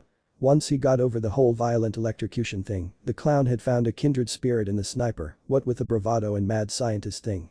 It was the first chance he'd ever had to really geek out with someone, and he very much enjoyed it. So, how are the designs on my new foot coming? You really think you can fit a pistol in it? You kidding? It's cake, Usopp waved off, conveniently forgetting to mention he was just copying what Buggy himself would do by the time he wound up in Impel Down. I'm more concerned with your harnesses. I'm still working out how to make them stick if you split vertically instead of horizontally. But once I get the trick, you should have twice as many knives on you. And you really think we should make a whole line of Buggy balls? Look, Buggy, it's admirable that you added so much boom to the basic design. But there's so many different paths to take. A tiny tweak to the chemistry and you could make it silent so the Marines don't know what's coming. And then you could apply your process to grape shot, chain shot, flame shot, and don't get me started on the different kinds of poison we can play with. Luffy tuned it out once they started to get into multisyllabic jargon. He looked over to the bees in black to see Zoro leading drills. Since most of the Black Cat crew used some form of bladed weapon in keeping with the claw theme, Zoro had appointed himself the main trainer of that crew, with Luffy adding minimal drills. They'd had a crew meeting and decided it would be kind of stupid to have all their crews fight the same way. The Straw Hats were well-rounded. But the various other crews they would pick up would be best off specializing to help address the various scenarios they were likely to run into, since their journey would be much more an open war on the Marines, given their numbers and the reputation they were bound to get when there was no talk of it even possibly being an if Zoro beat Mihawk. The Buggy crew were designated infantry. With their general brute force approach and the sheer flashiness of their appearance, they would serve well at the front lines, distracting the enemy. The Black Cats were to be modeled after their former captain as an assassination supplementary force. They would stick the sidelines of a battle, sneaking in and out to deal surgical strikes before retreating to safety, like their namesake with a mouse. Robin was slotted to help Zoro the way Usopp helped Luffy. Zoro, not yet having the handy weights he acquired in Logtown, was focusing more on the mentality and fine details of wielding a blade. He found himself channeling Kashiro more than Mihawk. The calm old man had taught him more about what it was to be a swordsman than his obsession, though the latter had certainly known more about what to do with a sword. He finished the last of the drills and had his students get into lotus position. Remember, focus and intent are always more important than brute force. In a fight between a thug swinging a sword and an old man that can strike as easy as breathing, the old guy wins every time. A true swordsman has both strength and focus. If you can attain that, then you will be able to cut everything and nothing. So saying, Zoro turned and did a simple overhead strike with Wado. The Black Cats watched in awe as a trough appeared in the ocean, as if God had taken a knife and carved a line in the water. For a single instant, the image remained calm and frozen. And then the ocean exploded, sending froth up like blood along the path of Zoro's strike, going into the distance until a pillar of earth at the edge of their sight collapsed. Zoro calmly sheathed his blade and turned to face his gobsmacked nakama. This is the power of a swordsman. Don't tarnish it. Luffy called out from the other side of Mary. Zoro. Remember your friends that we're looking for. The Black Cats then witnessed the utter baddest that was their sensei blush bright as a cherry and fidget like he wanted to disappear. Shit. Oops. Since Mary was the fastest, she pulled ahead to check if Johnny and Yasaku were still alive, while the bees in black and Big Top followed belatedly behind. When the men got close, they were treated to the shocking sight of Kaya kneeling over a man that wasn't Usopp, her mouth covering his. Damn. Lucky bastard, getting mouth to mouth from Kaya-sama. Grumbled Siam. And I drowned too? Asked a random buggy pirate. Similar complaints continued until the men in question found themselves dancing to avoid the shots fired at their feet. When they looked for the culprit, they found the menacing side of Usopp, his eyes promising death, his slingshot tapping against his thigh. That's my girlfriend, he growled, and the jealous suitors hid their faces to conceal their tears of sorrow. Of course such a gem was already claimed by a macho beast they could never hope to best. It's really weird to see the guys you cowered at cowering at you. You've really come a long way, Zoro remarked to Usopp. The long-nosed man shrugged before blushing. Well, I can't claim all the credit. It's remarkable how much your confidence is boosted when you're getting consistently late. I'll keep that in mind, Zoro commented dryly, turning to see his friend brought back from the edge of death. Aya pulled back from Yasaku, massaging his throat. Her face was suddenly filled with spittle as Johnny shouted in her face, "Is brother Yasaku going to be okay now that you've given him the kiss of life, big sis?" Aya huffed. He didn't need resuscitation. I was getting him to swallow a pill. I've been making vitamins to help the crews get enough nutrition until we get a proper cook. What I want to know is what was going through your head, not having any fruit in months. Nami nodded in agreement with his sister in arms. Scurvy is on the deadliest dangers sailors face, and also one of the easiest to prevent. Don't you know how important it is to get enough vitamin C? Even I know that. Kadu shouted, somehow hearing the conversation despite being half-deaf and on a different ship. Johnny's sweat dropped. Sorry, big sis. We just like our meat. Plus fruits are expensive, and the bounties have been tight ever since Brother Zoro left us. I wasn't going to let you ride free forever. I gave you enough tips to become decent swordsmen, it's not my fault if you're too lazy to follow through, Zoro put in. Johnny gulped. Sorry Brother Zoro. He turned to face the two pirate ships obviously with the one he was already on. I must say, this is the last place I expected to find you. What are you doing with all these pirates? They're his nakama. I got Zoro to join my armada. Luffy said. Monkey D. Luffy, pleased to meet you. While Johnny hesitantly shook Luffy's hand, Kaya leaned forward in concern. Darn, he's bleeding again. Though his nose doesn't look injured, she trailed off as she realized her patient's eyes were no longer rolled up into his skull and his mouth was drooling as well. Usopp, mind your business. Her boyfriend shouted as he delivered justice in the form of a kick in the nards. The injured man shot off to collide with the railing as Usopp huffed. Eyes off my daisy. The party in Kaya-chan's shirt is a private event, you bastard. Thank you Gatsby, she all but purred, suddenly unable to concentrate on anything but how sexy Usopp was. Recovering from both the attack and his illness, Yusaku popped back to his feet, a lit cigarette somehow in his mouth. Apologies for my behavior, and thanks for your care. I am Yusaku. And I am Johnny, his partner said, magically appearing at his side. And we are the hopeless bounty hunters. They proclaimed with pseudo-pride. And I thought that Afro Jack in the box was weird, Django said to himself. I heard that. Gaiman shouted, having his animal companions munch melons and spit the seeds at Django in an unending stream. Luffy ignored the shenanigans of his other crews and the fact that Yusaku had collapsed again. So, Johnny. Since we saved you too, can you do me a favor? I've been thinking that my armada needs some top-of-the-line cooks to keep us fed while we go on our adventures. I don't suppose you know where to find several combat-ready seafaring gourmet chefs in sailing distance. Johnny looked up from worrying over his partner. Actually, now that you mention it, there is this one place nearby. It's unique, a restaurant at sea. Rumor has it that the man brother Zoro's been hunting was seen there. Zoro clutched his blades. Soon, he would be facing his teacher and he would achieve his dream or die in the attempt. With a grandiose gesture, Johnny turned to point in a random direction. The heading is north-northeast. Onward, to the sea restaurant, Sabaody. Spurred by the idea of five-star cuisine, the armada had been making impressive progress. Plus Nami had finally managed to get her apprentices, Mo and, oddly enough, Gucci, to recognize some basic currents and wind patterns. She still had to shout out corrections at least once an hour, but at least she didn't have to micromanage every move each ship made. With her free time, she had enough mental energy to arrive at a conclusion that would cost someone their life. Luffy? She called out. What is it, Nami? Her captain asked, looking up from playing with his pets.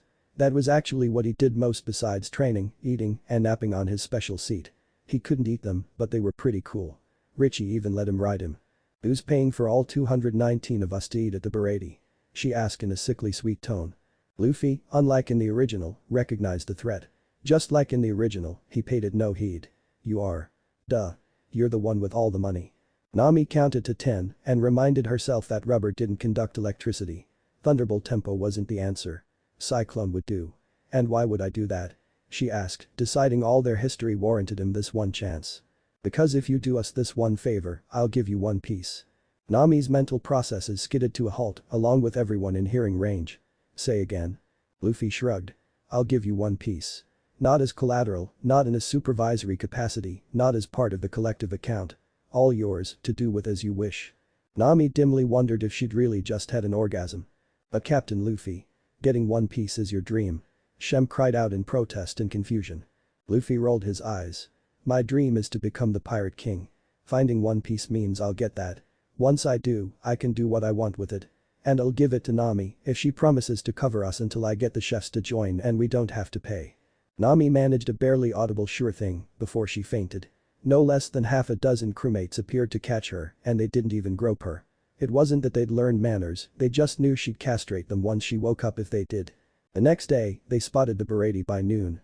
Luffy covered his mouth to hide his yawn. He'd stayed up most of the night listening to the voice, ironing out the arguments he'd used to convince Zeph, and once he'd finished that he'd been unable to sleep, too excited to see Sanji again, and more important taste his cooking. In his tiredness, Luffy didn't notice the marine ship that they started to pass until its leader shouted out halt. Luffy hopped, turning to see who interrupted his thoughts. He spotted the pink-haired guy in the suit and remembered. Oh yeah, this idiot. He'd all but forgotten about him. I am Marine Lieutenant Iron Fist Fullbody. If my eyes don't deceive me, you're the Buggy Pirates, he said, pointing imperiously at the big top, and you're the Black Cat Pirates, he continued, regarding the bees in black. Though it seems you've altered your flags, he added, seeing how both Jolly Rogers had a straw hat with a red ribbon worked into the original design.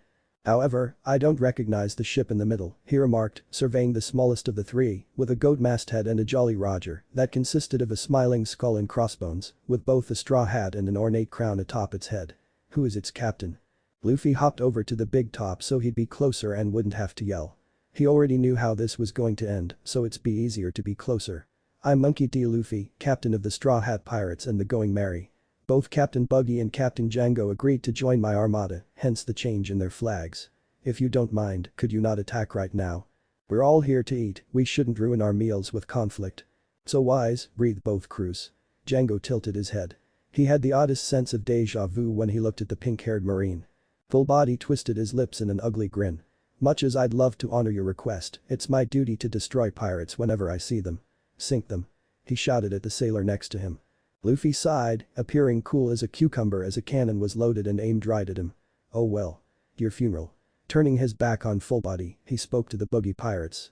Boys, today I'm going to treat you to one of my masterful impressions. Full Body scowled. Fire, already. The fuse was lit, the powder caught, and the massive ball of remorseless metal was sent at high speeds right at Luffy's back. It got closer, closer only for Luffy to lean to the side, letting it pass. Before it got more than a foot away from him, his right hand reached out and got a firm grip. The cannonball froze in place, and Luffy didn't as much as budge. While Full Body and his crew went into apoplexy, Luffy reached up with his left hand to cup his mouth, giving the impression of a goatee. Bwahahaha. You cheeky brat. You're a million years too early to take me on. Meteor fist. So saying, with an impressive wind-up, Luffy threw the cannonball as if it were a baseball. He took care not to aim where he could hear Jin was, but the ship still collapsed to pieces as the ball impacted with more than twice the power of a cannon. The member of the Black Cats, tragically actually named Whiskers, hung his head. He's even scarier than Kuro. The bad luck is supposed to affect our enemies, not us. When I say 1, 2, Django, you will accept the hopelessness of our situation and find peace. 1, 2, Django. The hypnotist captain said. He'd been forced to use this particular command on practically the entire crew, himself included. Once Luffy was sure Jin hadn't drowned and would make his way over to the Baratie in due time, he hopped back over to Mary. They really needed to work out a better way to go from ship to ship. Maybe Usopp could come up with something. Once they got to the dock of the fish-shaped boat that was the Baratie, Luffy made an announcement. Everyone but the captains and Zoro's friends stay on the ships. I'll get them to send people out to take your orders. First mates, you're in charge. Be nice. Remember, these guys are going to be your nakama. Hi, Captain Luffy. Came the thunderous assent. Making sure hat was snug on his head, Luffy barged into the Baratie like he already owned it, followed by Nami, Zoro, Usopp, Kaya, Johnny, Yasaku, Buggy, and Django. The place was much emptier than Luffy remembered. He supposed that the flags of crews with actual bounties got more panic than unknown riff-raff. In fact, he spotted cooks in the back cleaning up what appeared to be a hastily abandoned meal. Before he could finish debating if it was worth using Soru to get it instead of waiting for Sanji, a large, oddly proportioned man that was all forearms and neck appeared at his side. Welcome, mere bastards. My name is Paddy. Table for 9. Luffy shook his head. For us, sure. But I've got 210 nakama and the 2 big ships outside that I want to eat too, not counting the pets. Paddy's smile vanished quick as a hiccup, replaced by a suspicious sneer at the ridiculous size of the party. And how do you expect to pay for all of them?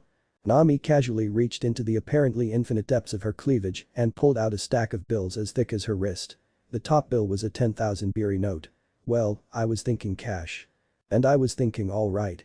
Paddy was all smiles again. With much bluster, he led them to the best table in the restaurant, smack dab in the middle. Here are your menus. I'll personally see to it that all your crewmates' orders are filled. Meanwhile, our own South chef shall attend to your table. Bon appetit. The patrons that had the courage to brave pirates dining alongside them gaped like fish as Luffy and co. were offered spring water, the wine list, and hot towels by white-jacketed cooks with blue neckties, all in similar states of sycophancy to Paddy. This place is swanky, Buggy noted, rubbing his hands with his gloves still on, rather defeating the purpose of a hot towel. Even I'm impressed, Kaya remarked. And remember Yasaku-san, nothing too heavy. Your system's still recovering. I insist you drink some kind of juice. Yes, Sister Kaya, Yasaku muttered. Who knew the delicate blonde could be so belligerent? Greetings, came a voice smooth as fine whiskey, with enough rasp to remind everyone that it was a true man's man speaking. Luffy almost vibrated out of his skin, he was trying to contain his excitement. I'm Sanji, and I'll be serving you. For the table, compliments of the house, steak tartar. The bronzed hand, encased in the finest silk shirt and suit, navigated the maze of glasses and cutlery to lay the dish in easy reach of everyone. I almost brought the stuffed mushrooms, but I could tell that the long-nosed gentleman doesn't like mushrooms and the monsieur with the straw hat appreciates red meat. The click of finely polished shoes sounded as the presents moved. For the red-headed Venus, a fruit Macedonia, including the superb tangerines of Kokoyashi village. Something in my heart just told me she'd love it. Nami had to suppress tears. Okay, maybe he wasn't as much a heartless cat as she made him out to be to Kaya. For the rare perpetually lost prickly Marimo, our finest sake. I'd heard they prefer to be watered with it over other liquids. Zoro grinned wryly. Cheeky curlicue.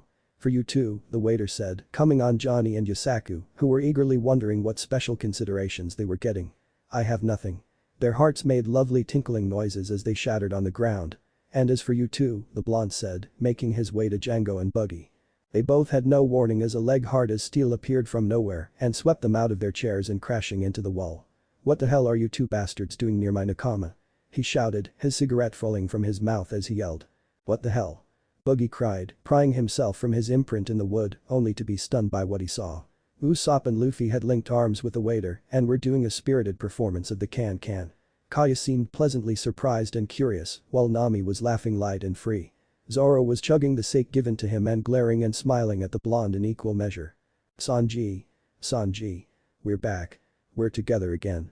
Luffy shouted, clearly on an endorphin high. And also, you just kicked two of your new nakama. Pardon? The man asked, still dancing. Luffy decided he wanted an armada.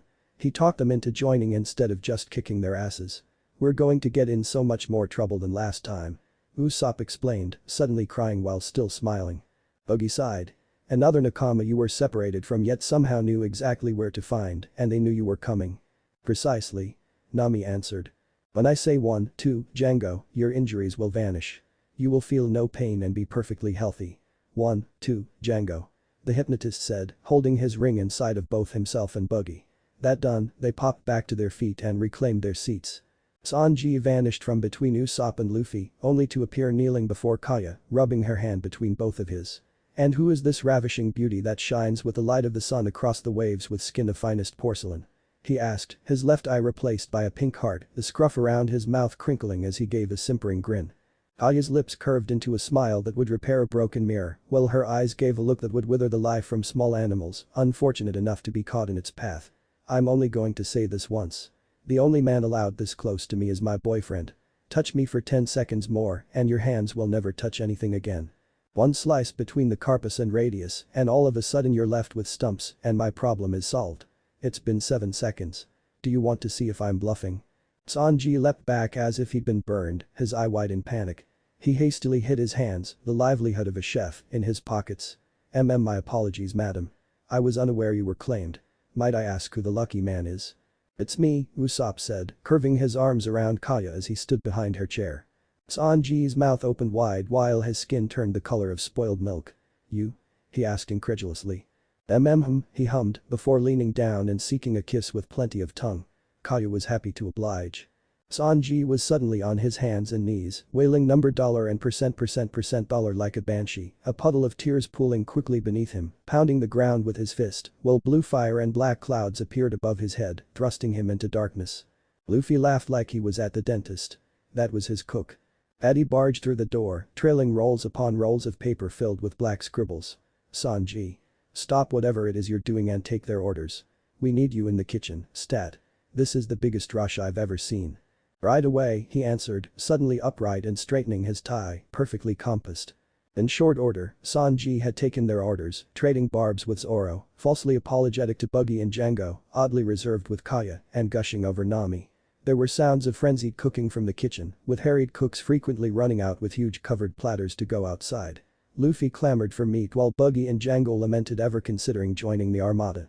In short order, Sanji appeared, balancing dishes in both hands, on his head and his right knee, yet somehow still moving smoothly down the stairs and over to their table. Any lingering resentment Kaya, Johnny, Yasaku, Buggy, or Django might have harbored died the instant the first bite of their meals crossed their lips. It was like their taste buds were transported to heaven with side trips to Shangri-La, Elysium, and Nirvana. It was gastronomic ecstasy.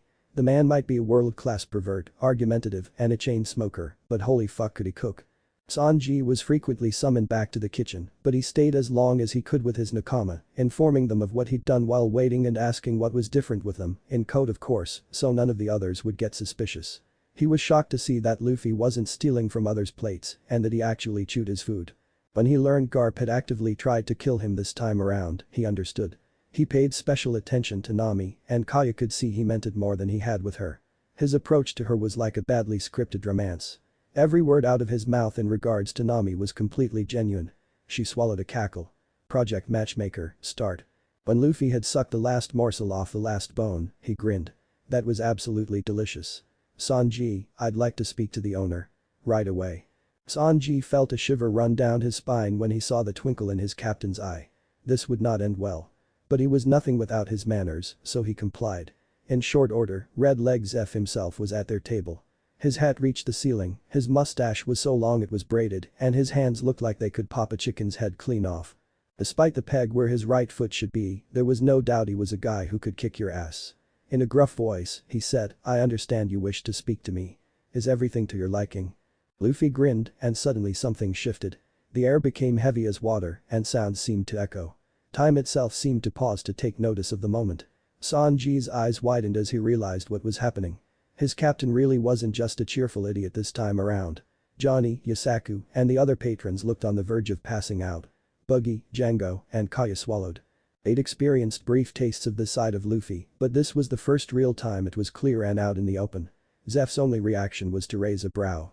"Everything is delicious," Luffy said, and it was with a measured calm, his words falling into a cadence that was only heard in tales of kings of old. "So delicious, in fact, that I find I don't want to eat anything but this food for the rest of my days." Luffy tilted his head so hat no longer obscured his eyes, and he was staring right into Zeph's. "Would you come with me to paradise and beyond?" Zeph took a deep breath, girding himself. "What kind of an offer is that?" he asked. He couldn't just blow this off like he would with some pup with delusions of his own power. The man before him had the real thing and knew how to use it. Luffy chuckled. "Ah, yes, how rude of me."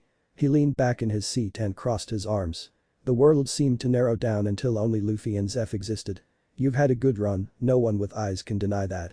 You had your time in the roar of the waves, and now you content yourself with fulfilling your gentler passions and passing on your skills to the next generation. But a soul like yours was never meant to lie still. At the end of the day, as you lie in your bed, you recall those brilliant moments of clarity. Defending what's yours from those that would take it away, the bonds thicker than blood, forged with those that did the same beside you, dodging death by an inch, and in doing so feeling most alive. You thought you'd had enough, but now that you've tasted peace, you find yourself missing the struggle." Luffy narrowed his eyes. "But you're more a cook than a warrior, I see. You built this refuge for the hungry, a bright light to the desperate lost on these endless seas. And you've watched it slowly lose its luster, haven't you? The children of your hands and passion going to pampered babes that don't appreciate it, while true men were turned away because their purses proved smaller than their stomachs. Do you not remember what it was to feed those that had earned relief, to bask in the warmth of joy and relief, as hunger was sated at the end of a day battling the sea and all its dangers? Do you not long for it?" Luffy came to his feet, and he did not appear to be a boy. He was every inch a king, a warrior, a leader, but most of all, a pirate. "My goal lies at the end of the new world. It will be a long journey. I will have nothing but the best to carry me and those I lead along the way. I would have you and yours sail with me, Red Leg Zeph. What say you?" Zeph closed his eyes. This was the last thing he'd expected when he woke up this morning. What's worse, the words of this silver-tongued stranger were working. Behind his lids, he saw the endless beauty of the sea. His bones, though brittle, were restless. His blood hummed, anticipating a chance to sing once more. But he was not a young fool anymore. He was an old man, with responsibilities and sense. "I cannot. None but my son and I would survive. I cannot condemn my charges for only my sake." Luffy frowned. "You can teach them, as you did your son. And I swear on my life to protect them until they are ready to stand for themselves." Zeph laughed in Luffy's face, a true accomplishment given the weight pressing down on him. "Not even a conqueror can make that promise, youngling." "I can," Luffy stated, his whole being displaying absolute confidence. Somehow, Zeph could not find it in him to deny that. But it had been many years since he had witnessed a miracle, and he had grown skeptical. "Prove to me that you are more than words, and I shall honor your request. Otherwise, get the hell out of my restaurant." With that, Zeph turned and walked away. In an instant, the world was right once more. The air was light and clear, there was no distortion of reality, and Luffy was just another customer. He sat back in his seat with a harumph. "What the hell was that?" Django demanded, so sweaty his glasses had slid off his nose, revealing his beady eyes. "Not a yes," Luffy grumbled. "It wasn't a no, either," Sanji offered, taking a relaxing drag. I think brother Django was referring to the, change," Johnny supplied, quivering like a virgin on her wedding night. Nami huffed. "That, little man, is what happens when two monsters have a stare down. And now I'm stuck paying for all of us until Luffy manages to prove he can keep all the cooks from dying on the Grand Line. Is that what that was all about?" "It was very cryptic," Kaya remarked, fanning herself. Usopp offered her water, trying to hide that his own hands were shaking. He'd never seen Luffy get that serious. They were given a welcome distraction by both doors at the entrance being thrown open. Standing there was a gaunt man, nearly skeletal. He wore a jacket with red dragons on the front over a green shirt and pants of the same color. A headband kept his dark hair out of his eyes. He had a pistol in his right hand. He staggered over to the closest table and all but collapsed into a chair. "Don't care what it is?" he rasped, his voice somehow still strong despite his obvious frailty. "Just get me something to eat." "Welcome, mere bastard." Paddy greeted, his hands together and a fake grin firmly in place. "Didn't you hear me?" the stranger growled. Yes. But one issue, sir. Will you be able to pay for your meal?" The man lifted his head to glare as he aimed the pistol between Paddy's eyes. "You take lead?" Paddy's smile vanished. "So you can't pay." The cook raised one massive arm to bring down on the starving man, only to have his fist caught. He blinked, only to find Luffy by his side, when not a second ago he was seated halfway across the restaurant. Now, there's no need to get violent. Put him on my tab. I'm always happy to pay for a fellow sailor." Paddy, appeased, jerked his fist back and went back to the kitchen to help feed the bottomless maw that was the crew's outside. The man Luffy had just saved seemed less than pleased. "I won't take charity," he snarled, followed embarrassingly by the pleading growl of his stomach. Luffy shrugged, an enigmatic grin on his lips. "Then consider it a favor. Should we meet again, you'll owe me one. And if we never meet again and I die in your debt, that's your problem." The man seemed to consider it, but better men than him had lost their pride in the face of hunger. "Much obliged." He offered his hand. "Jin, of the Krieg pirates." Luffy took it and gave a firm shake. "Luffy, of the Straw Hat Armada." Jin's brow raised. "An armada, you say? You see those 3 pirate ships outside? They're all mine." Jin grinned wryly. "I see. You're not trying to muscle in on the Don's turf, are you?" "Not at all. I'm taking us to the Grand Line, not staying here in the East Blue." Jin seemed to freeze. "Look, it's not my place, but you really don't want to go there. There's plenty of swag here. There's no need to throw the lives of your men and yourself away." Luffy hid a smirk. Jin would already be coming back when Krieg heard about the Besieged, but there was no harm in making doubly sure. "But I miss it so much. It's so much more exciting than this place." Jin's eyes widened. "You've been to the Grand Line. And I'm going back." Luffy patted him on the shoulder. "Anyway, dessert's calling my name. When you're done, tell the clowns outside to give you a boat. Tell them Luffy sent you. We'll probably be here for the next 3 days or so. If you have any question about the Grand Line, feel free to come back and ask." With that, Luffy went back to his table. Jin stared after him in disbelief until Sanji appeared and laid a plate in front of him. "Fried rice. It's filling without being too harsh for a sensitive stomach. Enjoy." As Jin hesitantly took a bite, then started all but shoveling the divine treat down his mouth, Sanji had a thought. They were an armada now, huh? Did Luffy plan to bring Jin along with the shitty geezer and his staff? Well, that was fine with him. He was looking forward to a rematch. The next 3 days settled into an odd routine. Nami continued to bleed money in order to keep everyone sustained on heavenly cuisine, the only thing keeping her from bursting into tears being the thought of the most legendary treasure in the world. The staff of the Besieged found themselves forced to get very well acquainted with the pirates, given that they were customers 3 times a day and scared off all but the bravest of their other patrons. While the chef's aggressive demeanors had led to them being cast out by standard society, it was endearing to the pirates. Luffy himself constantly visited the kitchen, either begging for snacks or to just watch them, ogling at the light show that was a gourmet kitchen. Zeph watched in mixed dismay and amusement as the young powerhouse started to woo his cooks over to his side. Sanji was already a lost cause, he seemed to fit in with them like a missing puzzle piece. Speaking of Sanji, he'd eagerly spent the first night catching up with his crew without having to censor himself. Since he'd been chained to the restaurant, he'd had to get very creative in how to get back into New World shape. It ranged from the expected constant laps around the Besieged's fin each morning to the odd, such as swimming all the way to the island they got their supplies from and swimming back with them perched perfectly dry on his back. Luckily, Zeph and the other cooks had passed it all off as a teenage obsession with fitness in order to be more appealing to the ladies. When he'd pulled up his shirt to show off, which had led to the other boys trying to one-up each other with constant posing, Nami had to admit that she had very handsome nakama, while Kaya's brain had shut down the moment Usopp had joined in. Sanji and Zoro had fallen right back into the swing of things, insulting each other as easily as breathing. While they restrained themselves to just words while in the restaurant, they sparred every morning and night on the fin, to the wonder of everyone watching. While the Besieged chefs repeatedly scolded him for picking fights with a customer, the Armada pirates just marveled at Zoro, apparently having met his match. They never actually went all out, not that anyone could tell, but Zoro ascertained that he was as prepared as he could expect to be for his duel, and the shitty cook hadn't lost his edge. The morning of the 4th day dawned cold, with heavy fog.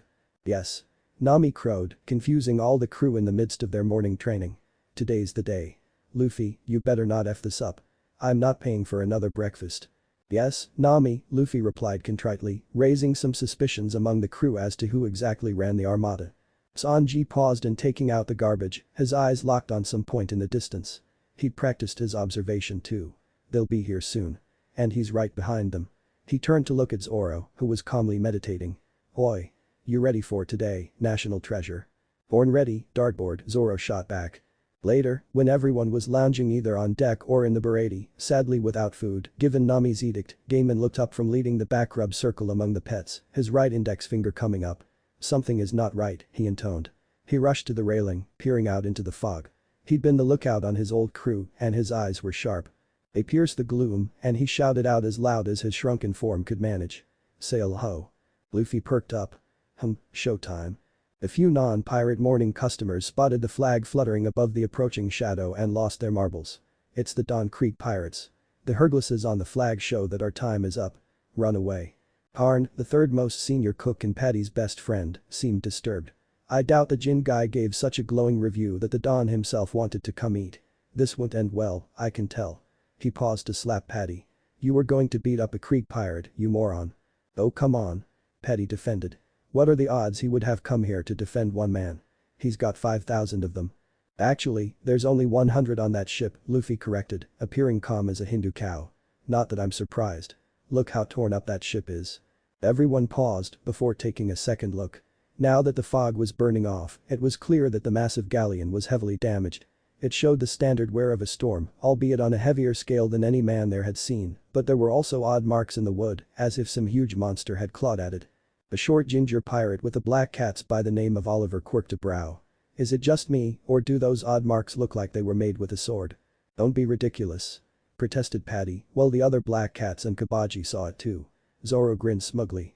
His students weren't total blockheads. He was so proud. They watched through the windows as two men lowered themselves down into a raft and rowed the short distance. There was an odd drag thump noise as the presents moved towards the entrance. All the cooks tensed while the armada tried to emulate their captain and play it cool. When the doors opened, everyone that hadn't already deduced what was going on gasped. Jin was dragging the limp form of a man twice his size. His square head was topped with hair the color of lavender, while a massive fur cloak hugged his shoulders. Beneath he wore vacation clothes, which did nothing to make him seem less imposing. The half-dead look in his eyes did the job, though. Please, food, he muttered in a rough baritone before collapsing to the ground.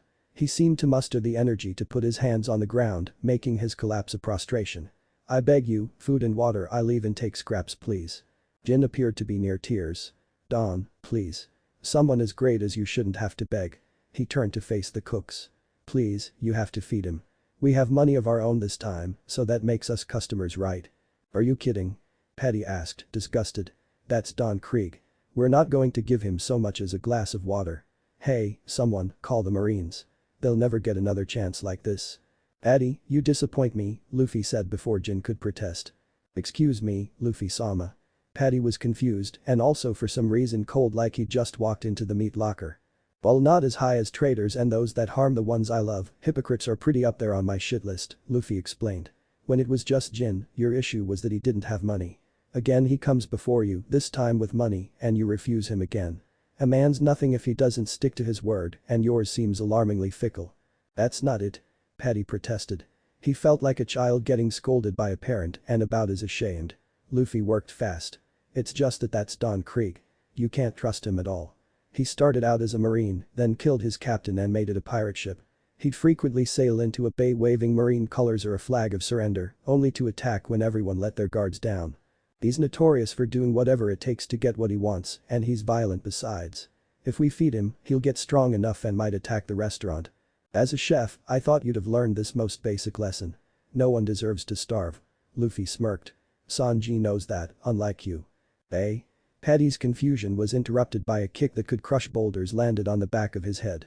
When he managed to pick himself up, it was to see Sanji laying a bottle of wine and pot of rice before Krieg. Sanji, what are you doing? Feeding a customer, Sanji answered.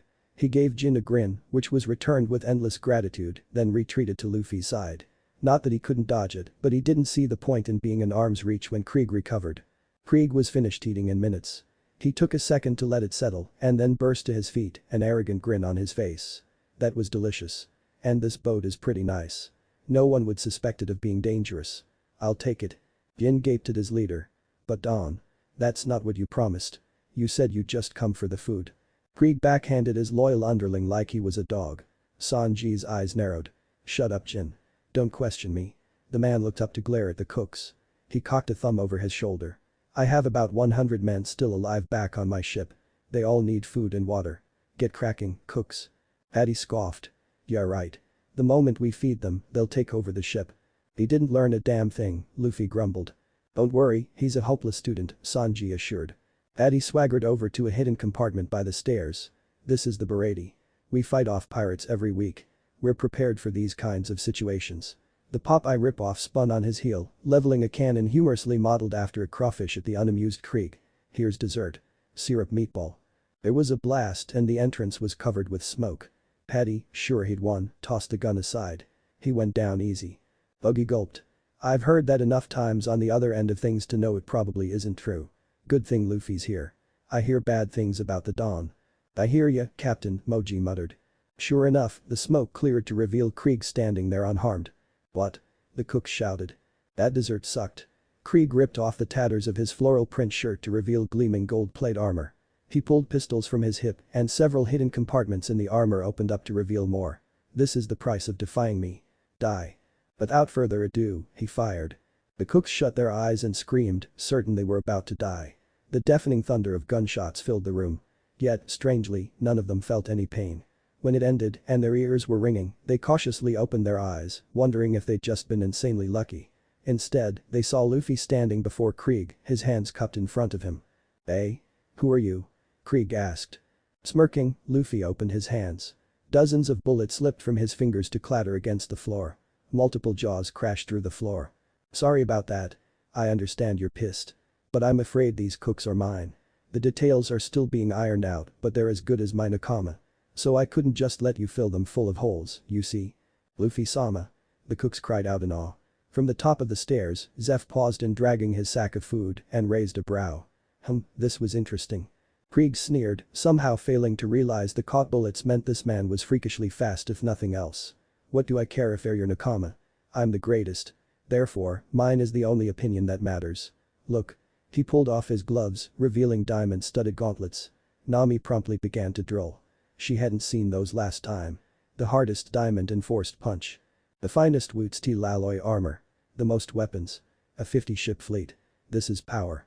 This makes me great. I am the only man worthy of the title Don. If I see something I want, I take it. I'll get this ship and become the Pirate King. Jin hung his head. He'd never been more ashamed of his captain. These cooks had saved his life. How could he be so cruel to them? Luffy smirked. And that strike too. Not only did you attack my nakama, you lied to my face. 'Cause I'm the one who'll be the Pirate King. Krieg scowled. That wasn't funny, punk. Who the hell do you think you are? Monkey D. Luffy. I wish I could say it was a pleasure to meet you, but then I'd be lying. Luffy? Krieg muttered, retreating into his skull to chase the elusive bell. Wait. Jin, is this the kid you said had been to the Grand Line? Yes, Don, Jin bit out, hating himself. Krieg's eye came alit with malevolent glee.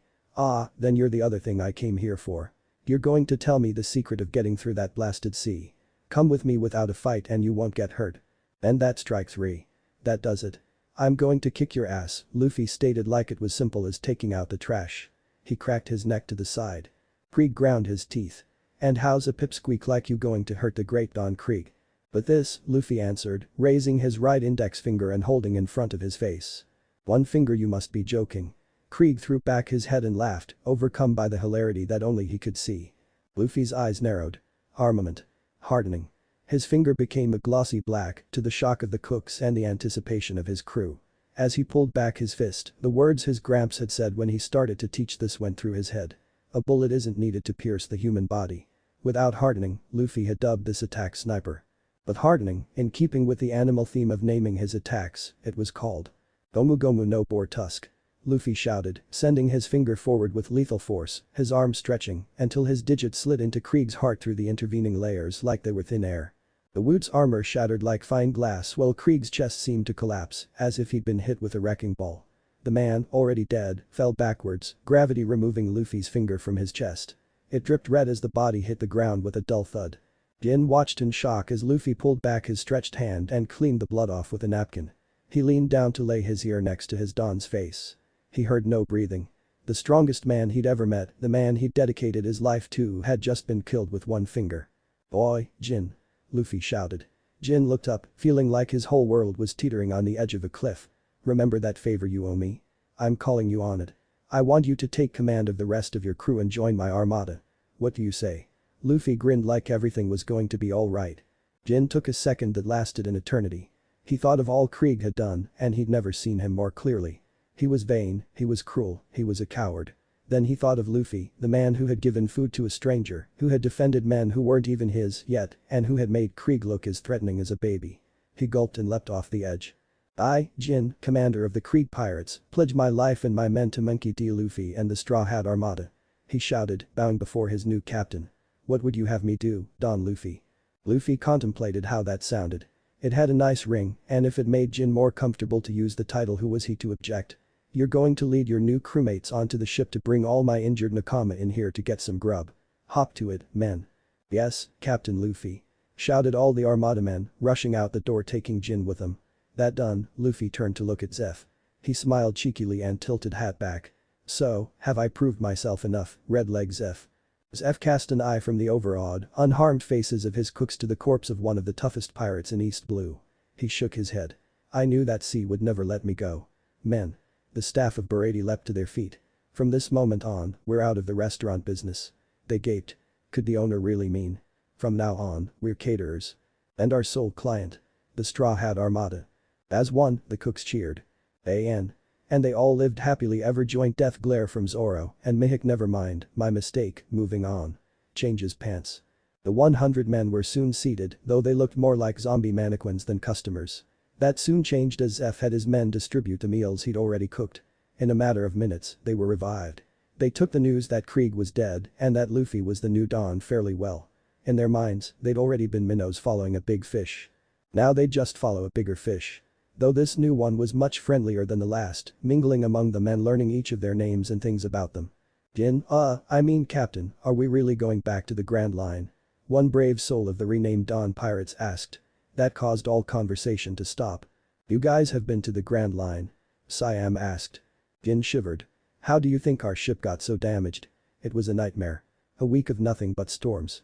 And then he appeared. He gave no warning, no explanation. He just started taking down our ships one by one. I'm still not sure he wasn't a nightmare, that man with the hawk eyes." All the Don pirates shuddered, suffering flashbacks, while the rest of the armada seemed disturbed. At least until Luffy spoke up. "Listen up, me hearties. Wow, that felt weird, I won't say that again. Anyway, it won't be like that for us. Nami here actually knows how to navigate the Grand Line, and Zoro, Sanji, and I are all tough enough to take on a Shichibukai." The men all nodded, appeased. Zeph rose a brow. "You're pretty confident in my son there, Eggplant King. If they're talking about who I think they are, then they're lucky to have got off as light as they did." Sanji blushed.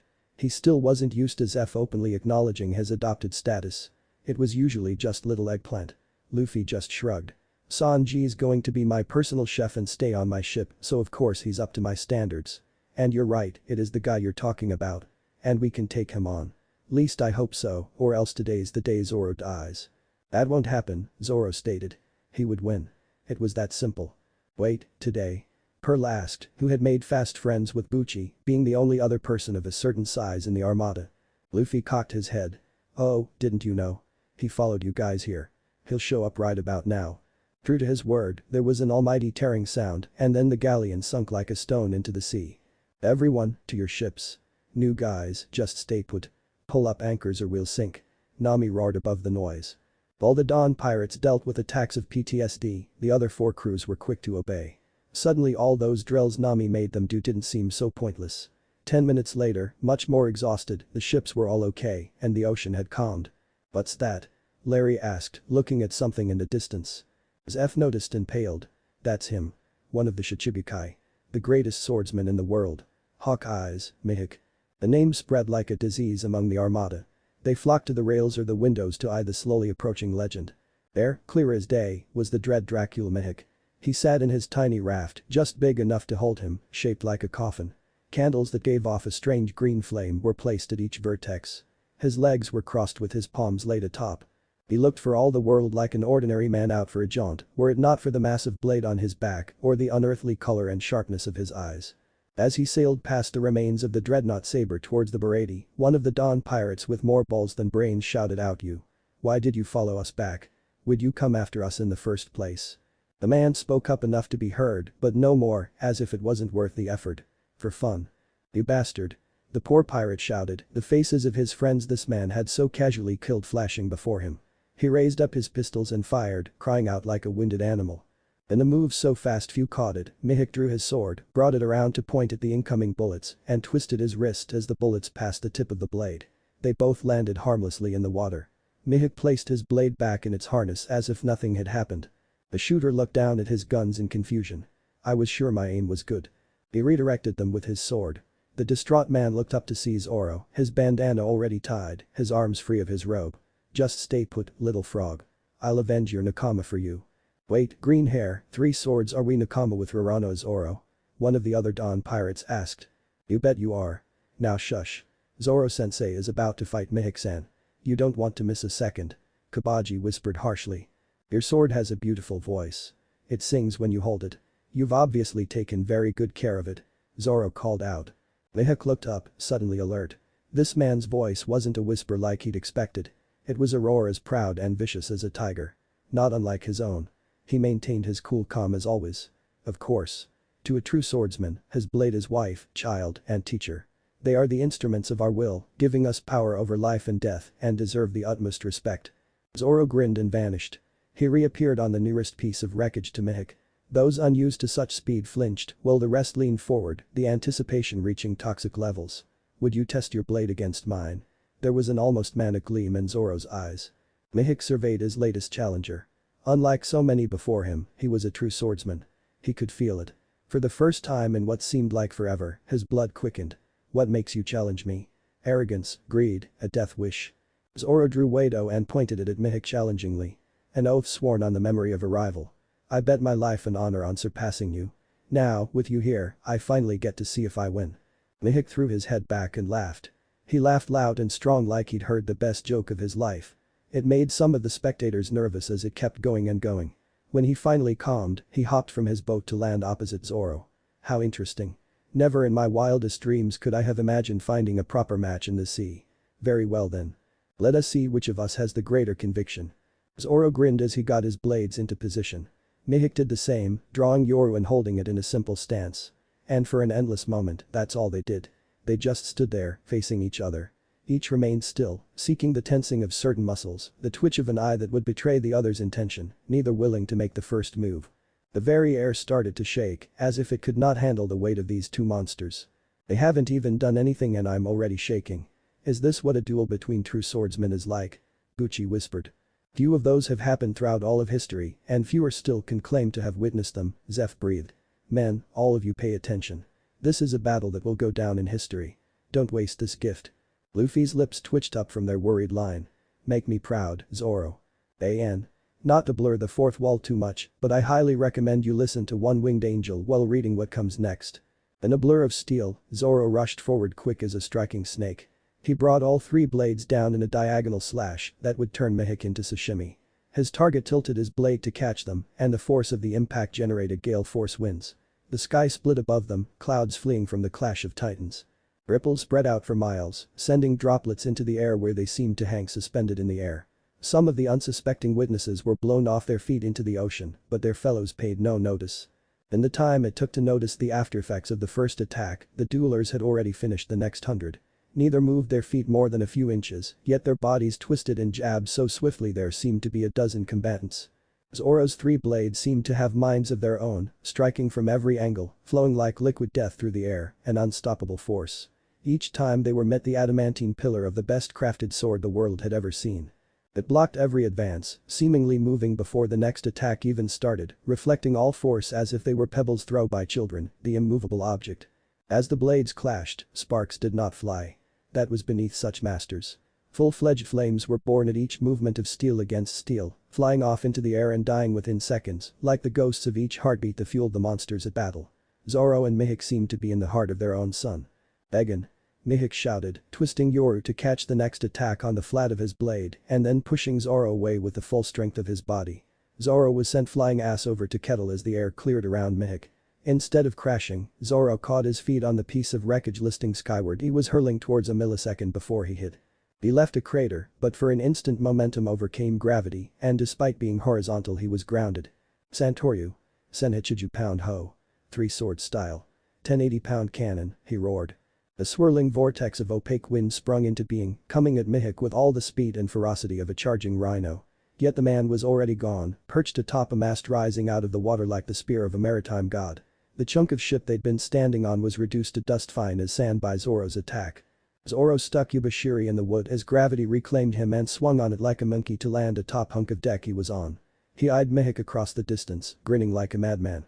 He saw the expression matched in his opponent's face. Then the rest period was over and the fight resumed. The fact they were at opposite ends of the chosen battlefield made them no less deadly to each other. They continued to slice at each other with abandon, the wind carrying their attacks like the messenger of the gods. By the time they reached their destinations, their target had already moved. Zoro and Mihik seemed to flit across the ruins of Krieg's flagship like schizophrenic teleports, mincing the massive fragments of the Dawn pirates home as they went. "What the fuck kind of fight is this?" Bucci asked hysterically. His eyes hurt from trying to follow the flashes of green and black lightning that were the fighters. "The kind I ran far, far away from. And now I'm going back. Damn you, Luffy." Buggy shrieked. "Big brother." Johnny and Yasaku cried, reduced to gibbering wrecks by how many attempts were currently being made on their friend's life per second. "If you die on us Oro, I'll never forgive you." Usopp shouted in encouragement. "What he said, you shitty Maremo." Sanji offered. "Win this and I'll free you from your debt. Just don't lose, you infuriating numbskull, you." Nami seemed shocked by the words that had come out her mouth, but the worry didn't leave her face. The things she did for Nakama. Hiring of the cat and mouse, Mihik leapt high and planted his feet on the arms of the guard of his sword as if he were riding it and sank like a shooting star towards Zoro's back. "Take this." Unseen by Mihik, Zoro grinned. Faster and faster Mihik went, using armament to increase his mass, heading straight for his challenger.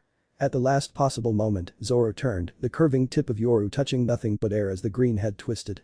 By the time he completed his turn, he and Mihik were almost face to face. Zoro whispered his attack's name around Wado so only his mentor could hear. Ringoku Onigiri. Purgatory Demon Slash. A gigantic geyser sprung up as the weight of Mihik's dive hit the water. As it rained back down, the armada could make out Mihik and Zoro, facing away from each other. A bloody X formed on Mihik's chest as he yanked Yoru out of the platform. He turned to face Zoro, who did the same. "It seems I get first blood." Mihik bared his teeth. "I've not bled at the hand of another in years. I'd forgotten how humbling it is." In an instant, Mihik was lunging at Zoro, Yoru seeming to go for miles as it moved through the air right at Zoro's heart. "Allow me to return the favor." Zoro cursed himself for getting cocky as he hastily brought up Sandai and Yubashiri in a cross guard. He barely managed to catch the tip of the blade an inch from breaking the skin. Mihik heaved upwards, breaking Zoro's guard and holding Yoru high above his head with only his left hand. Zoro's eyes widened. He recognized these movements. The human drill boss had done the exact same thing right before he lost his eye. Mihik's right hand shot towards Zoro's face, the tiny knife hidden in his necklace, glimmering the light of the noon sun. But Zoro had already started to lean back and twist away, trying to move his body out of range.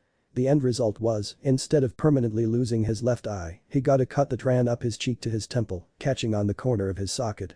Zoro landed from his impromptu flip and leapt back. He kept his right eye on Mihik as he brought up his left hand to feel the damage. It hurt like a bitch, but his eye was fine and the blood wasn't going to run into it. He was fine. Mihik cocked his head, his eyes all but glowing. "You did not observe that. You knew it was coming. Have we met before?" "In another life," Zoro answered, both honest and cryptic. "I believe we've got a measure of each other now.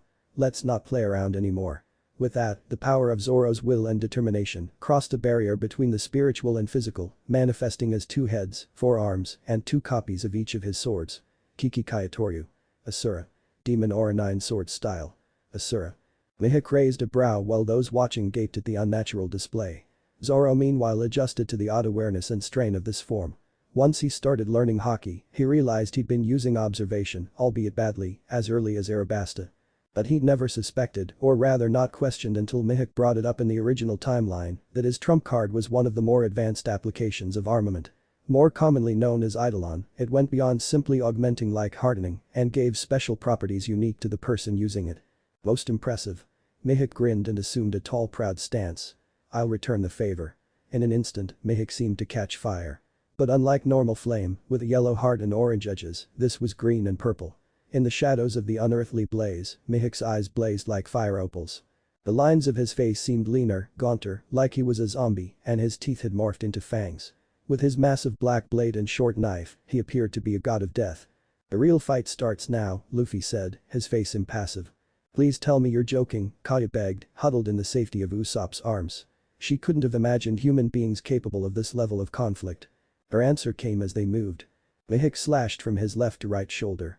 A crescent of his flame expanded out at the speed of thought. It raced into the distance, far as the horizon. Anything unfortunate enough to be in its way collapsed as it cut all the way through, only to begin burning as the vibrant flames consumed anything it touched. Zoro had sliced right through it, though. His skin turned lobster red at the extreme heat, but he paid it no mind. He dashed forward, his voice echoing as he bellowed Asura. Ichibugen. Asura. One missed silver, all 9 blades came down on Mihik, any one of them capable of cutting clean through him. Mihik avoided all but 2, the first only grazing him, the second almost disemboweling him. If the crippling pain he had to be feeling bothered him, he didn't show it. He took the opportunity afforded by Zoro's proximity to stab his knife right between the ribs. The rest of the battle was just as brutal. How the bloody blue hell are they still standing? Kadu asked an hour later. Any one of those injuries should have them out of commission. They're covered in them, yet they're still going. Zeph grunted. It's quite simple. Both of them refuse to die. Not until the winner is decided. And when will that be exactly? Django asked. I'm not sure I can take much more of this weirdness. When one of them admits defeat. The armada stood there, watching, as the sun slowly made its course across the sky. It was impossible to become bored with 2 gods duking it out, and many weren't sure they could take the strain. It was exhausting just watching them. At last, as the sky was starting to turn orange and the first stars were visible, it came to a close. Mihik watched in dull detachment as his prized sword slid from his fingers. He couldn't decide whether it was because his fingers were slippery with his blood or he simply didn't have the strength to hold it anymore. He lifted his heavy head to look at the man who had bested him. Zoro was heaving like a bellows, and there wasn't a square inch of his skin that wasn't in some way harmed, but his grip on his katana was firm. Suddenly, Mihik started to shake with giggles, stopped only when he had to pause to spit out the blood that bubbled to his mouth. What's so funny? Zoro asked between pants.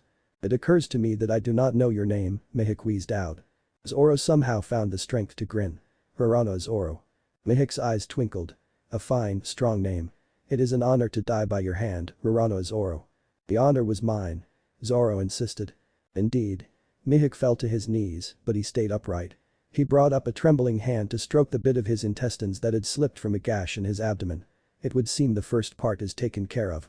If you would be so kind, he trailed off. Zoro shakingly sheathed Sandai and Yubashiri, almost missing the scabbards. Then, with halting steps, he made his way to stand beside Mihik, Wado held in both hands. As he brought it up over his head, he paused. This might seem greedy, but can I ask you for something? Mihik closed his eyes, his face falling into peaceful lines. You are a pirate. What is it, my successor? I like the hat, Dracula-sensei, Zoro said wryly. Mihik managed one last scoff. Of all the things fine. His last words spoken, Mihik bowed his head. Zoro nodded and brought down his sword. And that was how Dracula Mihik, the greatest swordsman in the world, royal Shichibukai of the world government, last prince of Shikiru kingdom of Kurogane Island, died. Zoro turned from the headless corpse of the man had guided his every move, in one way or another, since he was 9 years old. With trembling limbs, he raised Wado Ichimonji over his head, pointing at the glistening heavens. Guina. We did it. Thanks for listening to the story and I hope you have a good rest of your day.